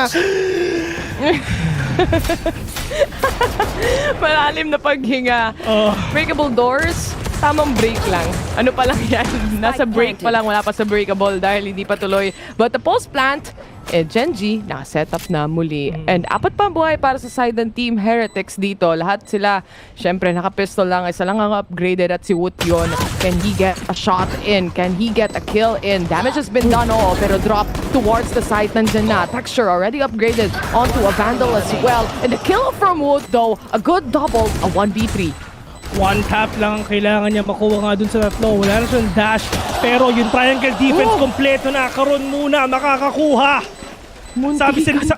Sabi ni Mitchell, sabi ko sa inyo, hindi ko na kailangan bumili ng baril eh. Mauubos din naman yung tatlo sa atin eh. Pero yun na nga, 2-0 already and now Genji, matinding aggression na pinapakita nila. Grabe. I mean, they have the upper buy. Sila yung may lamang pagdating sa baril, sa pera, and everything else. All they have to do is close that round. But to the fact na yung Team Heretics dito, at least nakapunish pa rin ng tatlo, it's not too bad for an eco round, I would say. At least marami sila napatay. Yun na yun. Actually, tatlo though. So, good eco for the side of Team Heretics. Pero si Boo, medyo sumisilip pa. Kailangan niya makapitas nga ng isa dyan kasi kung hindi talaga baka ma-GG siya kasi suppressed pa siya. But Panatech right now, ito yung mga angulo na usually hindi nga natin nakikita na si KO pa talaga yung getting the verticality onto Jenny pero Texture muna makakakuha with the dash already. But Boo with an answer. Pero ano ba yung sagot na pwedeng gamitin ngayon ng Genji? At least 1-to-1 trade. Wala si Texture, wala si Panatech. Wala yung dalawang nagpa-pop off sa side ng dalawang team na to. Gandang hold coming in from Boo here. And isang punish mula sa kanya, napilitang umatras yung mga players dito ng Genji and maybe try to find another site. Remember, dahil nga tatlo na wala sila sa kanila kanina, syempre wala rin masyadong baril itong mga ibang players nila. Stinger and a Guardian, a Phantom and a Ghost. And may nag-aabang pa na turret sa kanila. At nakita na nga ni Turret yung mga kalaban nga nila na baka nga mag-B sila pero Benji Fish magandang position na dito though all the way to market with a hold already pero Meteor oh no blinded pa siya good execution na pinakita nga dito ng Genji walang nagawa yung market player nila pero right at this moment mga tol lamang ang Genji dun sa dapat lamang ang team kasi nga buy round nila to pero Woot with a blaze bomb already pwede nang gamitin to mamaya if ever talaga magpapap ka siya pero papasok na ata sila may tao pa dito lang sa may lag may tao sa may speedway and talagang nahimay ng maganda ng Genji yung positioning ng kalaban nila on a 1 versus 3. Si Boo na lang ang naiiwan. He still has one smoke pero the way na pumwesto siya dito, mukhang magsisave na lang ata siya ng Vandal para sa susunod na round. And this was supposed to be their buy round against a bonus mula sa side ng Genji. Pero they really did a good job controlling mid here and making sure na yung once na mag-connect yung paranoia na yon, may sasalo or may follow-up na kill na mangyayari doon. And it was just a very clean shot coming in from Meteor. I just wanna say na dito sa buong game na to, never pa nanalo ang Team Heretics sa first 3 rounds. Totoo. Ng lahat ng mapa Map 1, Map 2, Map hanggang dito. Map number 3. Ganun pa din. Never sila nanalo sa buy round nila. And, ewan ko ba, pagdating nga dito sa Team Heretics, kung ano ba playstyle yung pwede nila ipakita. Haha! Yun ang sabi nila.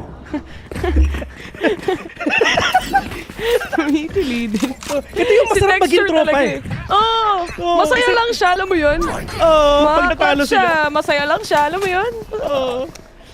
Tawa mo lang. Tawa mo lang yan. Tamang lockdown nga muna yung kinit, ibabato nga nila pero wala silang pang-cancel dito kahit isa best. Ang ganda ng paranoia pero hindi tumama yung knives na yun. Instead, mapapatras tuloy sila. They wanna try and punish anyone possibly na very close pero hindi mangyayari yan. Instead, Genji has the whole space, has the whole side to really make that plant happen. And ngayon, binabasag na nila agad yung pintuan. Mabilisang retake ata ang gustong gawin ng Heretics dito. Benji, Fishy, nagre-reload na. And Meteor happy to take up that space but he falls back. Didn't connect the shot. Si Boo nanano-swarm kill pa though. So kahit hindi nga sila makita, talaga alam nila kung paano nga bawiin to. Pero itong KO nade na binato nga nila kay Meteor, lalabas sana dito si Meteor nga, pero it's just handang-handa na rin ang Genji dun sa initial push na pwede gawin nga dito ng TH. 4-0, just like what happened nung Game 1 and Game 2. Wala kasing nakuha yung Blade Storm na yun eh. They had a Vandal, pero wala rin tong nakuha dahil stunned din si Boo from that lockdown plus the swarm grenade as well to punish him completely. What an execute mula sa side ng Genji. Heavy default to. Syempre, alam mo na yung expectations mo but they're still shocking Team Heretics to its core. Pero si Riens, nilabas na yung Odin niya, Bessie. At for sure, hindi nga siya. Pero dalawa lang dito, natitira mga trono sa Panatic. Gusto na nakatapos na. Make that 3K. Benji Fishy with another one right now. It's all up to Meteor. At least alam nila kung paano patatahimikin dito ang Genji. Just like kung ano nangyari nung map number 2 natin. Ganito yun. Ultra wide swing. Wala nang mararating pa. Wide swing hanggang kamatayan yun, Bes. Wide swing siya hanggang bind. Pero wala pa rin talaga. It's a double up mula sa players dito ng Team Heretics. Gandang aim labs duel mula kay Patitech dito. Very clean shots. Apat yun, pero inagawa pa siya ng kill. Actually, ito. Pinilit ng Genji yung one-way smoke ni Boo dun sa A. And may nakaabang at may nag-aantay na para patayin sila. At malas nila na medyo aliw din sa shots itong si Patitech. And once na mag-hop out ka, malinis, calm aim ang meron tayo at nakikita natin dito. But it's a 4-1. That's the first round so far na nakuha ng Heretics. Ibang paninindigan talaga ng isang Patitech mga tropa. Pero tamang flash nandito talaga. May null command pa. Si Munchkin ngayon parang nga makapalong sila. Pero dalawa nagbabantay dyan. Patitech will fall down. Pero makikita pa niya na meron pa nagpupus siya. Kasi may tao pa sa may kalan nila. Pero Boo will catch everyone na pumapasok dito. Papuntang short. Meron pa sa likod. Benji Fishy with a big retaliation. And TA nakuha nila yung round na yun. Wow. Nabuhay pa nila, pati yung KO as well. So, apat pa, I think, yung buhay sa kanila when it comes to this round. Ang gandang laban para doon sa spot, para doon sa mismong loob ng site. Kahit yung posisyon ni Boo dito, able to catch 2 players out and the trade coming in from Benji Fishy. Just perfectly placed and a perfect timing. At saka, ano yun, man? Kumbaga, ultra dry picking yung gagawin nga nila kasi nga may null command dito si Patitech. Despite of him na napatay na, at least may bilang pa siya. Barilan kung barilan, sabi nga nila. Mapipilitan silang umatras dahil maagang paranoia yung nakita natin when it comes to A main. And because of that, at least some of the utilities na gamit na rin from the side of Team Heretics here. They do have space when it comes to B main dahil si Meteor at least naka-hold naman sa spawn nila dito. But again, default muna tayo. Ang Genji, at least ito na yung mga pinakamabagal nga nila doon pinapakita nga nila. Like what you've said, default, play for picks, contact play, pero play for picks ito mga tol ha. Pero lahat sila magkakasama nga sa B. Heavy B push yung gagawin nga nila. Pero tamang Hunter's Fury nga muna ipapakita nga nila. Sila sumachacha na ang mga tropa, pero tamang Rico lang din talaga. May makikita ba siya? Okay, wala kasi may counters pa. Thank you, delikado siya kasi Diyos ko, may Nick, may KO na iba. Riens, men, sinampal siya ng Odin nung kalaban nga niya. Pero pagdating naman dito ngayon, 5 vs 4, si Mitchell nasa gitna na. Kina-cut off niya, ni-rotation nga ng mga kalaban nila para nga makuha na nila yung A ngayon, which is doon sila pupunta. Pero wala silang idea. Si Patrick nagbabantay na, nakadalawa na. Pero yung isa nag-aantay doon, Diyos ko, nakatakas pa. Pero Meteor, tamang sharded step lang. Alam niya na baka meron talaga mag-push sa kanila. Oh my goodness, si Boo. Hindi nga lang kung saan magagaling pero the timing na nagsiset up ng smoke dito si Boo. At least nababa niya kahit papano. Meron pa rin support. 13 seconds remaining to plant the spike. Huling-huli sa likod. Patitech ready to take on the action. Ready to step on the gas. Sobrang init na niya. At least I mean, dun sa positioning na meron talagang Team Heretics, it took them a while for them to recover. 4 rounds to be exact. And siguro ito na yung best time sa Gen G na mag-time out na lamang pa sila.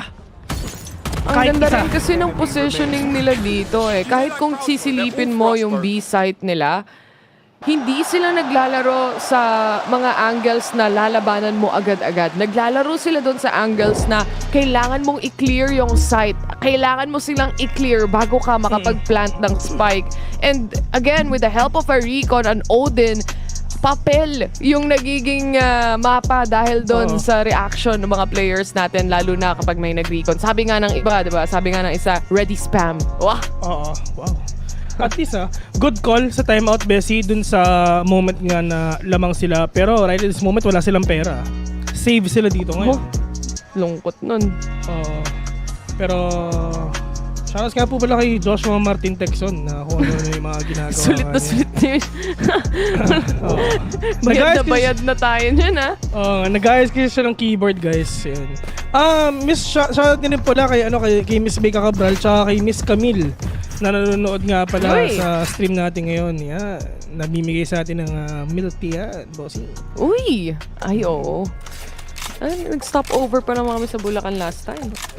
Best shoutouts nga pala kay Riot. Ayan. Kasi wala nagsha-shoutout sa kanila. Caster, shoutout yung boss. Dalawa naka-stinger para sa side ng Gen G dito. The rest, onto the rifles. And may Odin pa rin para sa round na to. Siyempre. After this round, punong-puno pa rin sila. Napakadami pa rin nilang pera. Kaya mukhang papasok na ata sila. Pero si Wood Jusko nakapitas na. Na-off-angilan pa nga. Pero hindi. Si Karon babawi na. Pero na-pre-fire lang din siya ng mga kalaban niya. Si Wood, wala siyang pakialam kahit may nade sa may baba niya. At least makakapatay siya. Pero buti ito 5 versus 2 already. Munchkin and Meteor, the only man remaining. And this is gonna be a really hard pick na talaga pwede nilang gawin. Kasi Meteor magpo-push. Pero si Boo, sa may Gedli, nagbabantay lang. It's quite interesting even dahil 4 stack actually. Ito ang A site. At si Munchkin, dito na lang siya sa Gedli magtatampo. 30 seconds left. Sinapak yung pader. Siya magawa. Sasapakin niya na lang yung pader dito sa gilid, guys. Ay, best, alam mo ba, sa lahat na pwede nating pasalamatan, alam mo kung sino? Sino? Yung mga nanonood. Alam mo kung bakit? Bakit? Kasi kung wala kayo, guys, wala kami. Wala kaming sweldo. Tama. Kayo ang nagpapasweldo sa amin sa mga skins na binibili nyo. Tama. Kayo ang tunay na boss. Tama. Atabs nyo lang kami. Sakto. Yung isa nating tropa, kakabili lang ng kuro namin kanina. Diba? Salamat. Ako, bumili ako ng Singularity Ghost kahapon, so binalik ko lang din yung pera kay Riot, di ba? Pero si Woot makaka 3K na, at least ngayon, online na siya. Totoo. Kanina kasi talaga dun sa icebox, wala talaga siyang space at all eh. Pero ito, na nagkaka-recover sila ng momentum talaga. And really, yung step up ng ibang mga players coming in from Heretics side, napakalaking bagay. Kahit si Boo, ang dami niya ring nahuhuli ditong possibilities na ma-open up pa na makuha nila yung rounds. Ato ang TH dito, mahilig sila talaga na mag-take ng risk. At least yung mga risk na yon na ipapanalo nga nila. Lalong-lalo na yung si Woot na just, wala siya pakialam kahit may utility sa harapan ko, magpipick ako kasi alam ko may magpupush nga dyan. Tinan mo, yung risk na yon na-convert into a win. All risk, yes rewards. Many rewards din. Okay din, di ba? The bigger the risk nga, the bigger the reward, sabi nga nila dito. But anyway, itong mga shock darts na to, at least sinusubukang mabasag yung mga alarm bot. At yun nga, nabasa. Number yun eh. Oo, na-tamber na yung alarm bot, boss. Wala siya nagawa. Careful. But right now, you still have that lockdown nga na meron si Benji Fishy. Lakia, wala pang Hunter's Fury, so there's no way for you to destroy or to counter itong lockdown nga na pwede nang iba to.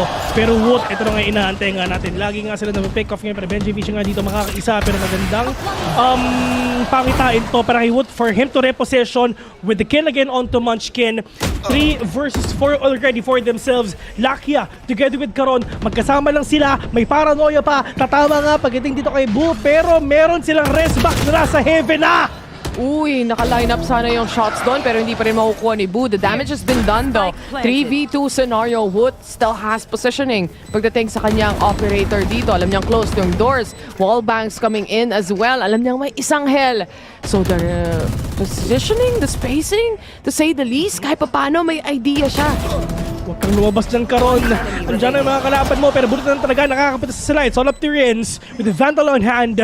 Low yung dalawang players nga na to, pero 5 seconds on to Rodrigo. Pwede nang antayin to. Pero ito na, bababa na nga siya. At go signal na to para kay Karon para mag-swing out na. 5-4 already. Sobrang dikit nung laban nila. Nakahanap finally ng round itong Genji na at least ma-recover back nila yung momentum na yon na nakukuha na ng tuluyan ng Heretics. No? It's been a while but they were able to really punish out enemy sightlines here. Kahit na nagwa-wild din si Wood when it comes to the operator, they were still able to set up this post plant which was very important and really play for the angles, lalo na Lakia was helping them out as well. And at least yung mga diversion na talaga na ginagawa nga dito ng Genji, lalong-lalo na pagdating sa mid, si Wood at si Benji Fishy, pagdating dun sa A, si Karon at saka si Lucky, nga matinding mind games na talaga pwede nila ipakita. Pero one-way smoke para kay Boo at para kay naka-setup to para kay Panitek. Pero kailangan nga mag-ingay ni Boo dito para mas ma-setup pa niya yung aggression na pwedeng bawiin ngayon ni Panitek ngayon dito sa A. Here. Konting TS, nagpasama na lang din kay Benji Fishy para basagin itong mga traps para magkaroon ng space to push forward pero nakaabang na. Nag-aantay din si Meteor kung kailan siya lalabas dito. Spotted out siya by Lakia. He still positioned himself onto B. Medyo malayo pa. Pero pagdating nga dito kay Wood, Aldro muna makikita nga niya at sinasabi nila okay, nandito pa siya. Pero nakapag-reposition siya, hindi pa tumama. Hunter's Fury nga na ginagawa nga nila, katapat lang nila pero tamang short na lang gagawin nga dito ni Wood. Diyos ko! Sa sobrang lakas ni Rins! Pinatay niya pati si Wood! Oh my goodness! Lahat na ng pwedeng tamaan, natamaan niya kahit kakampi pa. It's a 3v1 scenario. Lakia, left alone. He has a shock dart. May recon pa siya dito. If he can isolate the fights, it's doable. Lalo na yung dalawa naka-hold naman sa may likuran and the spike is on his hands. 3 versus 1 is gonna be a really difficult take 13 pagdating nga sa seconds. Genji. Paano mo pagawin to? Panitek will take that kill instead. 5-5 already, the closest rounds that we can get sa game na to. Pero at least pinapakita dito ng Team Heretics, despite of them, this is the first time. Ito yung pinakamalaking stage na napuntahan nila so far and they're really performing well. That's true. I mean, it just goes to show, this is the grand finals. Heretics na parang dati marami pang doubters. This time around, parang napa-shut up sila. Kasi kung tutusin, si Wood, hindi naman talaga siya yung duelist ng team na to. Panitek is just a sub on this team. But look at this performance. It's the grand finals. And yun nga, di ba? I mean, ito yung first team na may sub sa game nga nila. Pero Bessie, is it just me or hindi gumagalaw yung oras? Hindi. Hindi nga. Naka-tech pause. Naka-tech pause, ayan. Yan. Tech pause. Yan. The favorite part of the day. Sakto lang. Pina-tech pause ko talaga kasi dumating na yung kape ko. Oy, ayan. Gusto nga natin yan. Ano ba yung problema nila? Tech pause gear? CR ba? Tech pause wiwi? Ano ba? Walang charge yung natin mouse? Yan. Oo, walang charge yung mouse. Di na-charge yung monitor. Ano problema natin pag-usapan natin, mga tropa. Oo, yun lang yan. Shoutouts nga pala ulit sa mga umiinom ng kape yan. Si AG, masaya na, may kape na siya. Ibang klase. Oo nga. Pati si Ian, may kape na din. Oo, yan. Grabe naman yung doktor. Yan, si Doc. Si Doc. Grabe si Doc, oh. Grabe yung ngiti ni Doc. Hey! Niresetahan ako kanina yan. Gusto mo? Reseta. Reseta ni Doc. Ganyanin, baka mahiya. Ay! One tap or counter straight. 100 puts. 3 times. Alright. Huwag mo na i-share sa iba. Baka gumaling pa yung iba. Wala na naman. Hindi naman tayo makakapag-rock. Talo na naman tayo. Libreng reseta para sa lahat. Sa akin lang to. Ayan ba? Para kang tatakbo Oo. Ay, nako. Ano kaya yung problema nila? Hindi pa sinasabi sa atin ng Riot shoutouts nga pala, nahihiya sila. Shoutouts nga po pala, tinatanong ni Pot yung pangalan nyo. Ano lang? For research purposes lang daw ng tropa namin. Tanong lang. 5-5! Hahayan. Oo. Uy, si Miss Pat, tumayo daw siya, nasasaktan daw siya, pero ito Bakit? bumalik na. Hindi ko alam, yun yung sinabi niya. Shoutouts, Shinare na lang lahat ng shinare ng mga kausap natin. shoutouts nga po pala kay Miss Pat Gonzales na nanonood. Boss natin yan. Boss namin yan. Abangan nyo ang susunod na episode ng Balitang City. Abangan nyo yan, guys. Pero abangan din ng KO na to kung sino ang entry ng A-side dahil maganda ang pwestuhan ni Patitech dito. He was able to catch 2 damage a lot. Pagdating kay Lakia at si Woot na ang bahala sumalo niyan. Pero paano nila to babawiin ngayon? Kasi nga, yung players ng Gen G, Diyos ko, dalawa na lang sila natitira. Make that a 1v4. Dexter, the only man remaining right now. With an updraft lang na gamit niya. Yung dash, of course, wala pa. May lockdown pa yung katapat niya. Yung utilities, Diyos ko, kompleto pa. At paano niya gagawin to? No 1v4, yung spike drop pa. Pero lahat sila sama-sama lang sa short. I got the spike. Texture. Spike nasa kanya, oo. Pero 28 seconds. Sinara niya ang pinto at alam na nila exactly kung saan ang positioning niya dito. Tinalo ni Wood kasi akala niya nagpa-planta talaga. Pero napakadaming magpa-flood papunta sa kanya na hindi nakakayanin pa. At yun yung inaantay nga natin. The way na finlad ng Gen G, yung A-site kanina, napipigilan na. Kumbaga, kung flood ng Gen G, ang TH, alam mo kung ano sila? Dam. Sila yung nagpipigil. Kasi tayo na yun eh. Oo. Uy, meron tayong tabi na ganyan, no? Wala eh. Hindi kasi nila chinek si Patitech, di ba? So, kung yung angle na yun sobrang open, masaktuhan ka pa, matimingan ka pa ng lahat ng utility play, then lugi ka talaga. At paano nila ito gagawin nga? Lalo na't meron silang lockdown, may null command pa. I mean, yes, meron naman pangsagot dito ang Gen G. Pero in terms naman sa TH, talagang kuhang-kuha pa rin nila kasi nga, Diyos ko, may off-angle na, may Odin na, nirarat-rat na nga sila, sabay-sabay na! Benji Fisher with a 2K at yung Odin, nung kabila, halos wala rin talaga nagagawa. Pero ito na nga, nakabawi na rin dito ang Gen G with a 2K. Pero look at Lucky and Munchkin, Diyos ko, sobrang low na. Hindi pa rin tapos yung hold na yon pagdating sa side ng Team Heretics. I mean, si Bu kung tutuusin, right here. Wala siyang takas doon. Di siya makapag-TP out dahil sa null command. But Lakia using up yung Hunter's Fury niya. Natamaan si Rienz. The kill still not yet there. Munti ka na si Rienz doon. Pero silid na isang Hunter's Fury na lang siya. Pero yun nga, ang parehong low ang si Lakia and Munchkin. Pero pagdating naman kay Woot, wala talaga siya makikita dyan kasi he's actually looking the opposite way. But nakasalalay kay Padetech if ever talaga makakakita siya dito. Wala nang flash ang si Munchkin. So talagang, literal na dry pick na lang to. At kailangan nila mag-ingay doon sa may A main para makapasok nga dito si Munchkin.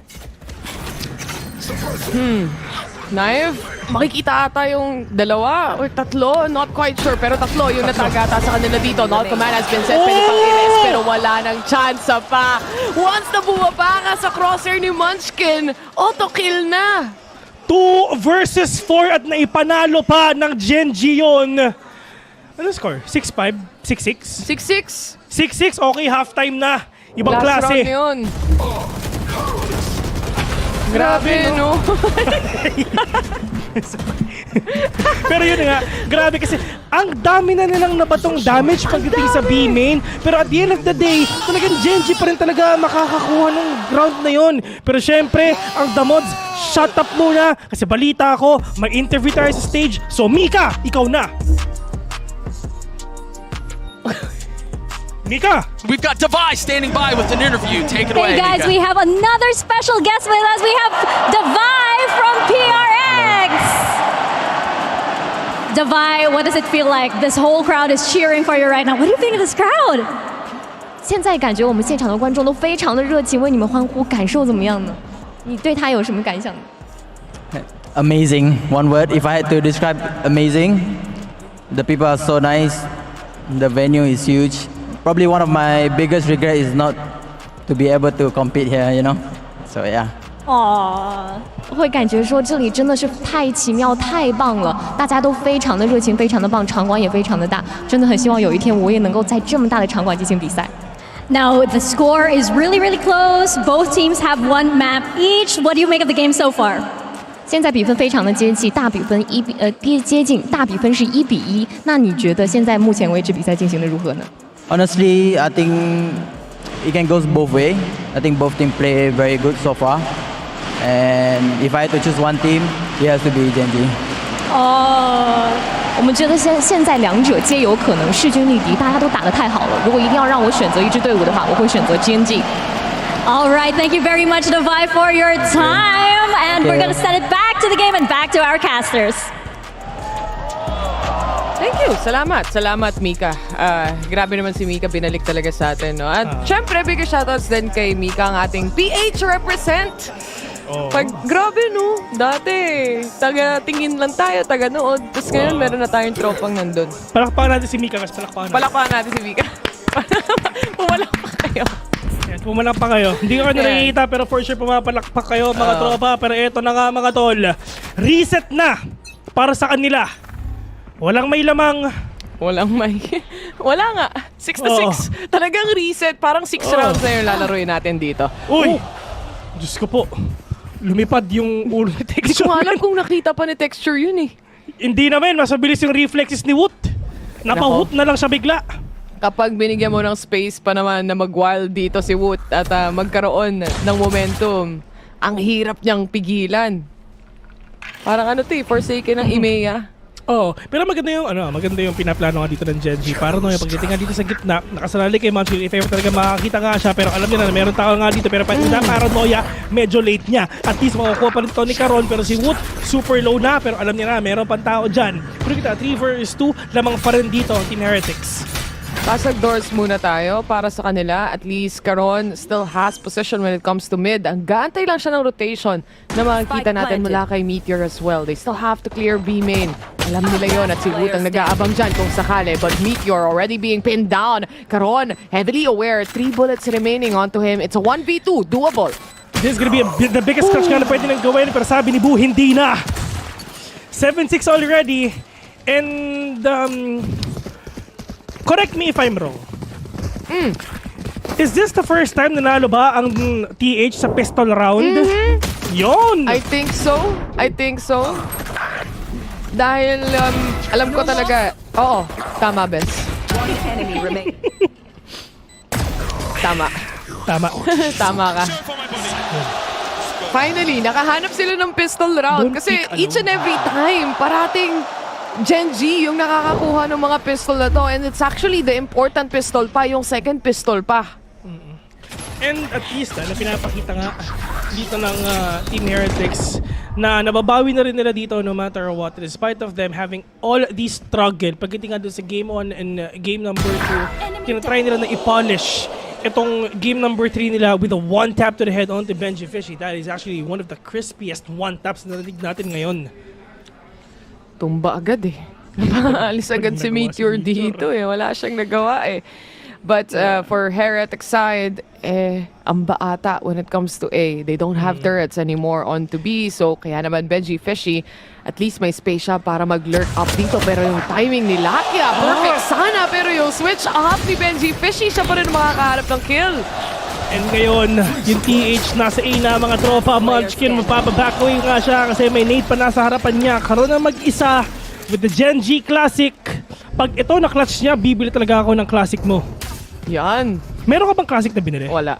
Walang capsule. Uy! Karon, natamaan niya lang isang dink pero it's not really enough damage to get off the round or really even start off the round dahil wala silang pera. Pero ito na. Ito na yung round na may pwede silang bilhin. Grabe yung shots ni Benji dito ah. Kanina pa siya nagpapapa. Actually, yung mga one-taps nga na pinapakita nga niya, talagang sobrang crispy. It's just a precision na talagang pinapakita dito ng Team Heretics na if ever natuloy pa to ng TH at dire-diretso, Diyos ko, kabahan ng Genji. baka makuha pa nila ang Ascent and they're gonna get that Lotus map later on. Well, it's a best of 5 anyway. So hindi pa for sure magtatapos yung game natin sa sunod na match dito. But Swarms, alam naman natin the setups from Heretic's side, kahit papano, alam na nila kung saan yung mga traps din dito na pwede nilang sirain. And it's gonna be mid-take nga. Talaga pwede nga nilang gamitin sa flash already. But Texture with an off-angle kill on Tebu. Woot nakabawi pa ng isa with a swing out. Pero Rienz, Diyos ko, konti lang yung nabawas niya sa mga kalaban nga niya. Pero Munchkin naman ngayon pwede nga bumawi. Pero sabi nila, okay, mamba out ng importante. Si Woot nasa loob na. Kumbaga, pwede na siya maka-cut off nga ng rotation, which is yung ginagawa nga nila. Texture, low on HP. Pagdating nga kay Woot, oh no, pag nagpakita nga yung kalaban niya. Pero yun nga, si Micho pa rin talaga makakakuha. Pero Texture, trying to answer back already. Rienzo only remaining on a 1v4. That is a recon ball. Not gonna catch anyone right now. But Texture, nagpakita, nawala. Pero Rienz, Diyos ko, literal nawala ka na makikita. Si Munchkin nandiyan na, may paranoia pa. 8-7, Gen G. Slowly and surely, bumabawi sila. Sinetapan na ng matindi. And a successful buy round para sa side ng Gen G, to say the least. At dalawa lang yun namatay sa kanila doon. Moving forward though, itong mga default setup na to, kung kanina nilalabanan na tinatapatan agad ng Heretic side, this time, mas nag-lay low naman yung Gen G sa pag-aabang kung saan nga ba i-entry itong mga Heretics players natin. And kung si Woot, 18 kills, 8 deaths na ngayon so far, baka maging Woot show na yung mga next following maps natin dito, Bes. Actually, sa totoo lang, nag-switch up na Kanina si Texture yung malakas, di ba? Oo. Pero ngayon, bot frag siya. Si Woot, 3 kills lang kanina, di ba? Pero ngayon, top frag na. Yung time lang din talaga yung kailangan nga nila para malaman nila, just for them to understand their opponent fully in order for them to win. And ngayon, Bessie, fully downloaded nila yung capabilities ng mga kalaban nila at alam nila kung paano nga mababawi ito and maka-counter. Gen G, they're heavily aware may tao pagdating sa mid-control nila.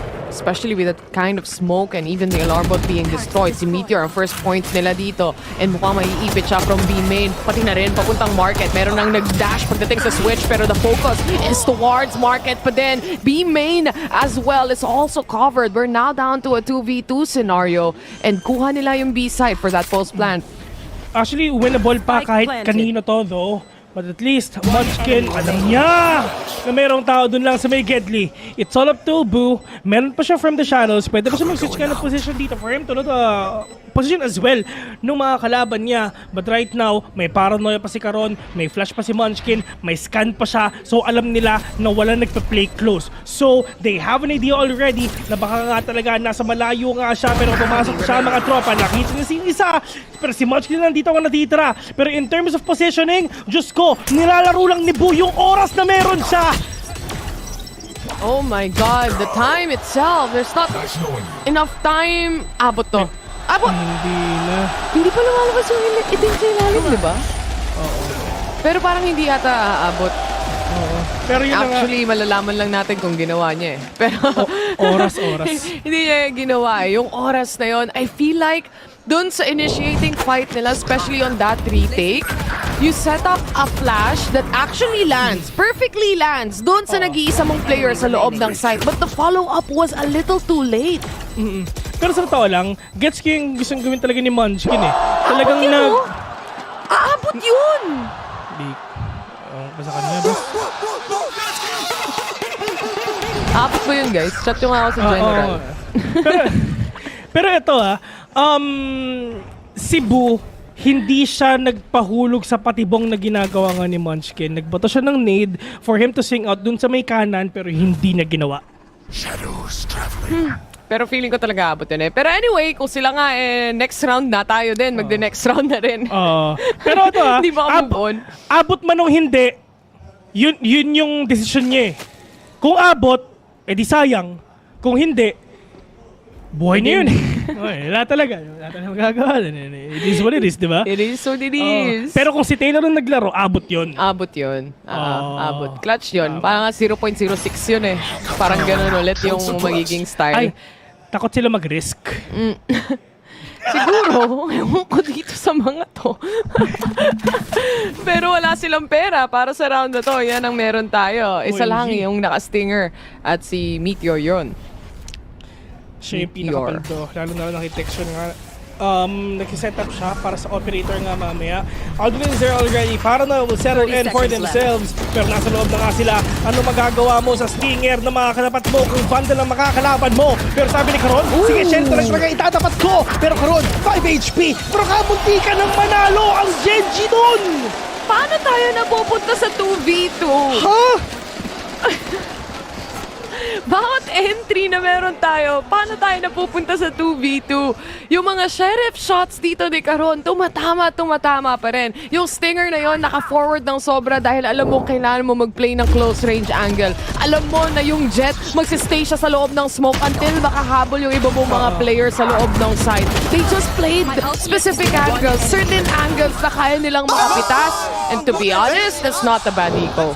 Na-delay nga nila ng konti kasi nga sa paranoia nga nabinito nga ni Karon, tapos swing out si Meteor with the Stinger kill na he is actually doing, tapos with the pickoffs nga pa rin na ginagawa nga ni Karon. Pero pagdating nga sa Medjus ko, napakaraming nangyayari, pero tapos na yung round na yon. Dito ngayon sa game na to, yung Aldro nandiyan na, nag-aantay na, pero ito na nga Lakia, sinampal si Woot sa ode ng mukha. Tama ba yun? Pero yun na yun. Hindi yata. Tama ba yun? Hindi ko alam kung tama ba yung mga... Hindi ko alam, no? Pero ito na, Hinunter's Fury na yung lockdown nila dito. At may nakatawid pagdating sa lane, naiwan pa yung spike sa looban. Wala nang atrasan to. Kailangan nilang pumasok. Ito na nga, pero wala na nakapasok dito. May nakapasok nga, pero pinatigil na agad ng Genji to. Ito na ba ang comeback of the century? Hello? Well, who knows? Lalo na itong mga setup dito, kahit na na-recon pa si Lakia, kahit na drone siya, he was still able to pull off a kill, and that's towards the duelist even. And the knife settling in, cancel talaga yung utility play ng iba pang mga players dito na na-drop pa yung spike sa loob. Kumbaga, ginawa yung round na yun para sa Genji. Good anchor, good hold na ginagawa nga dito ng Genji. At least panalo na nga sila mga tropa. Pero yung Blade Storm ni Woot andito na. Nagbabaga na. Wala na. Wala na. Yung Blade Storm niya, kalimutan niyo na. Ilalabas niya mamaya. Ayan, pwede na. Okay na. Pwede na. Oh, take 2. Actually, sa totoo lang, masaya tong game na to. Oo nga eh. Galingan nyo lang, guys. Ito yung tanong ko sa'yo, Bes. Sa tingin mo ba, ano to, 5 games? Oo. 3-2? 5 games sa'yo? Alam ko na itatanong mo eh. Oo, 5 games to. Genji win. Ay, tama. Pero sana manalo ang Genji dito, di ba? Tsaka na kasi Asia Pacific tayo eh. Hindi naman tayo naintindihan ng mga English casters. Hayaan nyo na sila. Wala, man. Oo. To all our viewers, we're really sorry because we need to cater for our Filipino fans right now. But at least, yung Woot, si Woot, papasok na ata sila mga tropa. Pero si Meteor nandyan na rin talaga, pero lalabas siya! Pero si Woot muna makakakita na sa kanya, naklase pa sa mukha. Tensyon nakabawi pa, si Karon nakabawi din siya ng isa. Si Bu, Diyos ko, super low na niya. Pero si Tensyon sinampal siya ng operator sa mukha. Si Patek nandito ang natitira. Patitek, dito na siya ang natitira! What a good hold mula sa Genji. Ang bilis nilang rumesback utility-wise. Nandun agad yung nades coming in, yung recon, lahat na ng pwede mong i-prep up para lang ma-delay. Pumasok at umentry itong mga players ng Heretics. Kompleto, lahat. I mean, the angle itself, kahit kay Karon, kanina niya pa to nilalaro. Kahit sa post-plant position nila dun sa attacking. And it just never fails to get him like multiple kills time to time. At least nasasagot na ng Genji isang malaking katanungan nila, paano kami makakabawi, at ganito lang yon mga tol. Pigilan lang din natin, pusuan lang natin, mamain lang natin, assert dominance. First date pa lang, akbayan mo na tol. Map number 3, mapapa-time out ngayon ang Team Heretics. 1 point away lang naman din yung gap at yung difference nila pagdating sa scoreline dito.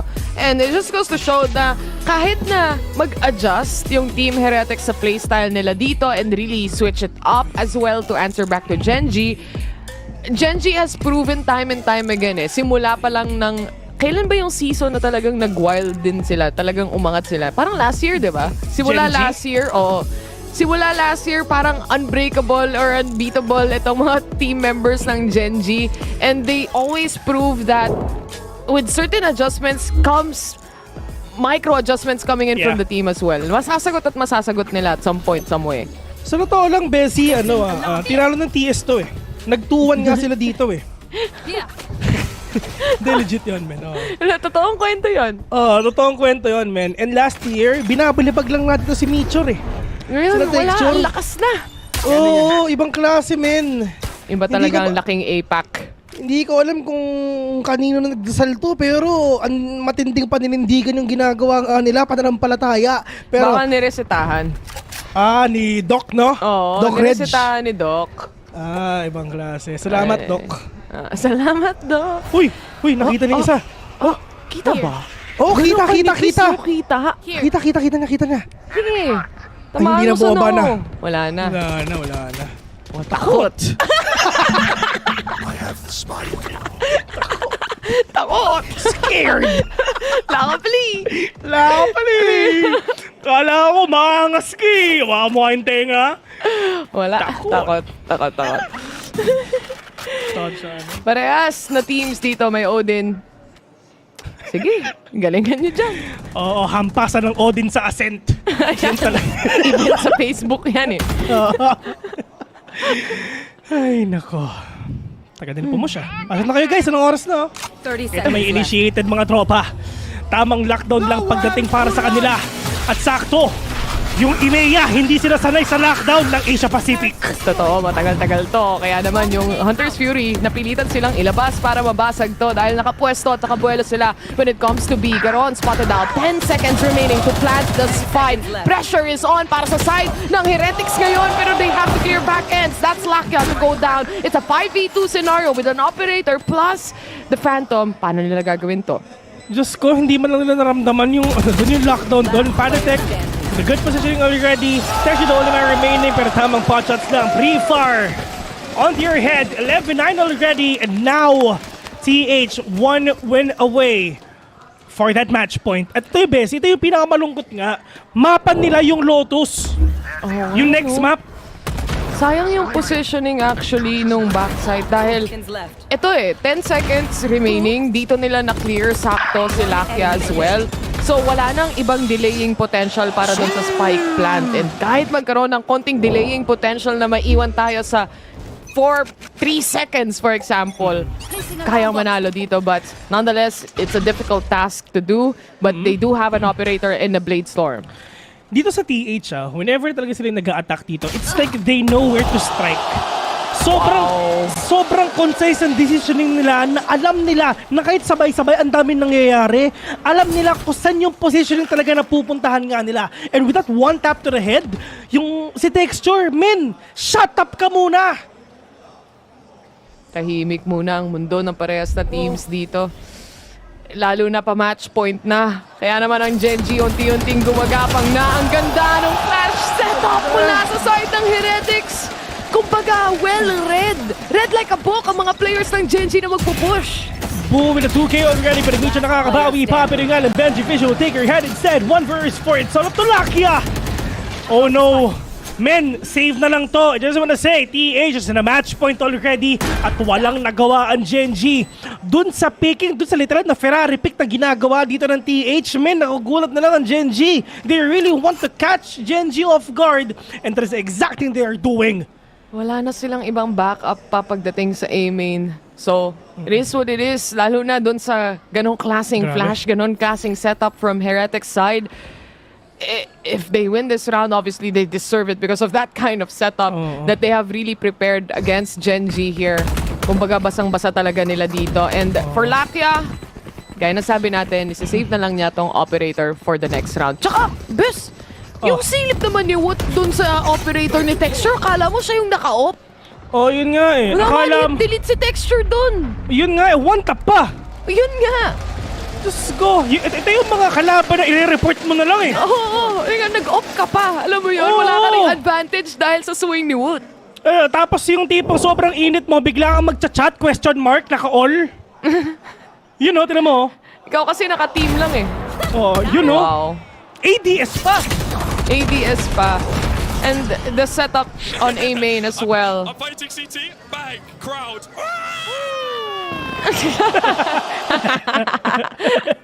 No, at least nabuo niya yung storyline.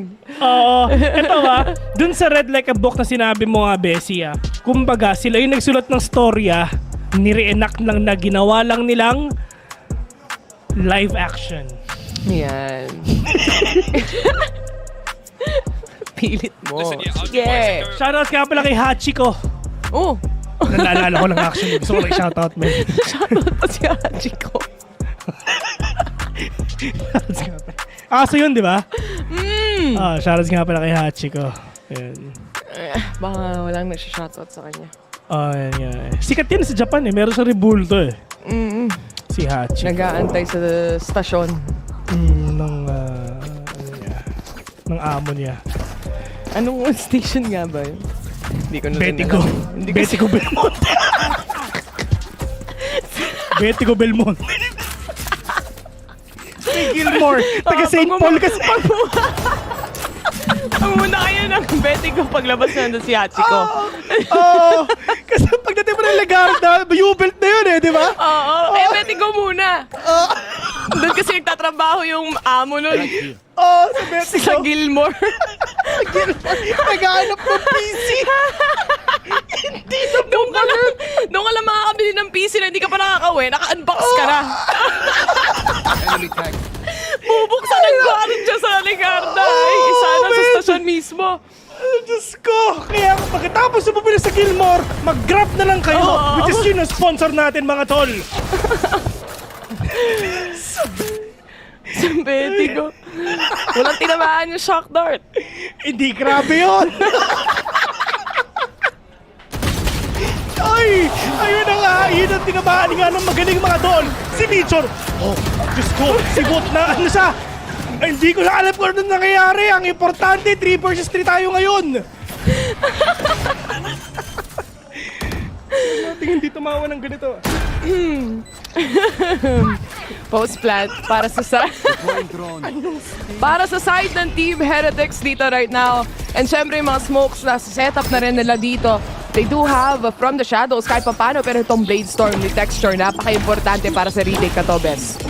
Pero paano nila ito gagawin? Ito lang yung Blazer nga na binabit ito nga ng tension. Let's see if ever makakapunta siya. Pero ito na yung aggression din na ginagawa nga ng TH kasi yung oras nawawala na pagdating nga dito ng Genji. Texture inside the smoke already. Pero kung paano wala siya makukuha ngayon, pero good flash already. At least madadali din talaga yung aggression yung pinapakita nga ng Genji. Dalawa yung tao. Actually hindi. Tatlo yung tao sa likod.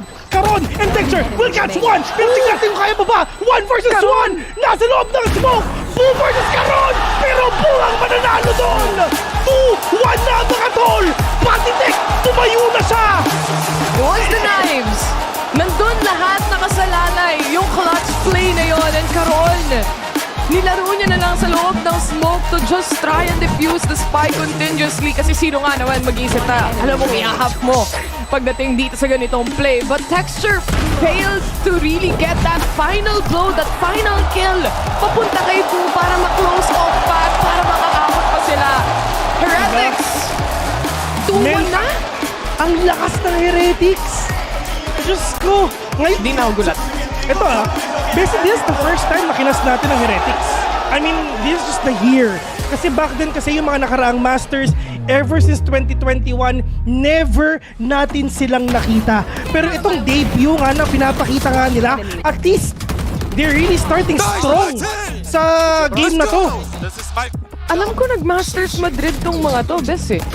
Kasabay nila yung Carmine Core kung hindi ako nagkakamali. Pero hindi sila nakas. Hindi mo sila nakas. Yung sinasabi ko. Yun yung sinasabi mo.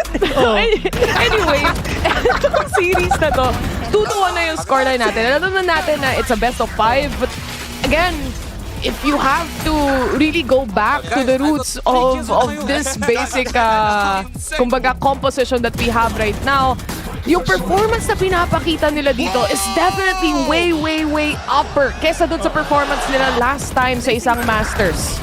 Ibang klase yung turnaround of events talaga nakikita nga natin ngayon. Lalong-lalo na.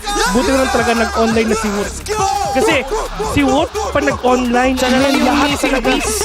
Siya yung missing piece at doon na nga kompleto na yung puzzle for the side of TH for them to win. At isa na lang ang kailangan nila for them to be the grand champions of Masters Shanghai. Grabe, no?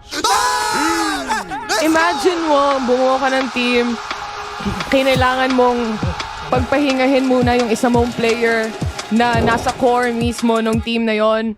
And then, you have to play with Woot, filling in yung shoes na naiwan mo para sa team na yon, and still manage to pull off etong grand final na 2-1 yung scoreline and really pop off and make name for yourself. Team Heretics, ang lakas nila, pero yung Gen G, alam naman natin yung lakas din ng team na to, Bes. Oo. Pero yun nga mga tol. Oo, pares tayo na. Instant teleportation technique lang mga tol. Pero yun nga, men, pupunta muna tayo ngayon. Very, very short break. And right after that, lilipat na ako sa kabilang kwarto. Kami nga pala ang Tamods. Break muna kami.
It might just be happening. Team Heretics, after their performance on Ascent, means they are one map away from their first ever Masters trophy. Welcome back, everybody. I'm Yingsu. I've got Josh, RT, Kakuka, and Mimi here with me. I cannot believe my eyes. What are we seeing?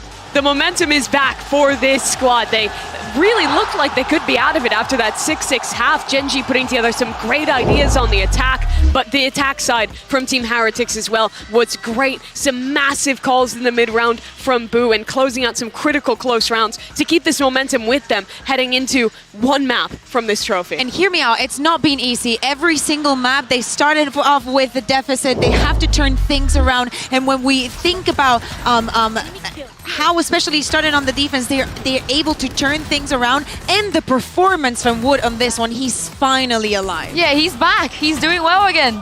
Yeah, and I want to point out how great Heretics' like discipline and fundamentals were. I felt like the big thing about that game was Genji's lack of first kills. And so once Heretics were able to get into those 3v3s, favorable 3v3s, they were able to close it out. And that's a bit of a contrast to that first half too, where we saw Texture really coming online, getting some massive first kills, and also to that first map that Genji managed to pick up, where Woot was completely offline. This guy finding form in the perfect moment of the finals here, and playing against a guy in this form has got to be really difficult, especially for Gen G. You can't help but remember that last finals against Sentinels. It feels really similar here, where they get a hot start and the players start falling offline, their opponents peaking at the right time. This is a really dangerous situation for Gen G. And look at the comparison, right? The Wood on Icebox versus now on Ascend. The numbers are completely different. They tell a very, very different story. But I also want to give a shout out to Nilzinho, because I think that his timeouts are having a lot of impact, especially when they were on the attack. And we knew that it was going to be complicated, not only because you're against Gen G, but because in the past you have already stumbled against, some things on the way. And I think that he had a massive impact also in the mentality of the Yeah, he did indeed, but this is the thing. If Gen G don't pull it back, if they cannot win on Lotus, it will be a very similar story to Madrid. And Josh, are you at all worried now after what we saw on Ascent? Not at all. Not at all. For Heretics' sake, No, for Gen G. For Gen G, I feel like their mental might be booming a little bit. They always have a question of like mental resilience, and I feel like Heretics is now on an upward swing. I want to see like really strong A fights, Texture back online and getting his first bloods again, and I feel like that's their way to get back in. Yeah, I wanted to ask you also, because now that we're going on to Lotus, we saw Heretics yesterday in the lower final changing the composition and actually having a very good performance. Do you think it is something that they're going to be keeping up today? Because also Gen G decided to start on the defense here on Lotus. Do you think there's some preparation coming specifically for that? Yeah, so like Gen G, once they have the Odin and Op up, it's so hard to deal with them. Lockett gets the A line with his Odin, and you have Texture maybe at the C line. Heretics has a lot to solve going to this.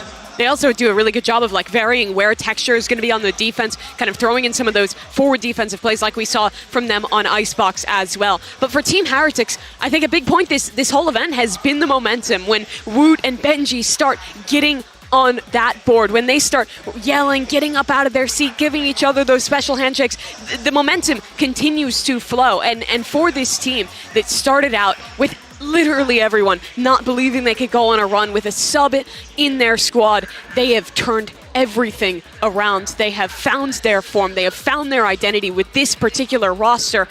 And now with this momentum behind them, it really feels like this is their chance to lift that trophy. I just want to know if they've learned from their past mistakes. It wasn't a long time ago. In fact, it was yesterday when we saw them play their first ever international best of 5 on this stage right here. But remember, guys, Lotus is where in the past where they have tripped up, is where their mental resilience has fallen a little bit. And Josh, Gen G are the kind of opponent where you cannot make mistakes because they will punish you for it. Oh yeah. Their openings are so strong and highly optimized. I think Heretics will have trouble trying to fight against that. So I hope that Heretics start moving away from their really strong opens and start playing out the macro from there. Yeah, especially also looking at the head-to-head between What's up mga tol? Siyempre, napakabilis lang. Palit muna kami ng kwarto. Ganun lang din talaga kadali yung mga pwede nga natin gawin. Pero best, may nahulog ata sa baba mo. May nahulog? Oo, kunin mo nga. Kunin ko lang. Oo, kunin mo lang. Hindi kita, best. Hindi kita. O, usig mo yung ano mo. Ayan, nahulog. Okay na, napulot ka. May nahulog ata sa'yo, bes. Ha? May nahulog. Oh, wait lang ha. Baka naman yung itsura ko dyan, hindi... Huwag na, tama na. Ay!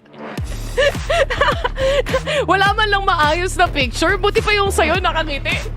Sorry.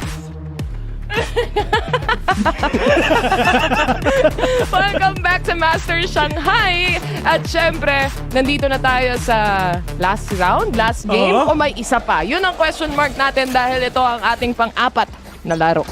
Tapusin na natin to para makagame na tayo mamaya. Oo.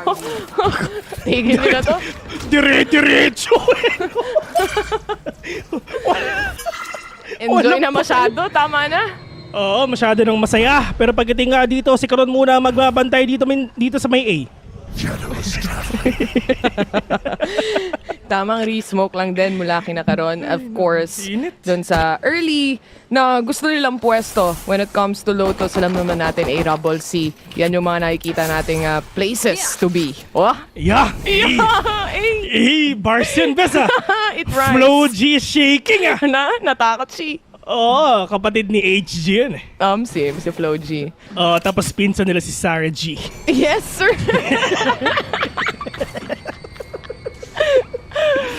Sino? Tapos biglang datiting si 50 Cent. The real G. The OG. The OG. Habang nangyari lang lahat ng yun, hindi pa rin sila nakaka-entry. Kaya naman magsusmoke ulit si Caron.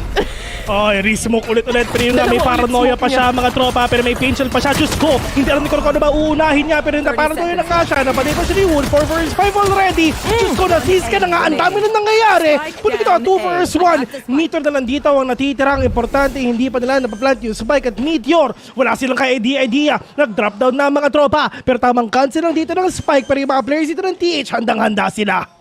Timing? No timing at all for Meteor right now. Pero alam nilang drop on to side itong isang player na to. May chance pa siyang magpalit ng Ghost kahit papano. Headshot ang kailangan niyang makuha kung sakasakali man. Pero yung double swing, medyo nakakatakot din. Ayun na nga. Dalawa yung nakatingin sa'yo. Baka 1-0 already. And this is the first time na nanalo na ang TH sa pistol round. Never nanalo ang TH sa pistol round. Never! Pero this is the first time, so ibig sabihin, first time yun. Unang beses yun, kumbaga.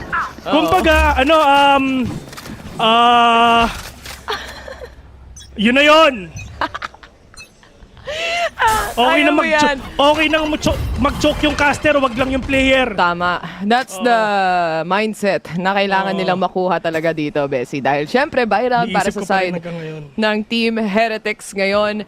And so far, orb control, meron ba from the side of Team Heretics? Mukhang wala. Gusto talaga nilang maging play for contact itong nila. Uy! Iniisip ko pa rin hanggang ngayon, pero kakalimutan ko na. Tama na yan. Tama na yon. Ama ka na, kumbaga. Kumbaga, si Patitek matindi ang pinapaninindigan niya mga tropa. Kanina nakita natin siya, tumayo eh. Si Patitek gigil na eh. Pero yun nga, serious sa kabawi pa, may seize pa. At tulad nga sinasabi natin, ito yung gustong matutunan ni Taylor. Ang fade sa Lotus. Totoo yan. Alam nila yan. And syempre, para dito ngayon sa side ng Team Heretics, they only need to find 2 more last remaining players mula sa side ng Gen G at parehas sila. Syempre, isang Sheriff, isang Classic ang meron. They wanna play for the trades or maybe even an exit frag here. Wood super low in HP. So, siya yung pwedeng sumilip dito pero hindi, naka-bulldog siya. But it's all up to the players of TH on how can they stop the aggression of their enemies. Texture, wala sila makikita dito. Perfect para nyo. Good utility play nga para sa kanila. Diyos ko, may hunt pa. So, alam nila kung saan sila nagbabantay. Caron, classic sa mukha. Pero Benji Fishy, nakapitas. Diyos ko, grabe naman si Caron. Nakadalawa pa. Good casualties already. Good save sa ginawa nga ng Genji na force pa nila na dalawa na lang yung natitira. Yun nga diba? So, at least, do the damage, destroy the economy kahit papano para sa side dito ng Heretics, and at least you've done the job para dun sa makukuha mo maximum value sa isang eco round nga. But this is now the buy round. Kanina marami tayong maps or games na nakikita na nagiging o nako-convert pa rin yung mga nagiging bonus round natin dito from the following teams. And if they can convert that coming in here, especially sa Lotus na may Odin na, then magiging maganda yun. Na-damage pa si Texture dito. Pero nga ginagawa nila, Diyos ko, may pincher pa, may seize pa, mga tropa, yung paranoia nga tumama pa sa kanila, pa si Caron dire-diretso na, mamamatay pa siya, pero hindi, makakapatay pa siya. Pero on the side ngayon ng Gen G, 2 vs 2 already. Si Rienz, may libreng baril siya. Ang daming nangyari dun sa route na yon. Grabe yung utility play nila, pero nag-end up pa rin tayo ng 2v2. Lahat sila may pera pa. Si Rienz, Diyos ko, kanina sheriff lang yan, pero ngayon, Odin na. It's a fight on a double. Trees, alam din nila with that Prowler being initiated. Pero alam ba nilang dalawa? It's a double swing coming in, and Rienz to get that double kill even. Kahit si Patitek siya na surprise. Nagulat naman sa ginawa nung kakampi niya. Pero ito dun sa wallbang na ginawa nga dito ng Killjoy ng TH, at least low na yung raise ng Gen G, and for themselves at least nakuha nila yung mga utility play na tumama, yung seize, yung paranoia, yung pain shell, na nagulat na lang sila na sila pa yung pwedeng manalo dun sa round na yon. Naka-line up din pala yung last 2 remaining players ng Gen G. And like what we were talking about earlier as well, conversion na naman. Pagdating sa isang bonus round ang nakita natin para sa side ng Heretics dito, available na yung kanilang Nightfall para kay Yeah. Riens as well, making it a lot easier to take a site if they have planned to do so. Sa totoo lang, dun sa pinakita ng TH kanina dun sa Ascent, actually kung okay yung Gen G, man, that is actually a heartbreaking loss. Pagdating nga, kasi kuhang-kuha na natin to, na alam natin na tayo may bawi, ito yung mapa na pinili nga natin, pero natalo pa rin tayo. Pero pagdating nga dito, Diyos ko, yung season, tumama ba? Okay, hindi. Yung mga pinches nila, nagkatamaan na nga mga tropa, pero sila kaya super low na, naka-stinger pa siya, naka-sheriff lang yung iba, pero tumitingin pa sila mga tropa. Meteor nakapitas na ng isa, pero ito yung sagot ka, paano nga ginagawa nga nila. Pero Meteor, Diyos ko, nakapitas pa, 6 bullets already, riyan sa kabawi pa, putting to a 4 versus 2 at nilalabanan talaga ng TH to. Ano to yung ginagawa nila kanina pa sa A? Once na meron silang fight na pwedeng kunin, men, talagang nilalabanan talaga nila. The thing is, parang ayaw 30 bitawan ni seconds Benji Fish ito dahil sa dami ng baril na naiwan mula doon sa mga namatay na players from Heretic side. But they do have a big space, a lot of space going towards A, pero hindi nila alam, naka-crossfire na rin dito si Munchkin. Tama lang yung timing niya, tama lang yung dating niya. Si Patitek, naka-Odin na mga tropa. 4 pa ang katapat niya. 7 seconds in at sabi nila, ayoko nang tumingin sa inyo, men. Sisave ko na lang to, but Gen G is on a hunt. Thrifty round even. At libreng upgrade mula sa Silong dun sa kills na nakuha nila kanina. Parang labanan talaga ng aim duel when it comes to Silong, and you know, Genji won that round in getting those kills. Lalo na mula kina Meteor. Ito yung nakakatakot na parte. Parehas na team, ang lakas nila sa mga eco rounds. Yun nga eh. And talagang yung sasabi nga natin, TH talagang nilabanan talaga nila. Ang Genji nga a while ago, and for themselves, it's just Genji really want to win that fight. Talagang napanalo pa nga nila actually, na kahit sheriff lang yung gamit nila. Pero sa side ng TH mga tropa, yung Odin na Patitek, kill na. Merong natamaan kahit papano damage. A lot of damage actually. Kay Texture, actually through the wall kasi na meron din yung Viper kaya yung vulnerability nandun. Pero babalik din naman. Lakia also has that Odin as well to try and pre-fire and pre-aim kung saan nga ba manggagaling ito mga players ng Team Heretics. Pero ito yung nakikita mong mga initiating fights na gusto ng isa't isang team na makahanap agad ng first pick-off kahit papano. Kumbaga, ambahan portion nga muna dito na ginagawa nga nila. Nagkakaambahan sila, yung mga utilities nila talagang binabato nga nila just to force them out yung ang Gen G sa position nila. But for the side of Pyrotech, at least matinding diversion to na talagang pinapakita nga niya na pinapaisip sa Gen G na baka dito na talaga sila nagpo-push. Pero wala silang idea at all. Look at Killjoy, nasa may mid pa. Look at the other players of TH, pasina at nakasalali kay Pyrotech for him to cut off the rotation na talaga pwede gawin ngayon ng Gen G. Nightfall again, available pa para sa side ng Heretics from a while ago. Pero nakaamba na. Nakaamba na yung paranoia dito kung sakasakali mang i-push out nila to. The wall coming down as well. This lurk coming in from Patitech can be huge, but it's gonna be a B-side take. Benji Fishy for the first contact. He gets Meteor down. Yung upper side though, that's gonna be Munchkin taking player after player mula sa side ng Heretics dito. Karon also cutting off a rotation here, and now Lakia through short. Makakakita at makikita niya pa kung nasaan yung last remaining player.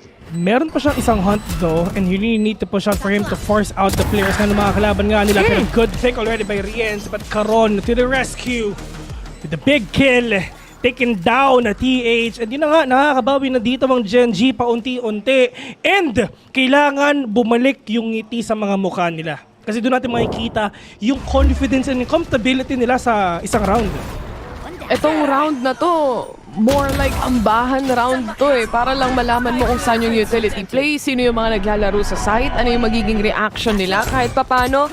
But Gen G, again, the strength of this team is when it comes to retaking a site altogether. They know kung ano yung priority nila, yung playbook nila pagdating sa pagre-retake, lalo na dito sa Lotus.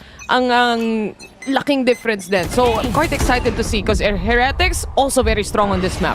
And this aggression nga ginagawa nga ng Gen G, tamang pain shell in a season, a prowler, lahat na binabato nga nila para ma-out of position dito ang TH. Pero sabi nila, C muna i-take nga natin ngayon. Meron pa naman sila mga utilities as well, despite of them na naka-sheriff lang yung iba, and that is actually really good na line up para hindi na makapag-rotate pa yung ibang players dito ng Gen G. Pero Paranoia will connect on to Meteor right now. Yung TH mapasok na. Meteor naka-2K pa mga tropa, makaka-3K pa siya. Pero Diyos ko, na-hold pa rin to ng Gen G. Kahit ang ganda na ng utility play ng Heretics papasok sa C. Yung hold talaga ni Meteor dito, finding players left and right. And kahit yung magiging rotation niya, dropping down sa water, yung swarms na sinetup niya dito to try and delay anyone possibly. And alam mo naman yung napaka-typical play ng isang Omen na magtitipi sa taas. Basang-basa rin ni Meteor kung paano ma-hold to, and that was essential for that win. At least time out muna pagdating nga dito sa Team Heretics. Mas talagang sa side ng Team Heretics, sa totoo lang, it's just okay naman yung mga plano nila eh. Yung utility play nila, goods din naman eh. But it's just, lamang lang din talaga ang Gen G in terms of firepower. Lalong-lalo na si Killjoy, si Meteor ba yun? Si Meteor nga ng Gen G. Ang ganda ng setup niya. Wala siyang pakialam kahit nababawasan siya ng nanoswarm. Basta makapatay siya. Yung information that he's actually getting is sobrang solid. Yung nag-shrouded step na Omen dun sa may taas niya, nakuha pa niya, napitas pa rin niya. And for Gen G, talagang they really want to push it to a game number 5. Kahit ito yung mapapilili ng kalaban nila. I mean, it's a grand finals, right? Why not? Pagdating sa game number 5 dito sa dalawang teams na to, it's the best of the best, filtered through and through. Mula lower bracket, inakyat ulit ng Heretics yun. Sinalo nila yung 2 times silang tinatalo ng G2 para ma-comeback nila for that third very important match para makaabot dito sa grand final. So, ang dami rin nilang pinagdaanan. Kumbaga yung storyline ngayon ng Team Heretics was a storyline from Gen G. Doon sa time na nag-Master Shanghai ata sila na all through and through, lower bracket din ang dinaanan nila. But moving forward, ito na yung first side take nila. And agad-agad nakaka-punish ng isa at dalawa sa mga players dito. Ito si Texture na huli na nag-shadow step nga, si Boo papasok with a kill already. Yung C's tumama dito kay Texture, pero nakapitas pa rin siya ng isa na with the aggression na ginagawa nga dito ng TH. Gen G knows exactly what to do to stop their aggression, to stop their push, at na-hold nila sa A pati sa B. Especially with the wall coming in from a Viper, tas dadaan ka ng B-main. Alam mo na kung ano yung expectations mo sa napakaliit na butas na dadaanan ng players na to kahit double swing. Again, they still have to figure out saan manggagaling yung shots mula sa Gen G side. But this take towards a rubble, it comes down to execution. Sino yung makaka-perfect ng execution sa dalawang to? Isipin mo, best, galing pang timeout yung Heretics nun, ha? Yun nga eh. And ang bilis lang naubos ng Gen G nung round na yun. Pero feeling ko, hindi ko sure kung nakita pa talaga ni Texture yung shrouded set na ginawa nga ni Boar. Probably pre-fire lang yun, pero nahuli pa rin niya. Pre-fire lang ata. Kanina pa sila nakakahanap ng pre-fire through the smokes, but pre-fire through the walls, yan ang gusto nilang hanapin ngayon mula kay Lakya. Andiyan na rin yung C's, pero mukhang pinapaulanan siya, pinaplood siya when it comes to A-Link. Natamaan din siya ng C's pabalik. The power settles in, and yung trade sana ni Meteor na gusto niyang gawin, unsuccessful for this time. Tatlo yung tinamaan dito ng C's at talaga napakiinit talaga, pero nga nag-tension muna, makakadalawa si Lakya, hindi pa tapos, makakatukay din siya. Si Boo, binalot siya. Yun yung mga players ngayon na Gen G, gigil na, lamang na, at alam nila kung paano patahimikin ang kalaban nila. Nakaka-adjust na yung Gen G dito, Bessie. Alam na nila yung strengths nila, alam na nila kung saan nila pwedeng ipitin yung Heretics as well. Di na sila nagbibigay lang basta-basta ng A-Link dito, yung baby door natin as well. Kumbaga, it's the crossfire that's being set up and making sure na makukuha nila yung trade. Unfortunate lang kanina doon kay Meteor, hindi niya nakuha, but it was a good setup nonetheless. But TH, they have the lockdown already. They have the Viper split as well. They can actually do that. Pero ang problema nga nila is si Meteor, may lockdown siya para ma-counter dito si Panitek. At least, si Benji Fishy, may counter lockdown talaga na pwede nga nilang gamitin. Talagang patigasan din talaga ng loob na pwede nilang gawin. Pero, simula mo tayo ngayon dito nga sa wall, mga ginagawa nga ni Lakya, si Panitek, at least konti lang yung nabawas sa kanya, pero damage nga para sa kanya. But Karon, waiting patiently for that call para magparanoia siya, para sumilip ngayon si Meteor, para siya ang tatapos sa lahat na pwede niya makita. Pakiramdam ko, nagbibigay lang sila ng chance for Gen G na gumamit din ng utility play nila kung sakali. And they must be waiting for the smoke to dissipate as well. There's no one really close by. And with the Viper Orb set in stone, pagdating sa C site, I think it's gonna be a pretty difficult take if they wanna go C, honestly. Pero may Nightfall naman, sige. Medyo mahirap nga talaga, Bessie. Pero yun nga, they really need to rely dito sa utilities nga na meron sila. Like what you've said, Nightfall already set.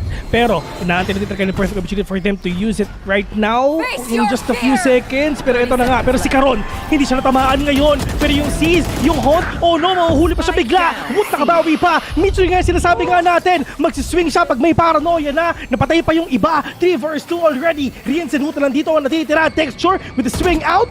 Makita niya, alam niya na safe plant siguro ang pwede nga nilang gawin, pero that is a Seize! Connecting onto Wood. Lucky with a kill. Lucky and Munchkin, the only man remaining. 5 seconds in. Wala na siyang oras yung kailangan talaga na mag-plant, and Munchkin will end that round with a win. 6-3. It was a hold. Like I said, it's gonna be a difficult take going C. Lalo na yung Nightfall na yon, hindi matatamaan una sa lahat yung Omen. Nandun yung paranoia na isa-set up nila and yung trade na gustong gawin, syempre nung Killjoy na si Meteor. And if that happens, knowing Caron managing to pull off 1 kill already towards Boo, magpa-flood na lang din yung ibang mga members dito ng Gen G para ma-retake yung site. Yung Seize tatama perfectly sa kung sino yung nagpa-plant or gusto mag-plant sana or gusto mag-push. And everything just falls into place in the hands of Gen G at that point. At least, mas concise na yung decisioning dito ng Gen G. They know what to do, they know how to counter, they know where to strike, they know where to take the fights, and they know when to use the utilities for them to get that delay dito sa pagpasok nga dito ng Heretics. But at least, with this timeout, mag-uusap-usap na Heretics, boss, ano ba yung pwede nating gawin? Kasi this is their last time out? Question mark? Tama. Ito na yun. Oh, last time out na to ha. And this is only the first half, by the way. Na nakikita natin ngayon. And kumbaga, para sa Heretics kasi, series point nila, di ba? They wanna make sure they get this win. If they win this match, they're the grand champions of Masters Shanghai. So, kung anong pwede mong i-adjust ng early on, parang gusto na ata nilang i-adjust. Oo. Lalo na ang dami nilang ultimate dito plus the stingers. Invest talaga. Kumbaga sa coach, boss, pa-PMS mo na. Pa-PMS mo na. Change oil na muna. Oh. Delikado yung mga change oil na yan, Bessie. Lalo na pag motor. Pero lucky yan! Ang dami mo makikita dyan, boss! Ayun na nga, binato na! Tinamaan lahat ng Seize! May facial pa! And it's a disaster! Na ginawa nga dito ng DH, mga tol! Lahat nagkakasabugan na! Lahat na binato nila! Diyos ko! Anong nangyari sa DH? May lineup na ako ulit. What a disaster indeed! The Seize just perfectly connects para sa Painshell setup! Okay lang makagat ako ng Prowler pero yung Seize hindi mo kayang iwasan, hindi mo kayang barilin. Texture! Ang tagal niyang pinractice to, finally nagamit niya na! Hoy, tinuturo-turo niya. Kasi kahit ako kung ma-pull off mo siya sa isang Grand Finals. Oo! Hindi mo nga magawa yun sa isang rank game eh! Hindi ko nga magawa yun. Diyos ko! Tapos gagawin mo sa Grand Finals na lahat nanonood? Ang makati doon, 4 yung nahuli niya. Yun nga! Tapos may Painshell pa! Diyos ko! What a round! Bes, grabe si Texture pa nagbato, sasabog talaga! Kumbaga kahit Pidea kakatok sa pintuan ng B-site at that point. Ganun kalala. Available na yung showstopper na dito.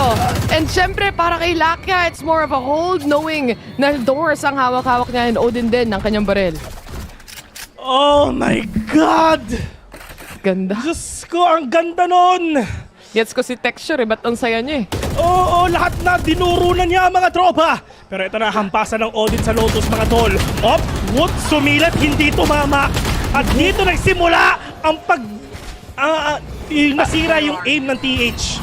Oo, totoo. Medyo nami-misalign na yung iba sa mga shots dito ng iba nating mga players from Team Heretics right now. Meteor has a lockdown here as well. So kung sakali man, if they play for retake, big possibility. Patitech, super low.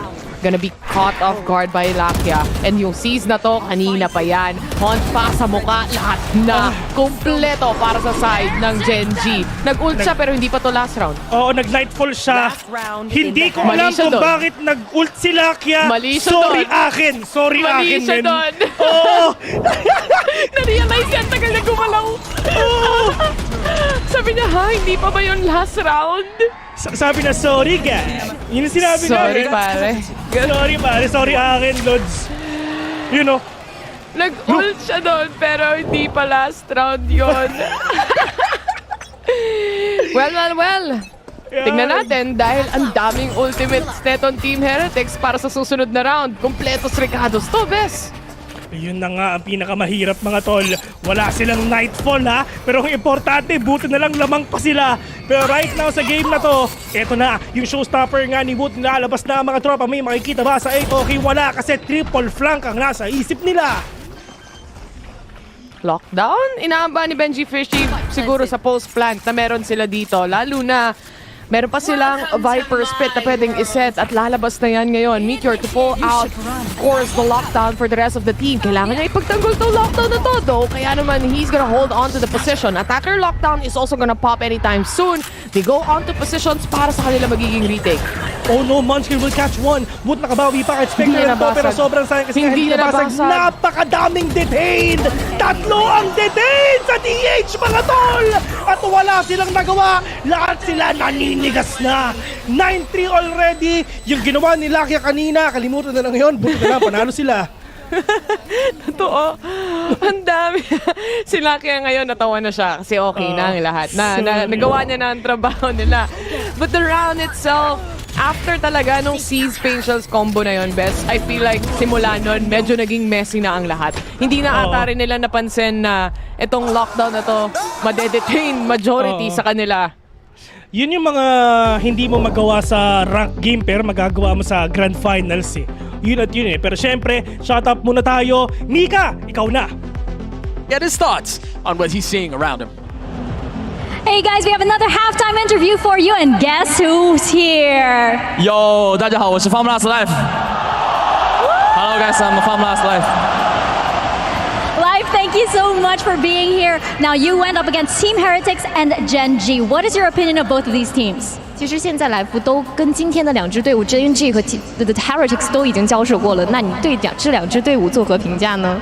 我觉得 GNG 它是一个战术非常充足的队伍，以及教练组非常强劲。然后 TH 的话，我觉得是偏个人实力一点，然后对战术储备可能没有那么充足。对。I think for GNG, actually they got a lot of strategy and really strong coach stuffs. And for TH, I think they played like powerful individuals, maybe not that much strategy compared to GNG, maybe. Who do you think is going to be MVP of this series? 你觉得这张地图的 MVP 会是谁呢？我觉得这张地图 MVP 会是 TH 的 Ryans。I think it's gonna be Ryans from the Heretics. Oh, that's very, very spicy, and I totally agree. But do you have a special message for our audience? 有没有什么特别的话想要对我们的观众们说的呢？我想说，大家电子竞技的魅力就在于翻盘，翻盘的游戏才有意思。我们一起为 TH 加油！ Thank you so much, and thank you to Luna for helping us with some translation. We're gonna send it back to our casters, and we're gonna get back into the game. Back to the game indeed dahil syempre 9-3 yung scoreline natin dito, Bessie, lamang ang Asia Pacific. Yun inaantay nga natin. Pero sa mga nanonood nga dyan, Dajiaha Women Yo, without the VCT Shanghai, Women Shita Mods. Ni hao sa inyong lahat mga guys. Kasi yun ang akala nila siya lang yung magaling mag-Chinese eh. Hindi na alam, marunong din ako mag-Mandarin eh, no? Oh, grabe yung seminar mo, Bes. Copy-paste lang. Salamat Google. Salamat Google. Indeed. Pero ito na, simulan na natin ang bakbakan. Siyempre, sabi nila, Bes, attacking side daw tong mapa na to. Bes, alam mo ba, si Woot tsaka si Riens ingit sila. Bakit? Gusto rin nila gawin yung ginawa ng Genji kanina. Oo. Sabi nila, gusto ko rin makahuli ng 4 sa siege. Oo, tas pain shell. Ingit! Ayan din. Pikit muna ang mga tropa natin dito. Pero for the remaining players of Genji, pasok na ang B side. They took this and they're ready for the post plant. B talagang pupuntihin nga nila dito. Usually it's gonna be A or C, pero hindi. Iniwan nila ang B na open. Pero ngayon mukhang sa sandwichin ata nila. Napakadaming tao nga pagdating dito sa lake. May upper, may link, and meron din dito sa may kabila, which is dito lang sa may mound. Dito lang sa may rotating doors. Pero Karon with a perfect paranoia will catch one. Magkasama yung dalawa. Diyos ko po. One tap to the head. Wata tama. Medyo fishy nakabawi pa, pero siya na lang dito ang natitira. Si Tension nakatatlo pa. 10-3 already. At dun sa round na kailangan manalo ang TH. Hay! Talo sila! And we're back to having Gen G get the pistol rounds again. Pagdating sa mga rounds na nakikita natin, they've been doing really a good job punishing players ng hindi lang, lalo na kahit sa mga pistol, lang hindi lang ng ghost or ng classic shots, pero mismong utility play din nila dito. Makita mo yung paint shells, makita mo yung paranoia. It just fits perfect like a glove para sa ibang mga rest of the members na gustong kumuha ng kill na yon. Pero this aggression, texture, satchel in. What, may kita ba niya? Pero mukhang hindi naman ata. Pero grabe naman yung hunt na yun. Tama-tama dun sa dalawa. Pero alam nila na meron tao doon! And that is a connection! No way! By texture and Lakia! Ibang klase pinapakita nila. Ginawa na naman nila, pero isa lang ang nahuli this time around. They have to be more wary of that. But then, Prowler right in front of Rienz. A good shot to the head. Punishing texture, but para sa Gen G, ito na naman yung plant nila. Dire-diretso na sila. Lalong-lalo na si Boo at si Benji Fishy. Naka-sheriff naman siya. One tap to the head. Naka-pesto lang dito si Munchkin. Pero nga lang Karon, one tap to the head. Natama pa. But it's all up to Boo. With a 3K. Kailangan pa yung panalo. Pero nga lang Munchkin. Nilulurk na pala siya. Fina-flank na. 11-3 already. BSC, talaga. Magsisplit na nga talaga tayo ngayon. Syempre, ito na naman. Bonus round na naman tayo. Kung kanina, puro conversion ng bonus round, ganun na naman ba? And dito matututo yung Team Heretics na to play much more of an angle na hindi kayang i-force out ng ganong klaseng mga utility play. Kasi wala ka talagang takas sa ganun. Wala talaga, man. It's like they know yung mga positionings nga nila. And with the call na ginawa siguro ng Gen G, hala, may tao dun sa may Gedli. Seize Painful Combo. Talagang wala na talaga magagawa nga si Woot dun. Pero ngayon, si Woot, napatahimik na naman ulit siya. And it's just, I mean, yes, medyo heartbreaking loss yung nangyari nga dun sa Ascent. Pero matindi yung comeback na ginawa nga dito ng Gen G. Na kahit ganoon nangyari sa nila sa Ascent, babawi pa rin sila kasi dito sa Lotus, it's a brand new map, brand new day for us to recover. It's a lot to recover, by the way, if we talk about recovery. Dahil wala nang space magkamali dito ang Heretics side. And losing Woot is already a big deal para sa team na to. It's a 5v4. Wala pa namang side take so far. But Boo, nakakaramdam na siya. May paranoia pa siyang pwedeng iset up dito kung sakasakali man. Kaya yung rotation, ang bilis mag-rotate na ng mga kakampi niya. Pero may siya. Oh no, yun na nga. Hindi nila talaga sure. I mean, wala silang ka-idea na meron palang tao doon nga sa may loob ng B. Pero good trade already. Pinapakita nga nila dito na Rienz. Pero look at Benji Fishy. Medyo deep na. Mauhuli nga siya na isa. Pero ito na yung comeback nga na ginagawa nga ng Gen G ngayon. Munchkin is super low. Lakia to the rescue. 3 versus 2. Winnable pa to sa Team Heretics.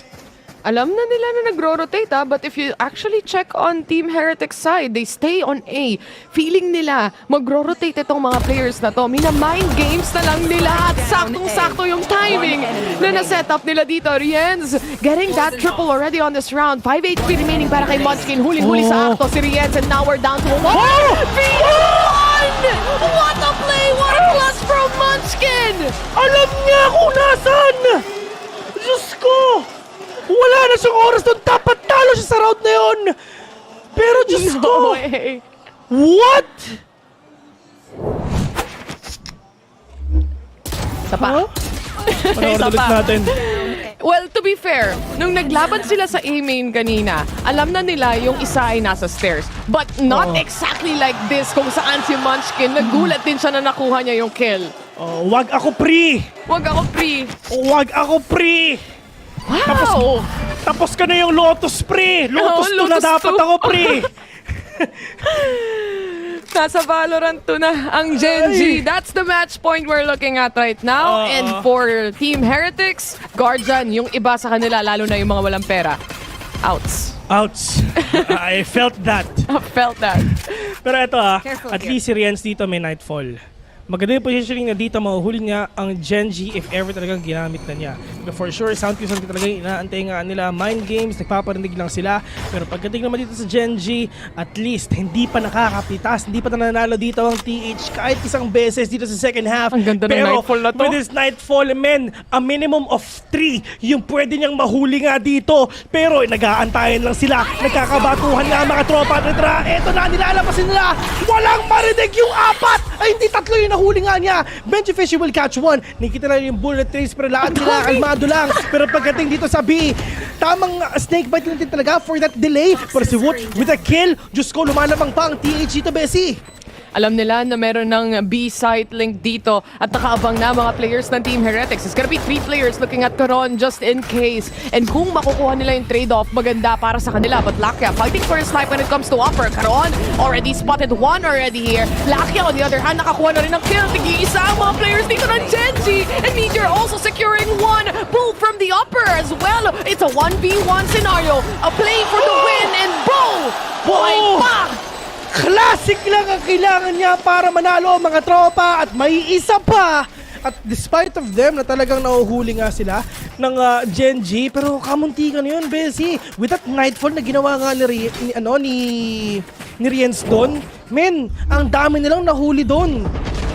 Nagsagutan din kasi sila ng Nightfall eh. So medyo naging ceasefire yung dalawang teams doon dahil neutral grounds para sa kanilang lahat na walang marinig. But this 1v1, the one who wins is the calmer one, and it was Boo. At least si Coach, hindi nagagalit. Alam nilang lamang sila ng isang mapa eh. Oo, di ba? May split pa naman, di ba? Nakangiti lang sila. Pero, the aggression of Genji is here again. Makikita nga ulit natin yan. And for sure, wala nang pupunta doon sa Gedli kasi baka ma-seize pain sila ulit sila. Tama na daw. Wala na pupunta dyan. Takot na sila.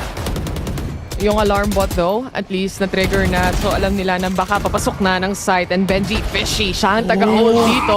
A double kill for him already. Yung isa nasa stairs na si Munchkin is spotted out din. Nagkakahuli na nga sila. They still have the lockdown already by Meteor, Benji Fishy as well. Pero in terms of positioning, ang Genji lumalabang na para katabaan pa ng Seize. Yung parang papunta na nga sa kanya. Wala siyang marinig dito kahit isa. Lakia makakapitas. Pero hindi. Si Riens nandito pa. Nag-drop down siya mga tropa. At alam nila to for sure kasi nga nakita nga nila. At si Riens know where to move nga. Talaga stuck siya dito, step bro. At paano na ito makakaalis nga dito. With the fact niya yung TH, papasok na rin talaga. At yun na nga, buti na talaga na-cancel niya. Pero alam nila na meron pang tao dyan. Wala siyang choice kung hindi lumabas dito kung gusto niyang mabuhay. Pero alam na ng players ng Genji kung saan siya manggagaling. Up above, syempre manggagaling din si Nabu. But this is already a clutch that he has to make yet again. 1 versus 2. Lucky gonna plant the spike already. Spike planted. Bull trying to wrap around their opponents 1 by 1. Pero with that Viper's Wall, oh no, ginagamitan lang nila. Hindi alam ni Bull kung nasa pa yung mga kalaban nila. At yun na nga. Ladies and gentlemen, got yourself a series. This is actually Game 5. Pupunta tayo ngayon sa Split. Split yung next map natin. Alam mo, kung tutuusin, Bessie, itong map picks natin, pabor sa Genji, no? Yung decider map is gonna be split for that 5th game. Team Heretics, they have the advantage sa isang series point na kailangan nilang makuha na lang. But here in Lotus, pinakita ng Genji kung sino ang may-ari niyan. Like I said, it's one of those maps na malakas ang Genji, especially when it comes to retakes, and we've seen that. Actually, ito nung nagtapat sila ng Fnatic, natalo ng Fnatic ang Genji sa mapa na to. Well, sinasabi kasi ng Fnatic, but this is our map, blah, blah, and ganyan. But for Genji, they're really confident that they can actually win this map no matter what. Nakita na nga natin yan with a very strong first half, with a really good combination of utilities na pinapakita nga dito ng Genji. Everything is actually really doing good, really doing great. Ngayon sa side nga ng Genji, ang pagdating ngayon dito sa Split, sana matransfer nila yung momentum nila towards this final map of the night. Amazing utility play coming in from Genji as well. you have to recognize it. Yung apat na C's plus facial combination, the cheapest skill of your life. Di mo kailangan ng baril. Bumili kang paint shells. Ay, hindi ka binibili yung paint shells. Yung C's lang bibilin mo. Nakaapat ka Mura pa. lang yun. Sa importanteng mga rounds pa. Sa second half yun, di ba? Oo. Yung ano? Yung first half. First half. Pero doon na sa mga final rounds ng first half. Oo. Final rounds ng first half. Well, at least gagawa pa rin nila ng paraan to. And pagdating naman dito sa last map, actually, we are really hoping for the transfer of momentum towards the last map. To be honest, oo, malakas ang Gen G dito, pero hindi pa namin sinasarado ang libro para sa TH kasi for sure, kayang-kaya pa rin nila to. Definitely. I mean, we've got a series in our hands. Kaya nga nang sabi mo, we're going to the 5th map. But beforehand, pupunta muna kami sa very short break. And when we come back, malalaman na natin kung sino ang magiging champion para sa Masters Shanghai. I'm fake proof. Every time I'm lit, I don't get bit, cause I'm snake proof. Headed to that sin, I can shake it. And I told Goliath, it's a 30, I can take it. I came too far from living dirty. Ayy, gave me no respect. Lonely on me neck. Zeros on the check. What did y'all expect? Been around, homies kept it holy from the lobby to the penthouse. Blessings coming ODI. I need a list now. Cause it's more on the way. Made a lot of hits and it's more on the way. I done caused a lot of fits and it's more on the way. Yeah. Oh, you like that? It's more on the way. Yeah. OMG, look what God did. 9 to 5 was putting in the work when I was jobless. Couldn't get the Ray-Bans and it hurt, but now my optics. Can't believe I take a look around, they sending options. Yeah, God bless me, I know that. Had to take the whole city, put it on my whole back. Gotta take the bros with me, I cannot hold back. And not until like 4 laps, got Jesus, peace, no Kodak. I'm moving like it's foreign me, they try to close the door on me. But like the chorus said, they start imploring for some more of me. If we back on that board, then I'll be Jordan when he's scoring. It's a Mount Florence, still I play the tortoise in the story. Billboard albums back to back, just thought that you should know that. But I got riches in his name that couldn't fit on no plaque. Rest in peace to the corny rap, cause I could not support that. He snatched me out of Proverbs 5 and I could never go back. Left the label, did it indie and it's more on the way. Festival inside my city and it's more on the way. Worship.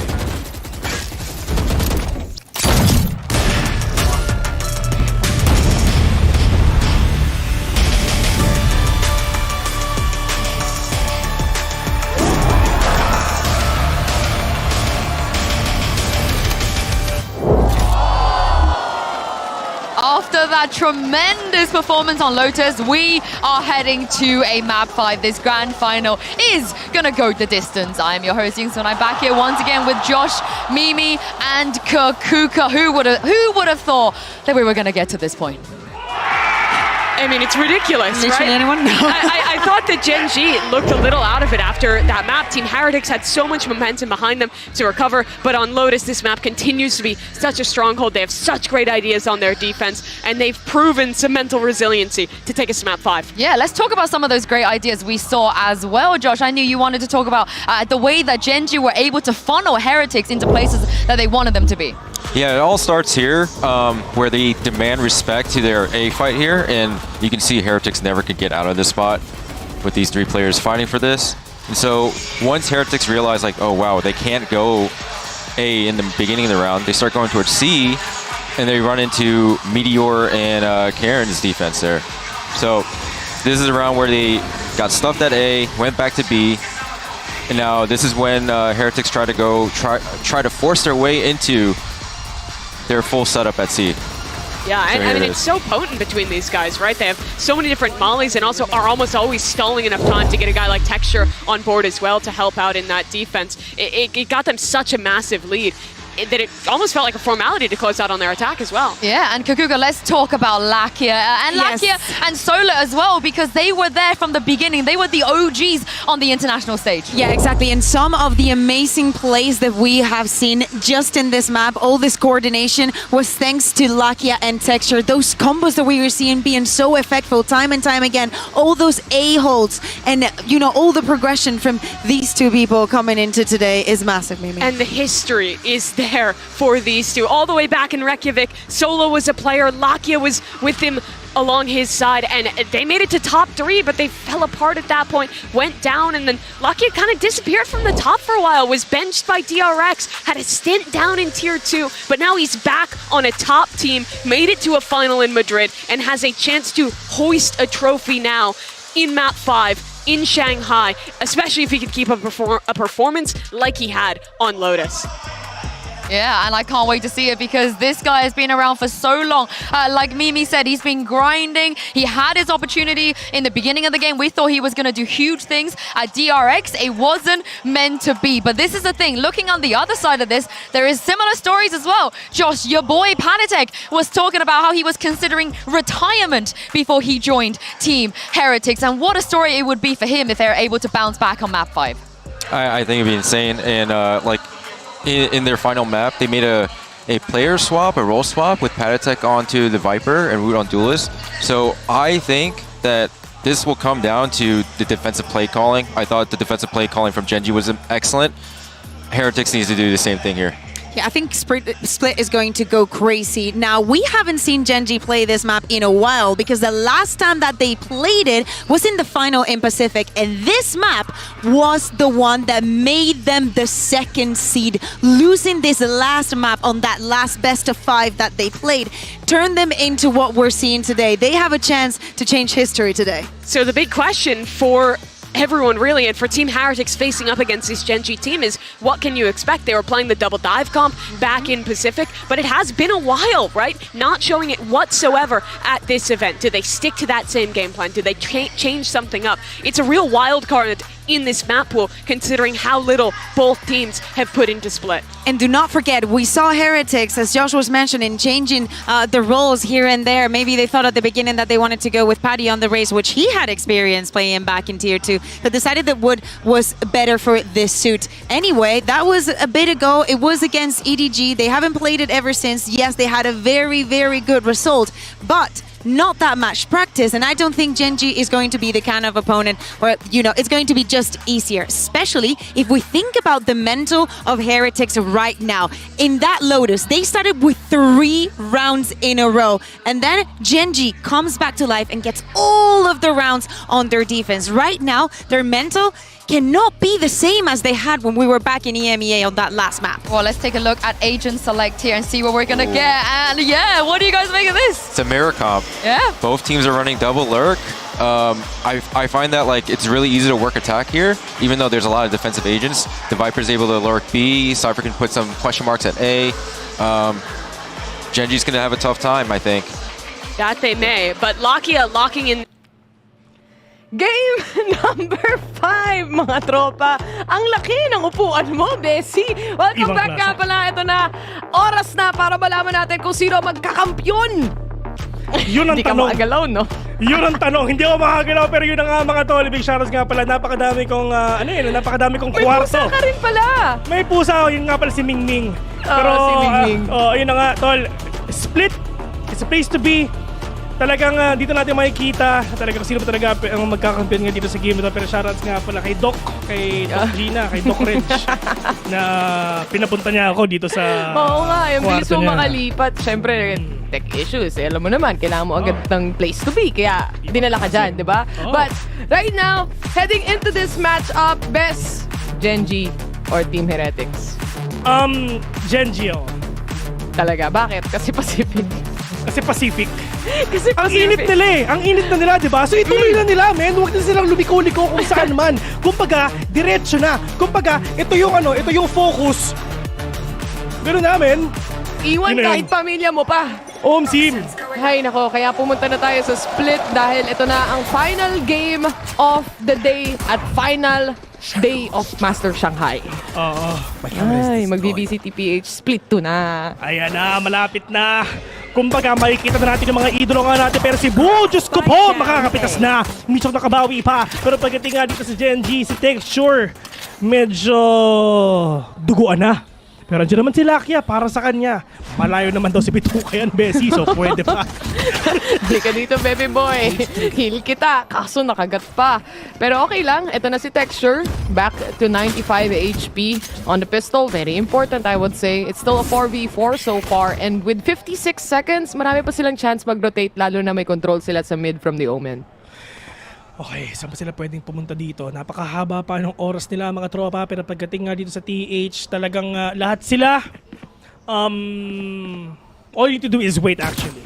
Pero dito sa information they're getting, I think it's gonna be A. At yun nga talaga sinasabi nga nila, they have that heaven control. Pero dito sabi nga ni Karon, boss tara, B na tayo. Kasi nga, you have that mid control anyway. And wala silang idea at all. Si Benji Fishy nandun pa. And with his holding nga, pero pwede niyang gawin, Diyos ko, yung banderita sa tamaan pa siya.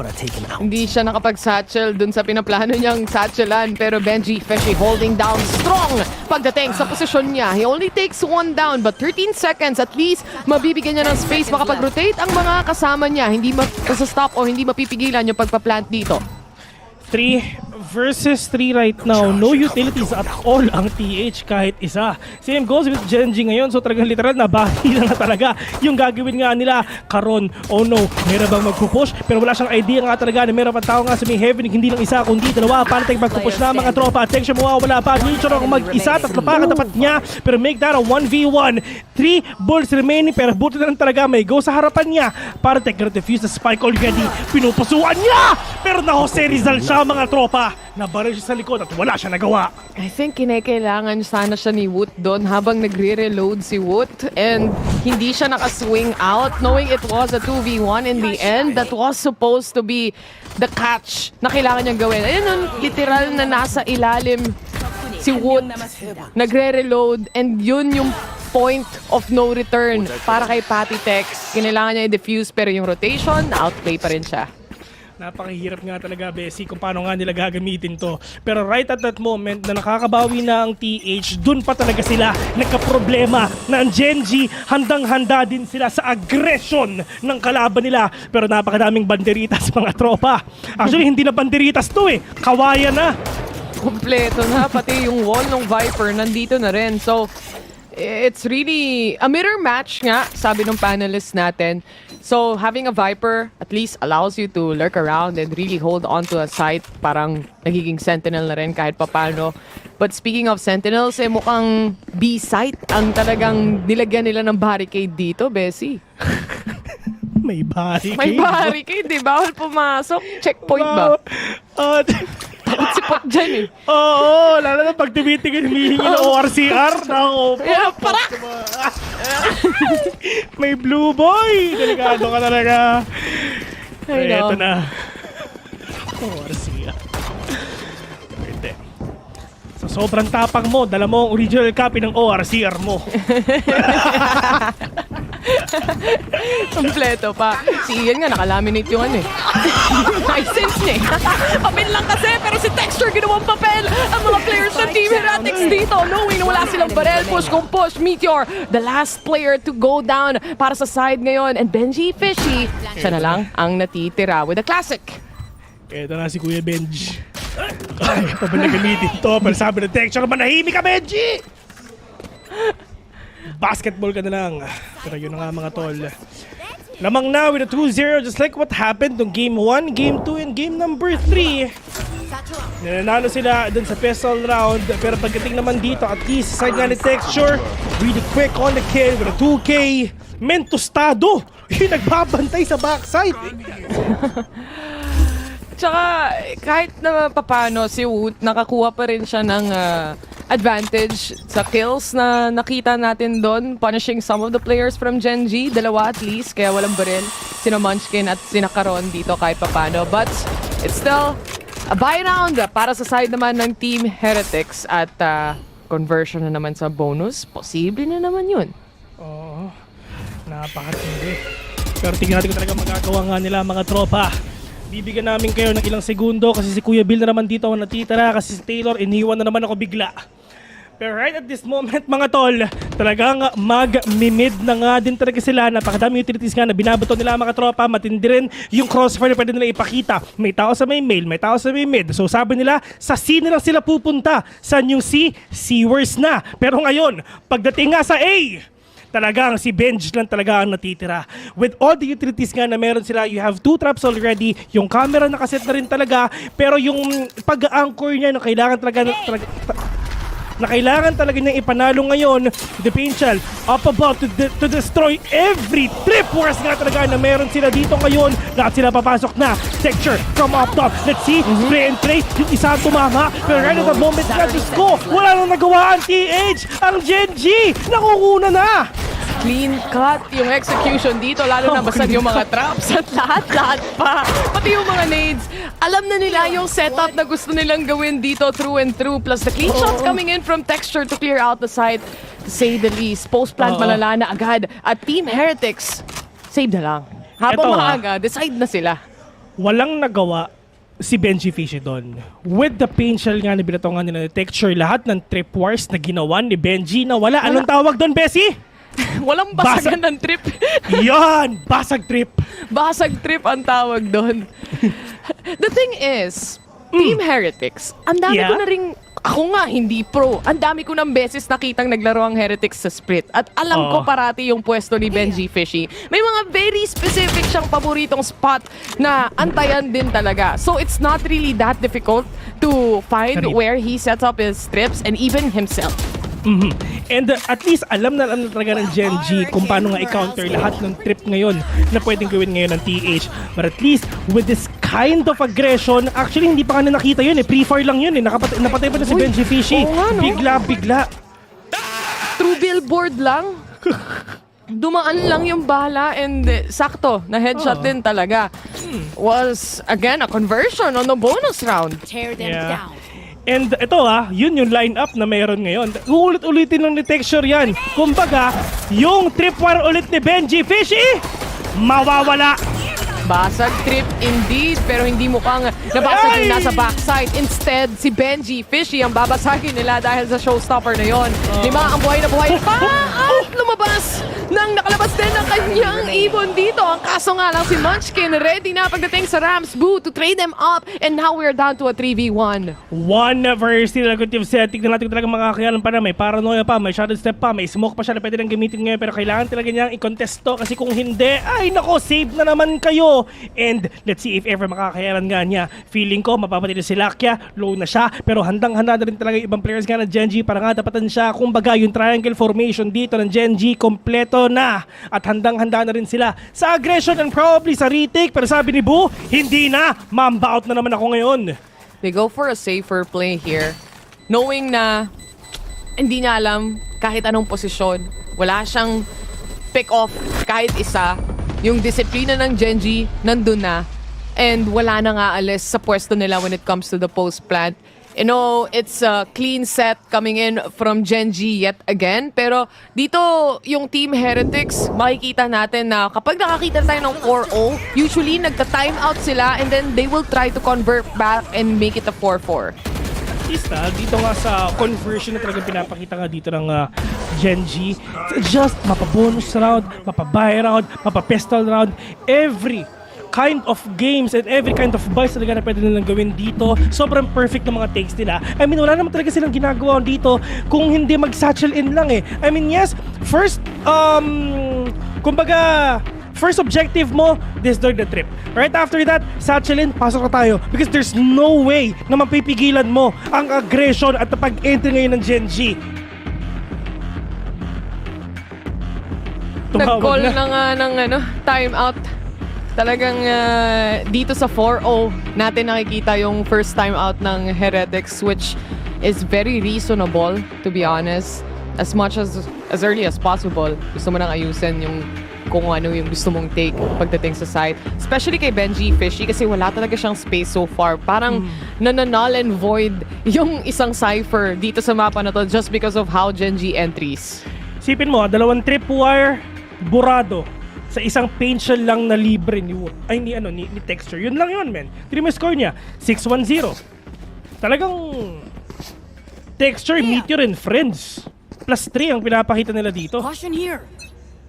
Kasi lahat din ng posibleng mag-rotate dun sa site na gusto mo nang puntahan, ika-cut off din ni na Meteor eh. Again, it's about the trades that they're setting up here. It's about the sandwich play that they want to play out on. And now it's going towards B side. Dito naman nakaset up si Benji Fishy. Tignan natin, mawawala na naman siya. No trip wars for you yet again, my brother. Pero 5v3 na to. Low buy ang nakikita natin for Heretics. At napakahirap nga nila pwedeng gawin to. May flash pa si Riens. Yung paranoia nga sana, sayang kasi nga wala na siya. Pero gusto lang naman yung magpalit ng baril pero bigla siya nahuli nga ng Texture ngayon. Riens, only man remaining. Pop flash, wala nang ganon. Magpupush na lang ako, bahala na. Pero yung kalaban nga nila nasa harapan niya. Pop flash, will connect onto Caron. Pero repick. Get your head, 5-0. 5 kamote ang score nila ngayon. Looking very clean still, I would say, para sa side ng Genji dito. Sinubukan bumili ng Heretics at least kahit ng mga stingers, pang close range angle, pero isa lang talaga yung nakuha nila. Sinubukan na rin mag-iba ng pwesto ni Benji Fishy dito, pero in the end, siya pa rin yung first contact kung tutuusin. And ito sino yung makakatapat ngayon ng Genji? Si Benji Fishy ulit! Kanina sobrang lakas ni Patitek, di ba? Pero ngayon 0 kills pa siya.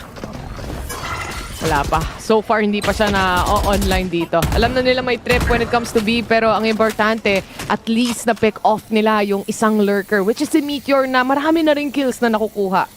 Pero ito, Bessie, napakadaming trippers nga na pwede mo nang puntahan. And hawak ni Benji Fish ito. Ang ganda nung angulo nga niya.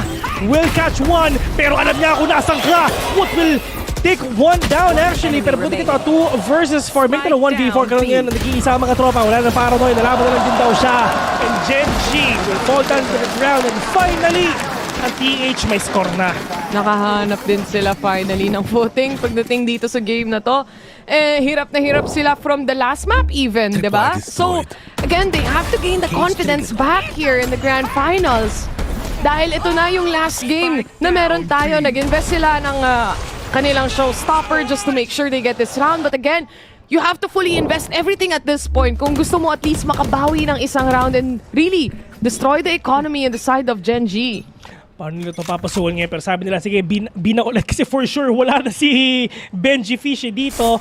Pero ang problema nga nila, yung paranoia pwedeng ibato nga ni Boo. Nakaset na, may flash pa all the way from up top. Pero ito yung satchel nga, talagang binabato nga nila. Yung isa nasa loob na mga tropa, pero tamang wala din talaga. Para sila nakikita dito kahit isa. 5 vs 5 pa rin to. Hindi pa sila nakakamatay, pero from up above, that is Caron with a 2K! And this is gonna be the biggest win na talagang pinapakita nga ng Genji na walang nagawa ang TH doon kahit isa. Matindi ang execution na ginawa ng Korea. Laban kung laban, ika nga, at mukhang pati yung nasa taas na si Patitek, nakita na rin nila dito. That's the Viper smoke coming up as well. There's really no room right now. And Benji Fishy, flash out pa para sa kanya. Patitek secures 1 kill here. The paranoia settling in, doesn't connect. Actually, papunta kay Benji Fishy, but in the end, nandiyan pa si Lakia sa backside. 6-1 already. And for me, Genji is just feeling it already. They have the confidence. They're really comfortable on what they're doing. They know what to do as well. They know where to strike. They know where to go. And for the side of TH, man, para silang lumulubog na vapor. The thing is, para sa side ng Genji, mas makati pa nga yung defense nila eh. Sa totoo lang. Supposedly for Team Heretics, napanood ko na yung defense nila dito and they really have good positioning, lalo na with Benji Fishy. But with the shutdown that they're doing right now, parang walang effect at all. Wala silang pakialam actually sa TH no? Sa totoo lang, yung mga utilities na binabato nga ng TH, parang wala lang. Pero ngayon, yung Seekers, ito yung meron din talaga yung TH for them to win. And they really need to rely dito sa dalawang ultimates sa online. Lalo na itong Seekers and Neural Theft ni Riens and Benji Fish in order for them to get an advantage. Pero it's just it's just Caron rather. Siya lang yung nag-iingay dito. Meron naman siyang from the shadows either way. So they can actually go wherever they want. Dog down muna. Sabi dito nila Texture. Pang-ambalang ika nga. The trip wars though, a lot deeper right now. Texture with the pre-fire. dito sila nakakakuha ng early advantage, no? Oo. And the control that they're actually getting, they have that A-mid control. Heaven and mid control as well. Tira mo, may tripwire na nga dito lang sa may mail, oh. Ang lalim yan, men. And ngayon, men, talagang they really want to overflow their capabilities nga papunta nga dito ngayon sa A. And they really want to overwhelm their opponents as well. And ngayon na, bababa na ata sila. Ito na yung fountain nga, pababa na, papunta nga sa mga mukha nila. Si Wu at Benji na wala pa, dalawa lang titira sa kalaban nila. At 5 pa ang Genji, kompleto pa. Ang hirap tapatan ng Genji dito. The time itself, more than enough para ma-plant yung spike. Clear na clear ang A. And I think para sa last 2 remaining players, napagdesisyonan na nila agad na it's gonna be a save here para sa side ng Team Heretics. When it comes to the side take from Genji, the thing is, hindi lang isa yung pacing na binibigay nila dito. Yung strat book nila, kung mapapansin mo, it's a lot of different pacings coming in from the team. May times tayo na talagang push kung push sa A site, lalo na kung may showstopper dito sa Texture. But other than that, may mid control din sila minsan. Nandiyan din yung B site nila. May push and pull na nangyayari from Genji and alam nila kung ano yung which battle to actually take on. They have full map control indeed. And yung tripwire nga sa mid, diba? I mean, men, kung yung mga players dito ng TH, lahat sila literal na nasa malapit lang sa spawn. Lahat sila nag-hold back lang talaga dito lahat at hindi nila mamama yung kalaban nila. Lahat sila napo-push back talaga lahat sila dun sa control na ginagawa ng mga kalaban nila. Kasi either way, ang dami nila pwedeng ibato eh. At na-outposition rin talaga sila. No, si Hoot nga nasa-stress na eh. Napapahawak na lang sila sa isipan nila at iniisip nila ngayon anong next plan natin dito, anong next set of protocols na gagamitin natin dito. Kasi when it comes to the take of Asia Pacific, alam naman natin na kapag laban talaga. Oh. That's the Pacific way. If you wanna push, then push. Nakakaba, Bessie. And ngayon, 7-1 na. Talagang Genji, ito na ba ang pinakaunang tropeyo ng Pacific? Sana naman, di ba? Sana. Oo, pag nanalo ang Pacific. Pag nanalo Pacific, may 1 million bonus sa casters. Ayan! Yan ang gusto natin! 800 sa akin, 200 sa kasama ko ngayon. Tibay ah. sorry. Mas maraming beses ako nag-CR, ganun ba? 100k per CR?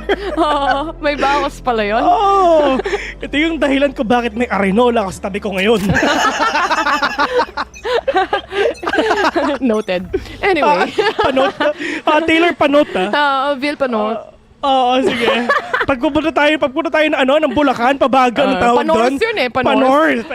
Panorth. Okay. Ay, nako. Eto, Bes! Oh! Showstopper. Showstopper si Texture, alam mo na.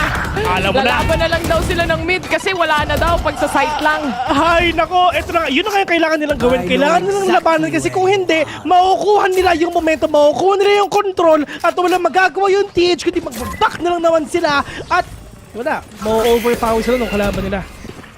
Flash to the face, pagdating kay Wood.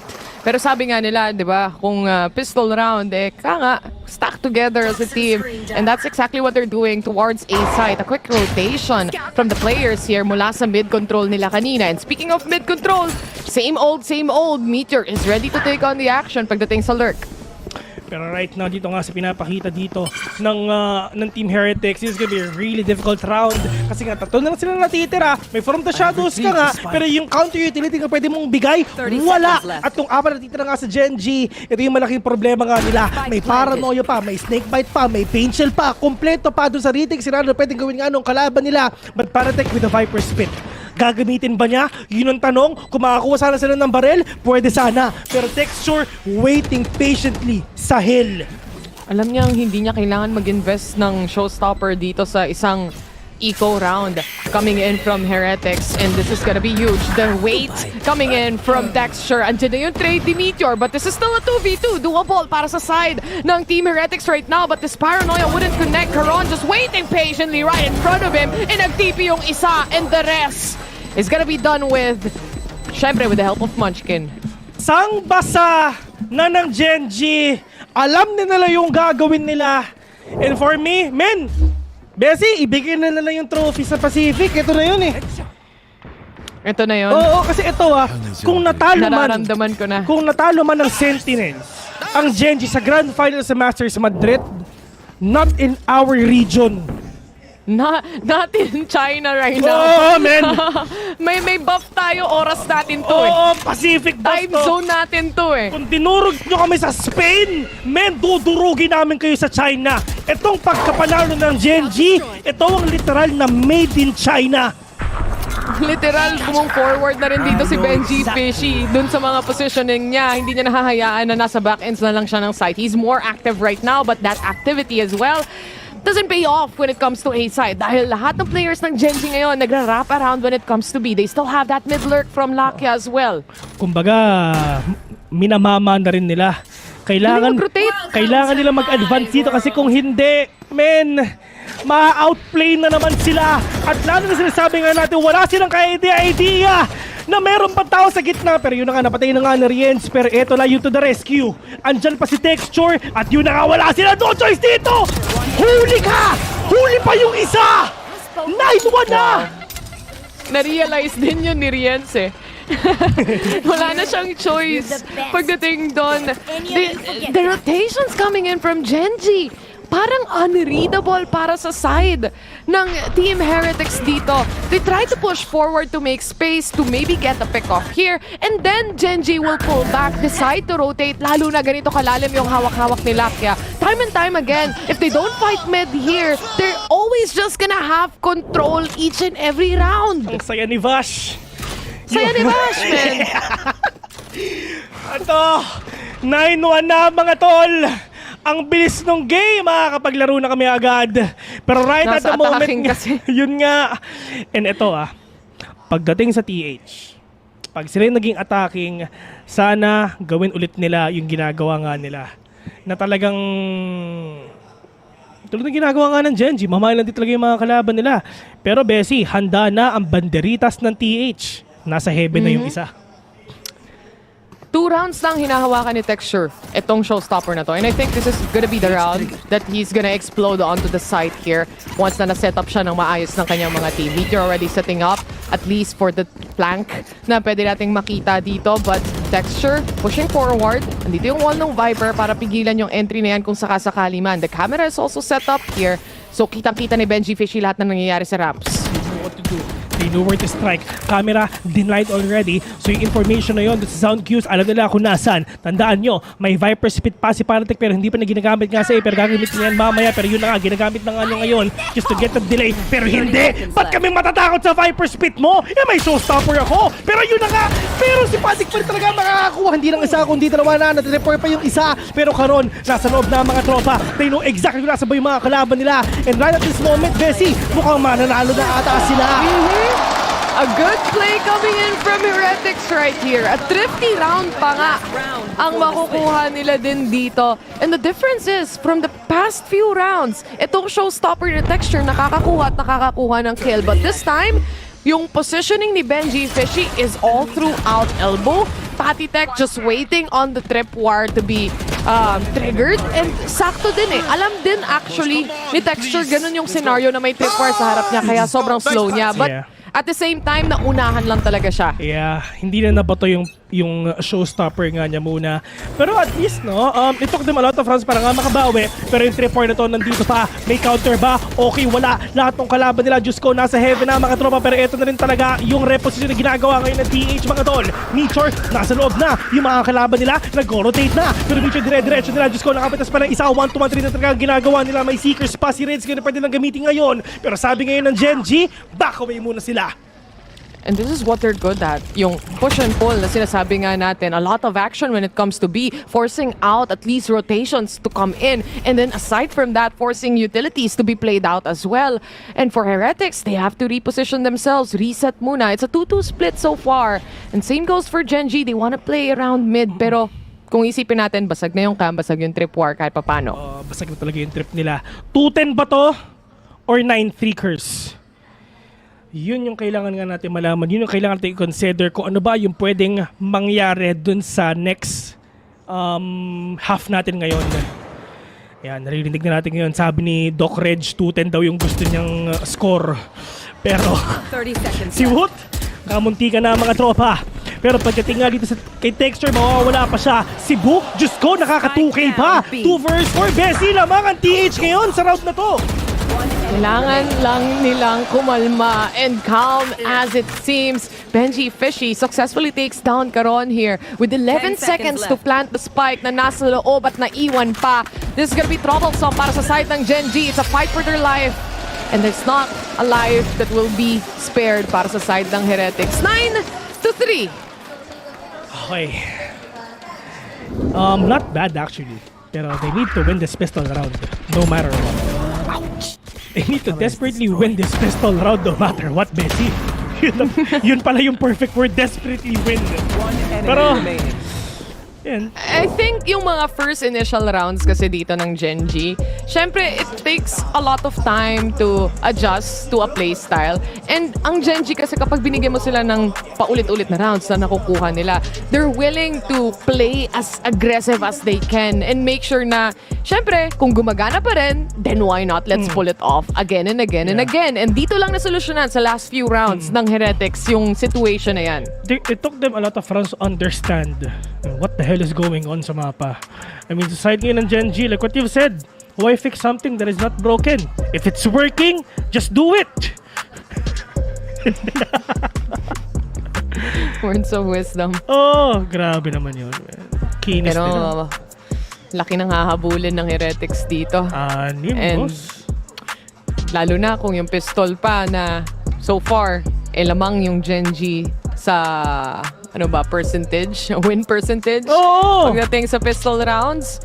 This is a very important pistol for them. 9-3. Ito 9-3. Ito yung nangyayari usually mananalo ang Gen G, so 10-3.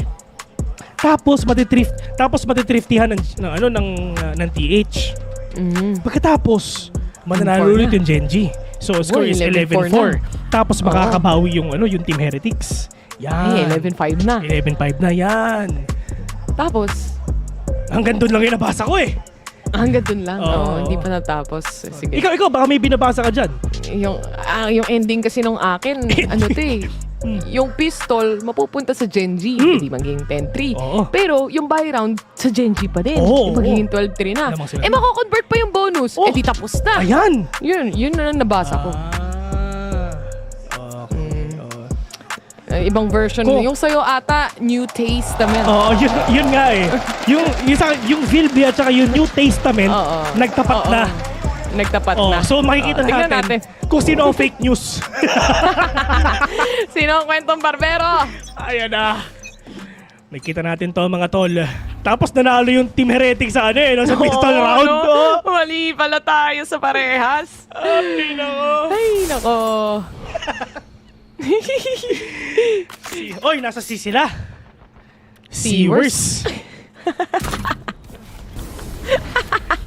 Ewan ko na. Ay, nako. Ewan ko namin. Pero walang nagbabantay ng mid so far. Si Lucky ang nakahold ng cross dito. 3 ang pumapush sa kanya at nakakaramdam na siya. Simulan niya with a Trailblazer or a flash. Nagde-decide pa siya pero with a Trailblazer out, hindi naman siya na-stun ito kahit papano. Pero Munchkin fighting for his life. Wood to get the first kill here. Trade after trade pero it's a 2-1. Pero mga tropa, si Mitchell super low na. Pero ito na yung Painchel. Lahat sila nagbabato na, nagkakasabugo na mga tol. Pero nga lang Caron nakabawi pa. Mitchell nakapitas nga ng isa. Si Wood ang dito natitira. Pero sabi ng Texture, manahimik ka! 10-3 already at Gen G ang panalo doon. Tulad nga sinasabi nga natin, TH, they need to win this round. Desperately win this round para makabawi nga sila. Pero, double digit na ang geng-geng mga tropa. I wonder kung magpo-force buy sila para dito sa susunod na round. Dahil, syempre, kailangan nila maghabol ng puntos. Pero tingnan mo naman si Jesse Basho. Sayo nyo. Kala mo champion na. Wala pa yan, ha? Kala mo, nag-champion na, Pero kailangan nila yon. Yung pistol round na yon, napakalaking bagay. Double-digit scoreline na to. Walang force buy no nagmumula from Heretics. Hindi sila nag-force, boss! Hindi sila nag-force. Okay, play sila sa sa gun round, sa buy round nila mamaya. Okay, kung gusto nila lumaban, pero yun na nga yung gusto nga nila mangyari ngayon. Munchkin, nagbabantay. Swing out already, may nakatingin. Wood will catch one. Protection nakabawi pa. Texture with 2K already. Nasaan ba yung follow-up nila? Pero dalawa yung nakikita nga nila. Pero Riens muna, makakapitas nga muna dito. Nakabawi pa. Naku, expecting ano kalaban nila mga tropa. 3 versus 2 already. Meter maganda yung position niya. Pero Boom, magpapakita ba? Okay, hindi na. Pero hinahabol siya yung Meter. Nasa likod na niya. Na-one-tap pa nga siya. Bulldoggy lang yung gamit nila.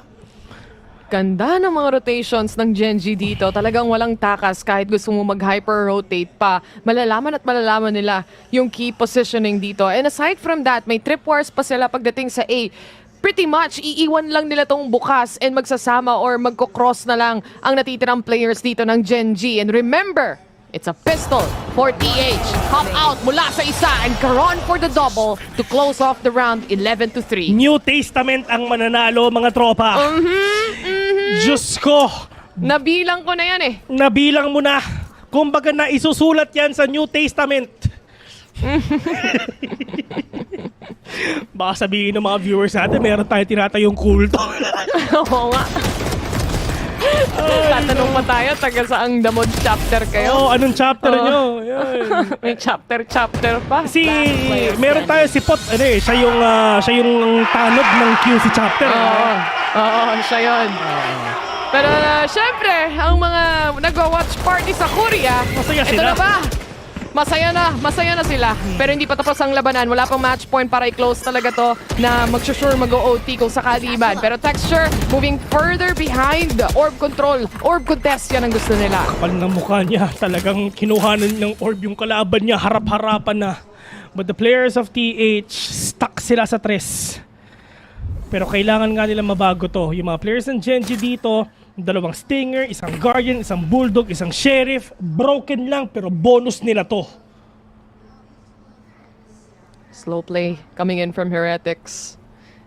Yung mga mabilisang fights, halos sa Gen.G na pupunta yung mga rounds na yon at nauubos sila. So let's see how this will turn out for the side of Heretics, especially the Trailblazer also knows that there's gonna be players from A main. Nakakatakot, hindi ko alam kung sino panalo dito. Lakia playing close. Sige, wag kayo. Oh my God, hindi sila nagpa-flash or any. Dahil sa flash nga na ginagawa nga kalaban nila. Pero Lakia not gonna contest that even further. Pero Caron, sobrang lason nga talaga na pwede nang gawin. Pain Shell, tatama nga para sa kanila. Si Woot mawawala. Pero nasan ba yung iba? Yung follow-up, hinahanap nga natin ngayon. Pero sabi nila, tara, heaven na lang tayo. Ngayon talaga yun ang pupuntahan nila. Pero Munchkin will catch one. Si Benji Fish pa, nahuli nga niya. Lakia, makakapitas pa. 3 versus 2, Bessie. 10 seconds remaining to plant the spike right now. Naka-hold pa dito si Texture and mukhang makakancel niya ba? Hindi. The positioning itself, Meteor secures the first kill and now it's down to Patty Tech to hold this post plant. 8 bullets remaining para sa kanya. The double swing from Gen.G to get to match point. Gen.G, ladies and gentlemen, match point na tayo ngayon. Ito ang pinakamalapit nating senaryo na makukuha na natin ang tropeyo. Asia Pacific, boy! Diyos After ko. 4 years! Ang tagal nating inantay to, pero ngayon isa na lang yung kailangan natin na tayo na ang mananalo. Best. Kailangan talaga mag-event sila sa Asia ng mas marami. Tama. Sa Pilipinas. Sa Pilipinas, baka naman. Sa Araneta. Diyos ko. Ang dami, saan pa ba? Ito lang pala ang kailangan nating buff, yung walang jet lag. Oo. Sabi ko nga sa Gen.G. Best yung champions. Saan? Korea, Korea. diba? Ay, naku. Alam mo na. Kabahan na kayo. Not in our region, boy. Not in our region. Pag nasa Pacific kayo, kami ang mananalo. Well, tignan natin last round that they have to make do in Team Heretics. A lot of perfect rounds to play. Dahil dyan, napaka-careful ng take nila. Kahit saan sila pumunta dito, talagang angle per angle, china-chop-chop nila. Pero mukhang texture aware kung ano man ang binabalak nila. Ready na ang mga patience dito. Patitech, root for one. Lucky to get the trade, and now texture to punish one more. For first team, mga tropa, si Munchkin nandyan na, pero Texture, oh no, makakapit na spine. All up to one, ladies and gentlemen! Pacific ang kampiyon! Genji ang panalo! Wow! What a run coming in from Genji! The very first Asia Pacific trophy is finally here! And it's on the hands of Genji, Korea's best! Pacific's best! Last year, hindi ganito ang performance nila. Nagulat na lang tayo pagdating nitong season na to, Bessie. Sobrang lakas nila. A back-to-back grand finals appearance. Hindi man lang sila nanalo sa Madrid, pero pagdating dito sa Shanghai, nakuha na nila. You have to remember, Caron is a rookie. This is his debut year para sa isang napakalaking professional league sa VCT Pacific.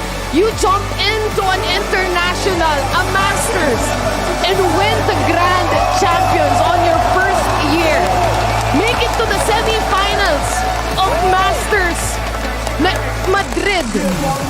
That's a lot to take.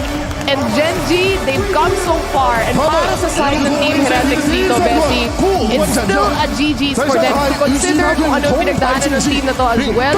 Yung sub nila, yung change ng positioning nila as players as well. That's a lot. The amount of improvement na in-improve ng Genji, talagang kuhang-kuha nila mga tropa. Ladies and gentlemen, this is their moment. Ibigay natin sila. Palakpakan naman natin ang champion ng VALORANT Shanghai, VALORANT Masters Shanghai. Ladies and gentlemen, congratulations to Genji from Korea, from Pacific.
This is what everyone plays for. Moments like this. And they did it their way. A stomp on the last two maps. They accelerated when they wanted to. They slowed down when the situation demanded it. Down B. Let's go, boys. They went to show that Heretics might be the future, and the future might be knocking. But for now, it's the old guard who stands tall.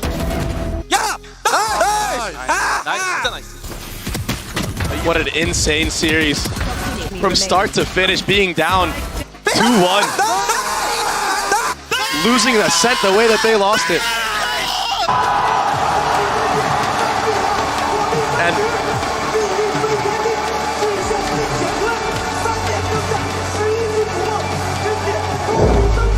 what a sweet moment. And the biggest sigh of relief. They finally have done it. And they did it here. They did it their way. They got pushed. They got sent the distance. We're going to throw it to the Verizon post-match interview for the very last time. Genji, they have done it. Back-to-back grand finalists, and this time they are the champion, guys. Give it up one more time for the champions of Masters Shanghai here. Now, before we get into our interview, I'd like to invite Anna Dolan and Leo Farrier to come and congratulate our winners here. It's been a long, long road for them. They made it here flawlessly, may I add. After a heartbreak journey they had back in Madrid, they managed to come back. They get their redemption knock, and they get that beautiful trophy as well. We are going to ask you guys some questions and have an interview here. I am, of course, joined by Luna, who's going to do some Chinese translation, and Jen, who's going to help me out with the Korean translations as well. I'm just going to start down the line here with you, Carol. Now, you played your first ever game, your debut in January 2023. That was not a very long time ago. I wanted to ask you, did you expect to lift such a big and important trophy so soon? And why do you think that you've managed to find so much success in such a short amount of time? 其实 Karen 选手是从2023年1月开始才开始正式步入了我们的无畏契约的道路，但是就能够在如此大的国际赛事上获得了人生当中的第一座奖杯，感受怎么样？以及你觉得为什么你们能够拿成这样的成就呢？ 1월에 처음 경기를 치르고 프로씬에 데뷔를 해서 이렇게 빨리 우승을 하고 좋은 결과를 얻어낼 수 있을 거라고 예상하셨는지 궁금하고요. 그리고 어떻게 이렇게 최고의 모습을 빠른 시간 안에 보여줄 수 있었을까요? 일단 1월에 처음에 들어왔을 때 저희가 스크림 하는 거 보고 이거 형들 진짜 잘한다. 이거 나만 더 잘해지면은 이제 진짜 이길 수 있겠다. 우승할 수 있겠다라는 생각을 늘 가지고 있었고요. 그리고 제가 이렇게까지 성장할 수 있었던 것은 아마 형들이 저를 믿고 이끌어주고 그리고 도움을 많이 줘서 제가 여기까지 올 수 있던 게 아닌지 그렇게 생각을 하고 있습니다. When I first joined this team in January, I scrimmed with them. And after that one scrim, I automatically thought, you know what, we're going to be able to win this. So I always believed that we could do it. And I just feel like always, hats off to my teammates for leading me. I couldn't have done it without them. So it was them that kind of pushed me to be the better player, step up my game. And also, we did this together. So it's all up to, shout out to my teammates. 其实从我1月份刚开始入队之后，跟大家打的第一次训练赛，我就觉得大家真的做的都太棒了，我就相信我们能够拿到这样的胜利，而且也是队内的队员们、哥哥们一直在帮助着我们，我们齐心协力，一起努力，所以也是他们一直帮助我成为一个更好的选手，我们才能够获得这样的成就。Honestly, Karen, I think this is going to be first of many trophies for you and your teammates. Now, next Munchkin, I have to say there were a couple of moments today that it felt like perhaps what happened in Madrid might happen again here. But you guys made sure it didn't. So as the captain and the IGL of your team, I wanted to know, what did you say to your teammates? What did you do to make sure that you actually win the trophy this time? 오늘 경기를 치르면서 약간 마드리드 플래시백이 떠오르는 그런 순간들도 있었지만 오늘 우승을 하기 위해서 선수들에게 어떤 얘기를 해주면서 이끌어가려고 했나요? 오늘 저희 3세트 가장 자신 있는 부분 어센트 지고 저희가 마드리드 때 반복을 하지 않기 위해서 진짜 정말 후회 없는 경기 하지 않기 위해서 멘탈 잡으려고 노력했고 그리고 다 같이 그 안 될 것 같은 플레이도 다 되게 만들면서 모든 선수들이 너무 잘해줘가지고 진짜 너무 고맙습니다.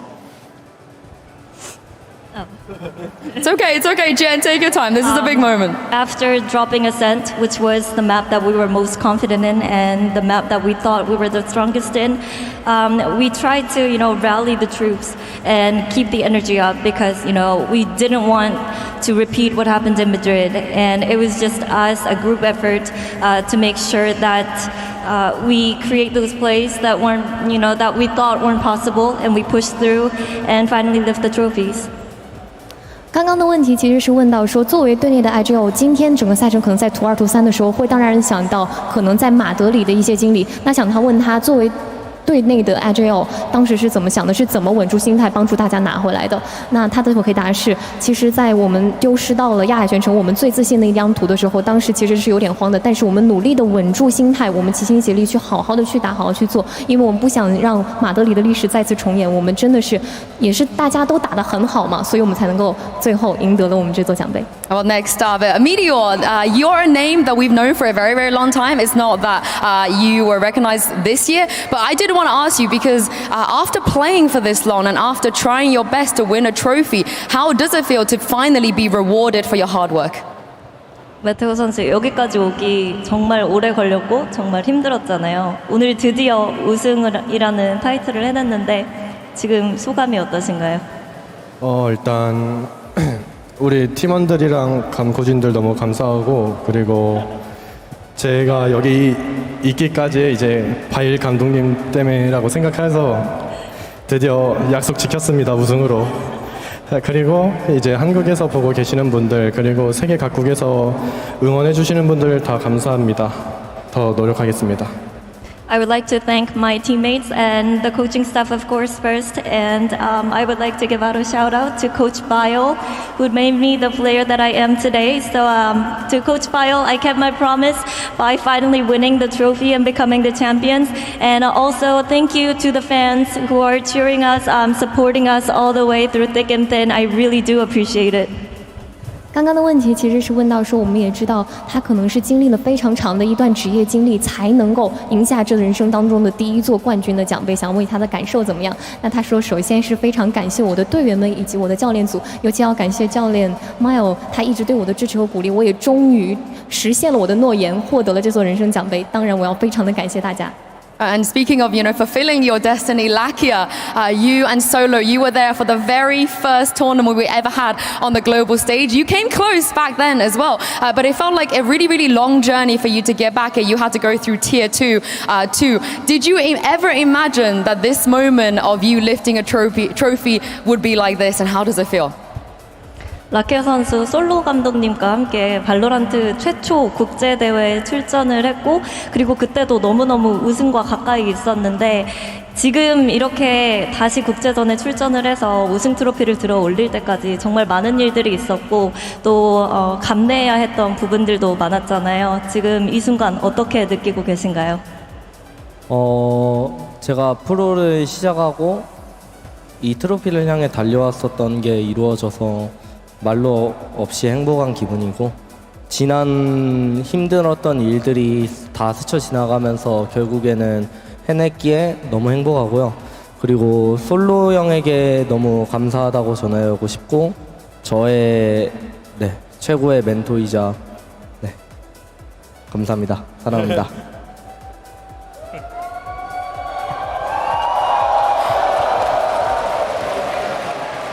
Ever since I started my pro career in Valorant, it's been a long, tough journey and so many hurdles that I had to overcome.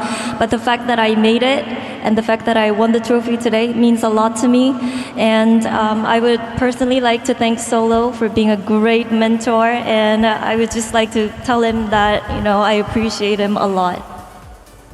其实刚刚的问题是问到说，我们也知道他可能在第一次和 Solo 教练一起出征的时候，出征国际赛事的时候就获得了非常不错的成绩。可在那之后，他可能去了次级联赛，经历了非常漫长的一段时间的沉淀。那今天获得了属于他们的冠军奖杯，感受怎么样？那他的回答是说，首先我觉得可能在我漫长的职业生涯里面，我经历了非常多的困难，但是我非常高兴，我终于克服了他们，以及现在能够达成这样的成就。我还是非常想要感谢 Solo 教练，他是我这个无畏缺人生道路上的一位导师吧，非常感谢他的帮助，然后我们也能终于走到这步，我们也获得了奖杯，真的非常感谢。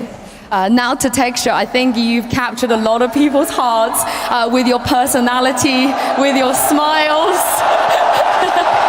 and with your crazy gameplay on the server as well. I think no matter what's going on stage, you're always smiling, and that attitude is very infectious to all of the fans here as well. So I gotta ask you, just how happy are you right now? How big of a smile are we gonna get out of you?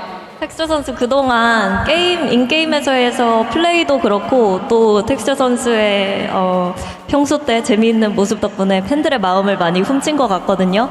지금 이렇게 드디어 챔피언이 됐는데 얼마나 기쁜지 들어보고 싶습니다. 와, 이게 뭐 말로 어떻게 뭐 표현도 못하겠고, 와, 트로피 전홈 저거 잡기 진짜 힘드네요. 예, 와, 진짜 힘들었고, 그만큼 너무 기쁜데 뭐 어떻게 표현을 해야 될지 모르겠어요. 그만큼 좋아요. 그리고 이제 제가 그때 킥오프 때도 우승을 하고 이제 아무 말도 못했는데 이제 일단 오늘은 울지 않을 거고요. 네. 그리고 일단 저희 항상 뒤에서 서포트 지원해 주시는 저희 회사 뭐 대표님, 단장님, 그리고 저희 스폰서분들, 그리고 또 당연히 많은 팬분들이 있기 때문에 저희가 있는 거고요. 너무 항상 진짜 감사합니다. 너무 감사드리고, 또 이제 엄마한테 한 2년 동안 못 갔어요. 제가 연습을 한다고. 솔직히 갈 수는 있었는데 제가 안 가는데, 내 이것 때문에 안 갔다. 엄마 봐줄 거지? 그래 덴모야. 그리고 그 스트리머 김덴모 파이팅. 뭐 구치리, 갓데드, 뭐 에피나, 버니버니, 뭐 하여튼 IM 애들 파이팅. 됐지 이 새끼들은. 네? 인파도 파이팅. Oh man, it feels unreal. No words can describe how I feel. That trophy right there, I've been chasing it forever. Why is it so tough to ever lift the trophy? But at the end, it was also worth it. And I would like to thank the org, the head of Genji, and also the GM, and also to the fans that supported us so much. And also, I would like to thank my mom because I wasn't able to go see her for 2 years because I was too busy screaming and practicing, trying to get my hands on the trophy. But hopefully to mom, it was worth it for her. It was definitely worth it for me. And I didn't get to thank a lot of people in kickoff when we won. So there you go. But no tears will be shed tonight. I won't cry today.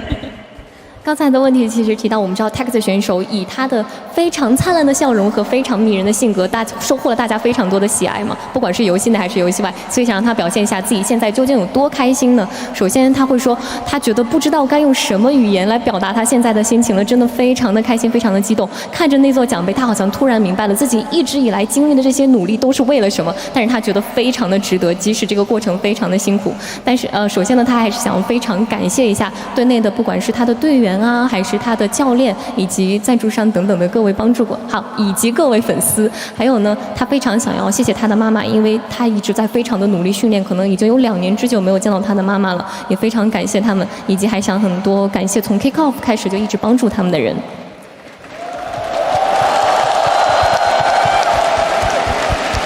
Alright, I have to speak to you now, Solo, because you are not just the Korean FPS legend. I don't think anybody can have a conversation about FPS in Korea without mentioning your name, Solo. And obviously you heard your players, they like to thank you, they attribute their success to you. So I wanted to ask you, what's it like to kind of harbor the future of Korean FPS?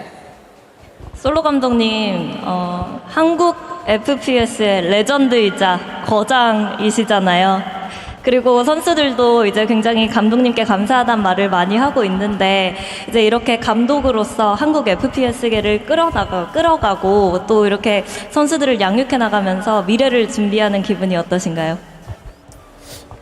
사실 뭐 제가 뛰어서 게임을 못하지만 뭐 저의 능력이나 뭐 저희 HSK 코치의 능력이 뭐 좋으면 더 좋겠지만 그냥 선수들이 대회 때 잘하는 거 보면은 너무너무 기분이 좋아요. 선수 때랑은 다른 기분, 약간 그런 기분이라 그냥 계속 잘했으면 좋겠습니다. 저희 선수들. 네.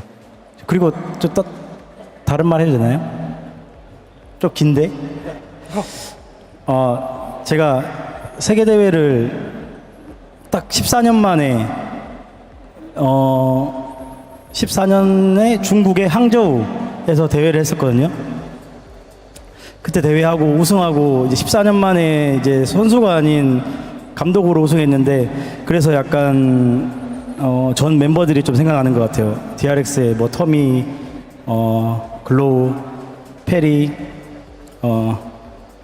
바일 네, 이렇게 좀 더 많이 생각이 나는 것 같고 그리고 저희 덴지 아놀드 대표님 감사하고 폴님 감사합니다. 에릭님 감사하고 영철님 그다음에 종민 PD님 감사합니다.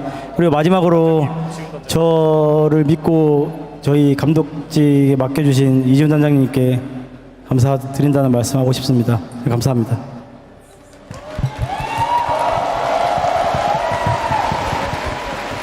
마지막으로 우리 HSK 코치 진짜 고생 많이 했거든요. 저 이 공을 HSK 코치한테 돌리겠습니다. 감사합니다.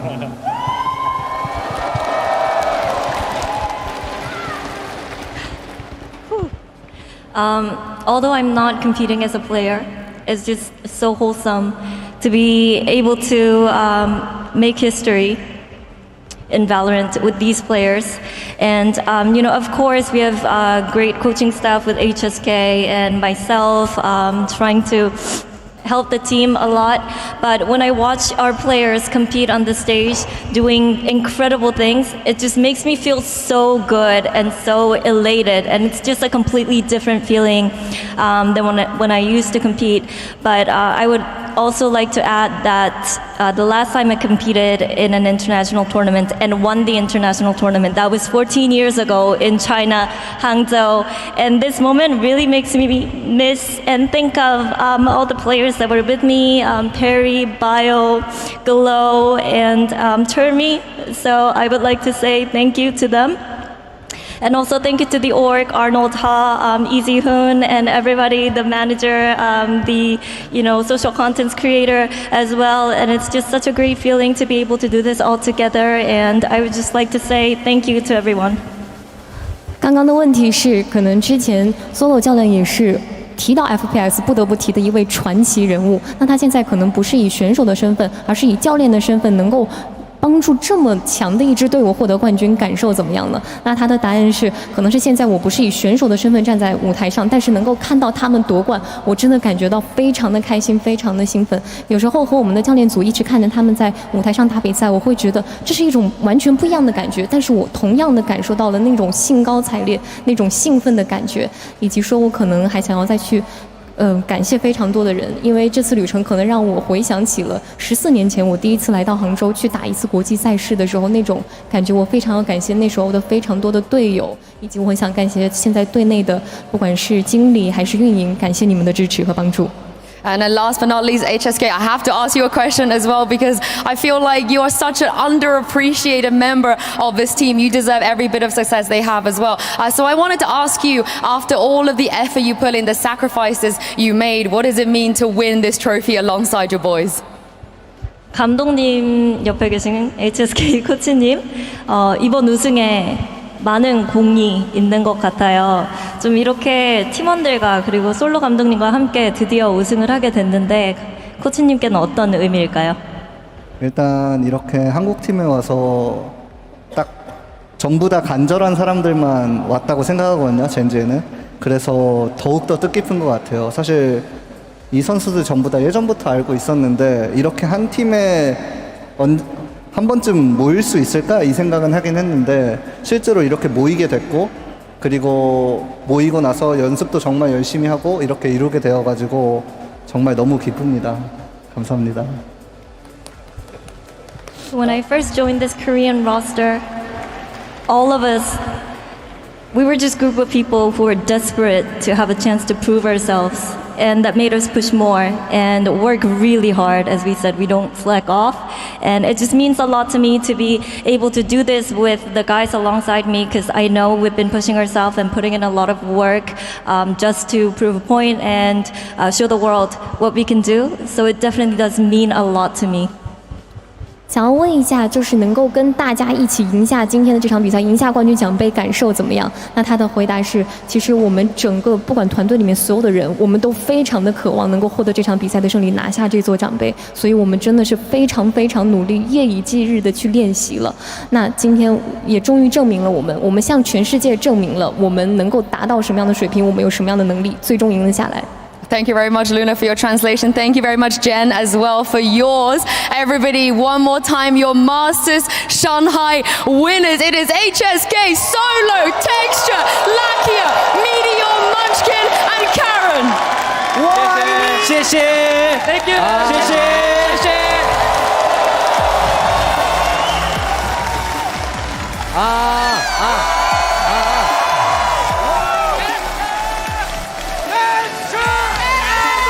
Gen G, the first Asian team to lift a global trophy in Valorant. They are your champions here in Shanghai. I'm Mimi, joined back on the desk by Kakuka, Achilleos, and Coach Josh Ortiz of G2.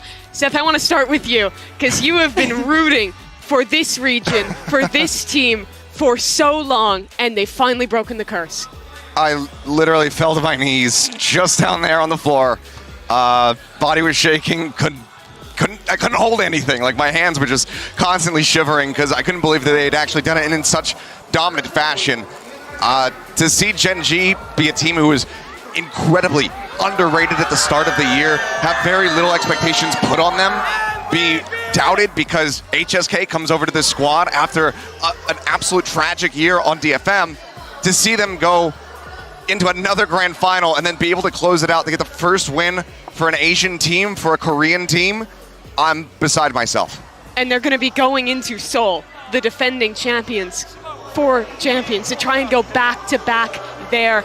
What a moment for Gen G here. And Josh, the fashion in which they did it, changing up their comp on the final map, showing the resiliency they didn't have in Madrid. I thought the redemption arc was incredible to watch unfold up close. After watching that Madrid final where they crumbled in the last two maps, to turn it around, almost the same exact script. They really close it out in a 13, what is it, 13-3? 13-4? Oh my God, insane. Well, one thing that the first seeds had in common, and they all agree with, this was the team that everybody wanted to avoid after the performance that they had regionally, after what they did in Madrid. They were just set to do the same here, but what they showed today, especially we were here in the interview, after losing Ascent, after losing a map that they were so comfortable in, Heretics with 2 chances of sending them home, of putting them again on the same position, almost getting that trophy, but nothing for them. As you're saying, Seth, to have the resilience to turn things around in the last 2 maps that they had, where they were completely on top of every single situation. And you talk about the doubters, the people who didn't believe, especially after losing in Madrid, that they wouldn't be able to close out in a trophy. Not only did they win it, but they do it without dropping a series. And what's so impressive to me too is they do it in Karen's rookie year. He's a player who came up from ranked, Seth, and he's just lifted his first trophy. It's been incredible to watch and get to cast this guy, because again, you know, the doubts, who is this guy? Why is he joining this team? And then seeing what he's able to do, becoming a Royal Roader, winning in kickoff, getting to that second place but falling shy of the mark, and then on the second attempt being able to actually close it out to get that trophy. What a year. It's an absolute dream for a rookie. It's ridiculous what they've pulled off and what Karan has achieved for himself and for his region. But I think that brings us to the obvious conversation around MVP. Who do you guys have in the books for this tournament? I mean, after the last 2 maps, like I'm torn, because I think that you can make a case for almost or everyone on this team. Sure. I think we also need to talk about Heretics. We talked about them a lot because they've played a lot of rounds and a lot of matches, but we need to be true to what just happened here. I think that, to me, you see the texture. I think that Lucky had a brilliant tournament. I know that he is not dropping 50 every map. I don't think that he needs to drop 50 every map. I think that you can tell his presence in every single one of them. I think mine would be a little bit more unexpected, especially just with those last 2 maps that were played. I think that I might lean towards Munchkin, because the calling and the reading of everything that Heretics wanted to do, it was so perfect, and he was constantly pivoting his players around the map. That split was just an absolute masterclass. That positioning of texture, getting him over towards Vent to collect those final 2 weapons, not allow them to save anything carrying over, not giving any advantages. I might have to go with him. What about for you, Josh? I'm torn. At first it was texture for me, but like you said, like the last 2 maps, the defensive play calling on Lotus, so many good moments. You know, demanding that respect at A, setting up that C hold and the B trap at the end, and then swapping to split on attack. Their pace control, they kept switching the tempo up constantly, making like Heretics second guess themselves. So I think like Munchkin setting up his players for success here.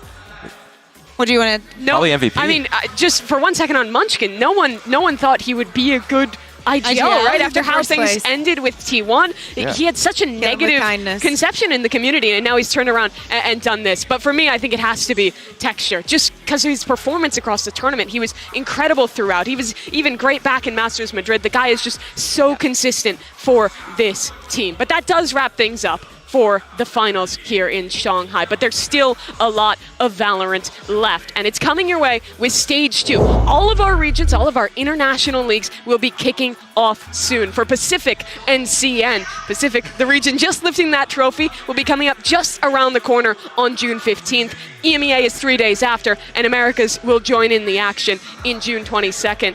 But I'm so excited to get back into regional play. We've seen so many teams surprise here. Right, because we're talking about how this year's been crazy, how nobody but Gen G can fight that consistency. You can also make the same argument for Heretics, but going back into the regions, I feel like the gap is not going to be as big from like stage 1, like kickoff and Madrid to stage 1, but I'm really looking forward to see what every team has been cooking up, what they've been learning from here, and how prepared they're going to be with all the new changes that we're going to have in the game. Yeah, and for Pacific, And eventually Pacific a new kicking map. off. Yeah, new map on the horizon, but with Pacific kicking off in like 5 days' time, basically 6 days, something like that. I'll see you guys on the opening show. The level of play has now been set way up here with Gen G lifting this trophy. I want to see which teams can rise to that. You excited to play again, Josh, back in Americas? Can't wait to work again. I mean, after getting this close to the grand final, like, I can't be more motivated. The boys have been so motivated after losing that. Because we're just so damn makes them close. hungry. Yeah, we got to experience such a big stage. We want to do this again. And you'll have the chance. Champion Seoul is on the horizon, the final tournament of this year for the VCT circuit. Seth, I want to give you a chance to give a primer. Why should we be so excited for an event in Seoul? I mean, the crowd's going to be amazing. The venues are going to be amazing there. There's so many arenas in Seoul. The food, the culture, the people. It's just one of the best places that I've ever been. That's why I've been living there for the last 8 years. That's why I'm going to live there for the rest of my goddamn life.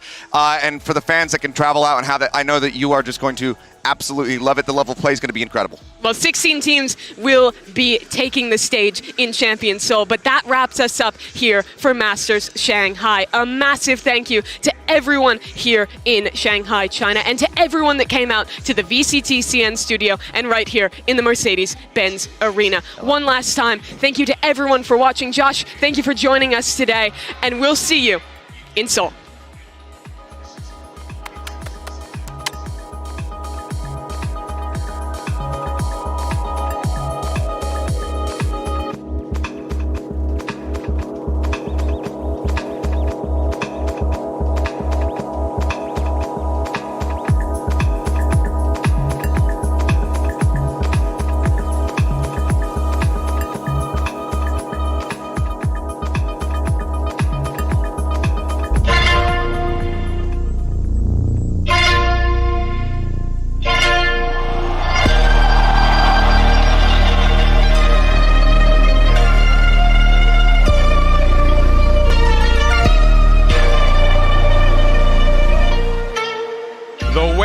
Finally over. 12 teams, 4 regions, 1 trophy. We've got 2.5 weeks of awesome and intense competition ready for you lovely people back at home. Win 2 games and you're through. Lose 2 games and you're out. Are you guys excited? Really? My brother. My brother. Yes, it is excellent to be here. All the great food, all the great fans. It's already electric. Dug in paper thin on Swissology. I'm really happy for them because I miss them so much. That was too wholesome. I need like diss tracks. I need it's like I trash left them across and the now I want to stage. be better than them. I'm come gonna, on. send them Some home. spice. I give you one routine, okay? Before match, go drink.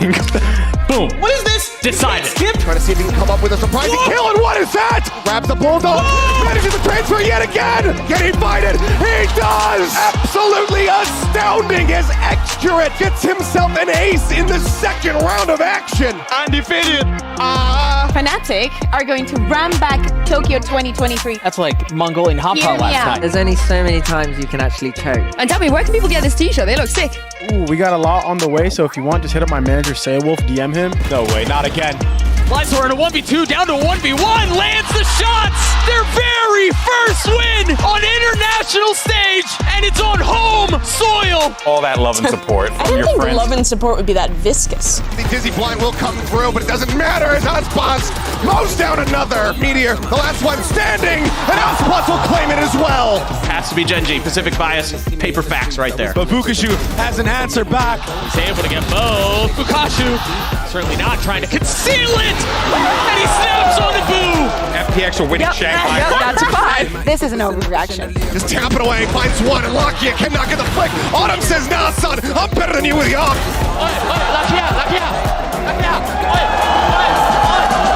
I'm a realist. Negative I'm the only energy. one here who's real. Can he pull it off? They're both right there. The spam onto the first. They're both weak. He's going to connect it all. And Jonah P aces his way to take G2 to playoffs. What a finish. We don't leave here, by the way. I don't know if people know There's that. no windows, but I really like it. But what about the beds? There's a little thing where we can make some rice over there. This is the most pivotal day of Masters Shanghai. It's do or die. Recovery on that Thrash. Tags, however, too far forward, but he gets the 1-2. He gets the third, and they send T1 home. I love a good rice cooker. I mean, it's like the best appliance you can buy. Is it Turkish aim today maybe coming out? No, Turkish team play. But what they do have is the element of surprise. Number still the way of the defense. CNET is looking to put him away himself.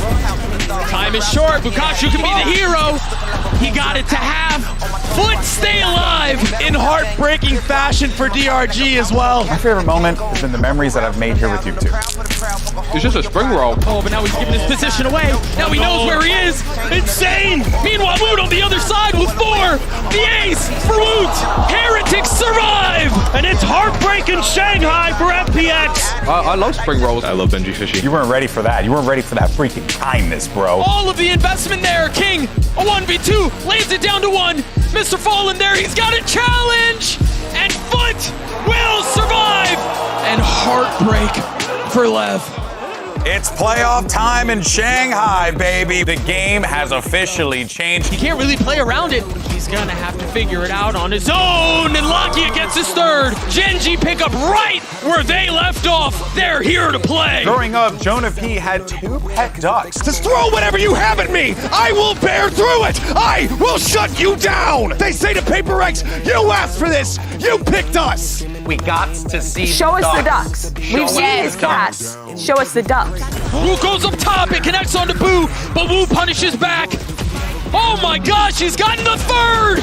Wu single-handedly destroying EDG. I'm weaving up some narratives right now. This is me weaving. Leo up over the top, just waiting patiently here for that wall to fall. He comes away with 1, but CNET gets himself a third.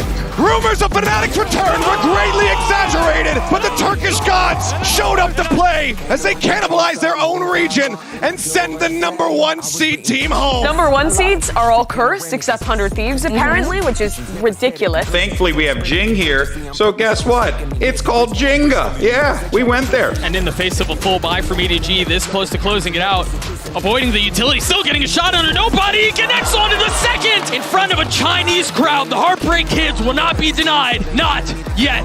I do not eat breakfast. Now the Molly Wu dropped. 13 seconds left. Jonah P holds the line. 3 found, make that 4. Come on! And what looked unreachable will be found. G2 are headed to the Mercedes-Benz Arena. Wheel, can they complete the miracle run? I hope it is. Ooh, oh my god, it almost was. Okay. Do not think about the names. Do not think about the players that you're going up against. Just go and hit them. Paranoia at the ready, set. They're all in, but Forsaken, guns down 3. Cash hasn't been built up super well for them. In perfect position, Boostio still gets the shot. Denies the ace. Making their way over here in towards this ace side. Boostio playing forward, dealt with, but Asuna down below. Bang tried to hold. Peek it, Bang finding it, getting them both.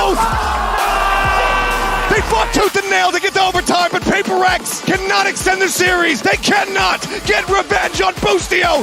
He once again sends them home trophyless. Singing the final song of this half for Heretics. There he is. He strikes, and the spike, the most prized possession, sits at his feet. 9! And then there were 4 as Heretics toss Foot aside and survive. This is on fire. That's how much we love you. And we should probably. Oh, Smells like we're gonna die.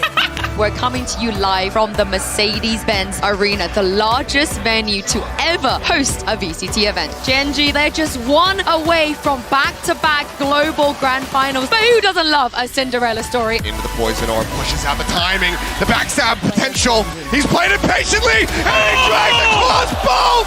What is that? Paranoia across. Knives will be able to find one. Texture into the back. Finds Icy. Finds the third. They know that he's low and he's got the right click. Gen.G get themselves into back-to-back grand finals. This team looks unstoppable, unflappable, unbelievable. It has not been an easy road for either of these teams, but only one can survive, and it all comes down to who will not crumble under the pressure.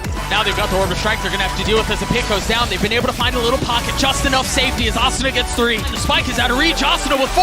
Can he get the ace? Yes! Yes, he can! You've got the ult from Patek who's going to be joining late, but Boo gets 2! And now the snap is exceptional! Let's go! And that's it! Forget about waiting! The future is now! Los Niños stand tall! It was electric! It was special! Congratulations to Heretics! The script has been flipped. Today, 2 underdogs will face off for a chance to make history. Jonah P, completely and utterly unaware. The knives coming out as he drives the blade into his back. Back-breaking round to win here for Heretics to try to shut down G2 and Woot. He finds himself a second. He gets the third. What is that? Needs to try to slow things up. Push in. He manages to collect 2. 1 HP. Certainly impossible, but no. Patek looking for the ace clutch. Jonah P, the slow creep forward. How does he do it? And the hopes and dreams of G2 have come to an end. Lightning will not strike thrice in Shanghai. G2 are the ascended ones, but Heretics refuse to bow at their altar.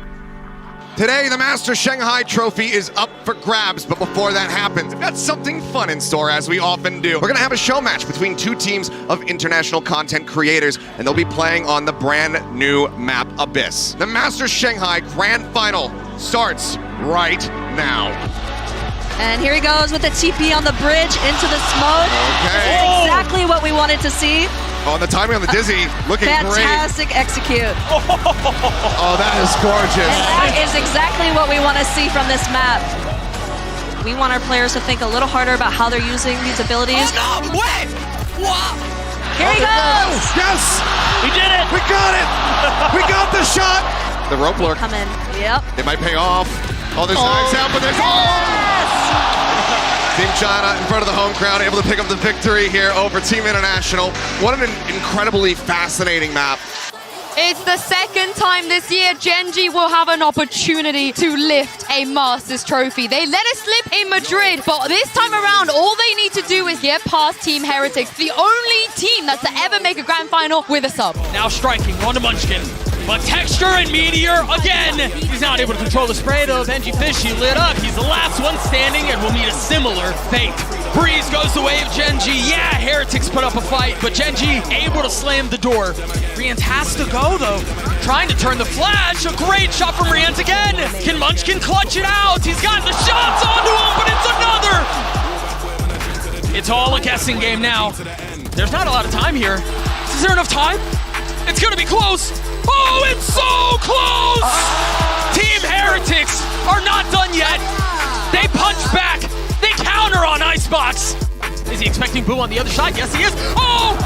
He gets 2. Not able to convert on the third with Benji Fishy. The 1-2 punch. Texture with the op. Has Boo, but Boo does it again. The flash over the top. They have to spam. And Boo is the nightmare. Ascent goes their way. They've gotten this damn close. In a lot of trouble here, under a lot of pressure, but he gets his 2. Oh, he's the one who's the problem. Just when it seemed like he'd bit off too much, dinner bells ring. Little combo right here. Nate Tether can be even greater. Oh, it's perfect. It hurts so much. Texture gets 4. Gen.G obliterate on Lotus. Every single banger ends on split. And the dream of every grand final is to go 5 maps. We have everything we could possibly want. There it is, the rocket invested. They're scattering. Benji Fishy falls the flash over the top. Meteor trying to play his time right. Ree ends a bullet between his eyes. And hope sinks away. Benji Fishy getting active, creeping forward, Karen down. But the trade timing is just too nice. It's time to kiss the ring. Denied, no more. Deferred, no longer. Vindicated. Gen G stand on top of the world. They are your Masters Shanghai champions.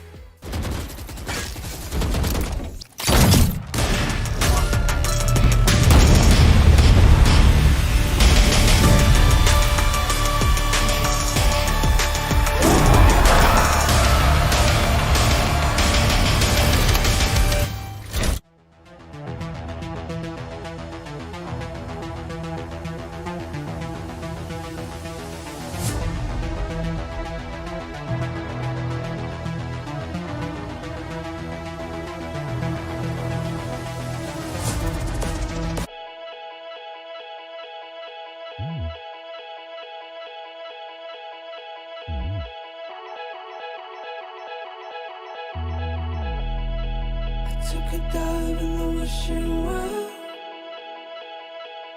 but the water never touched my skin. It's been a while since I wished you well. I can't remember how we passed that time. All these faces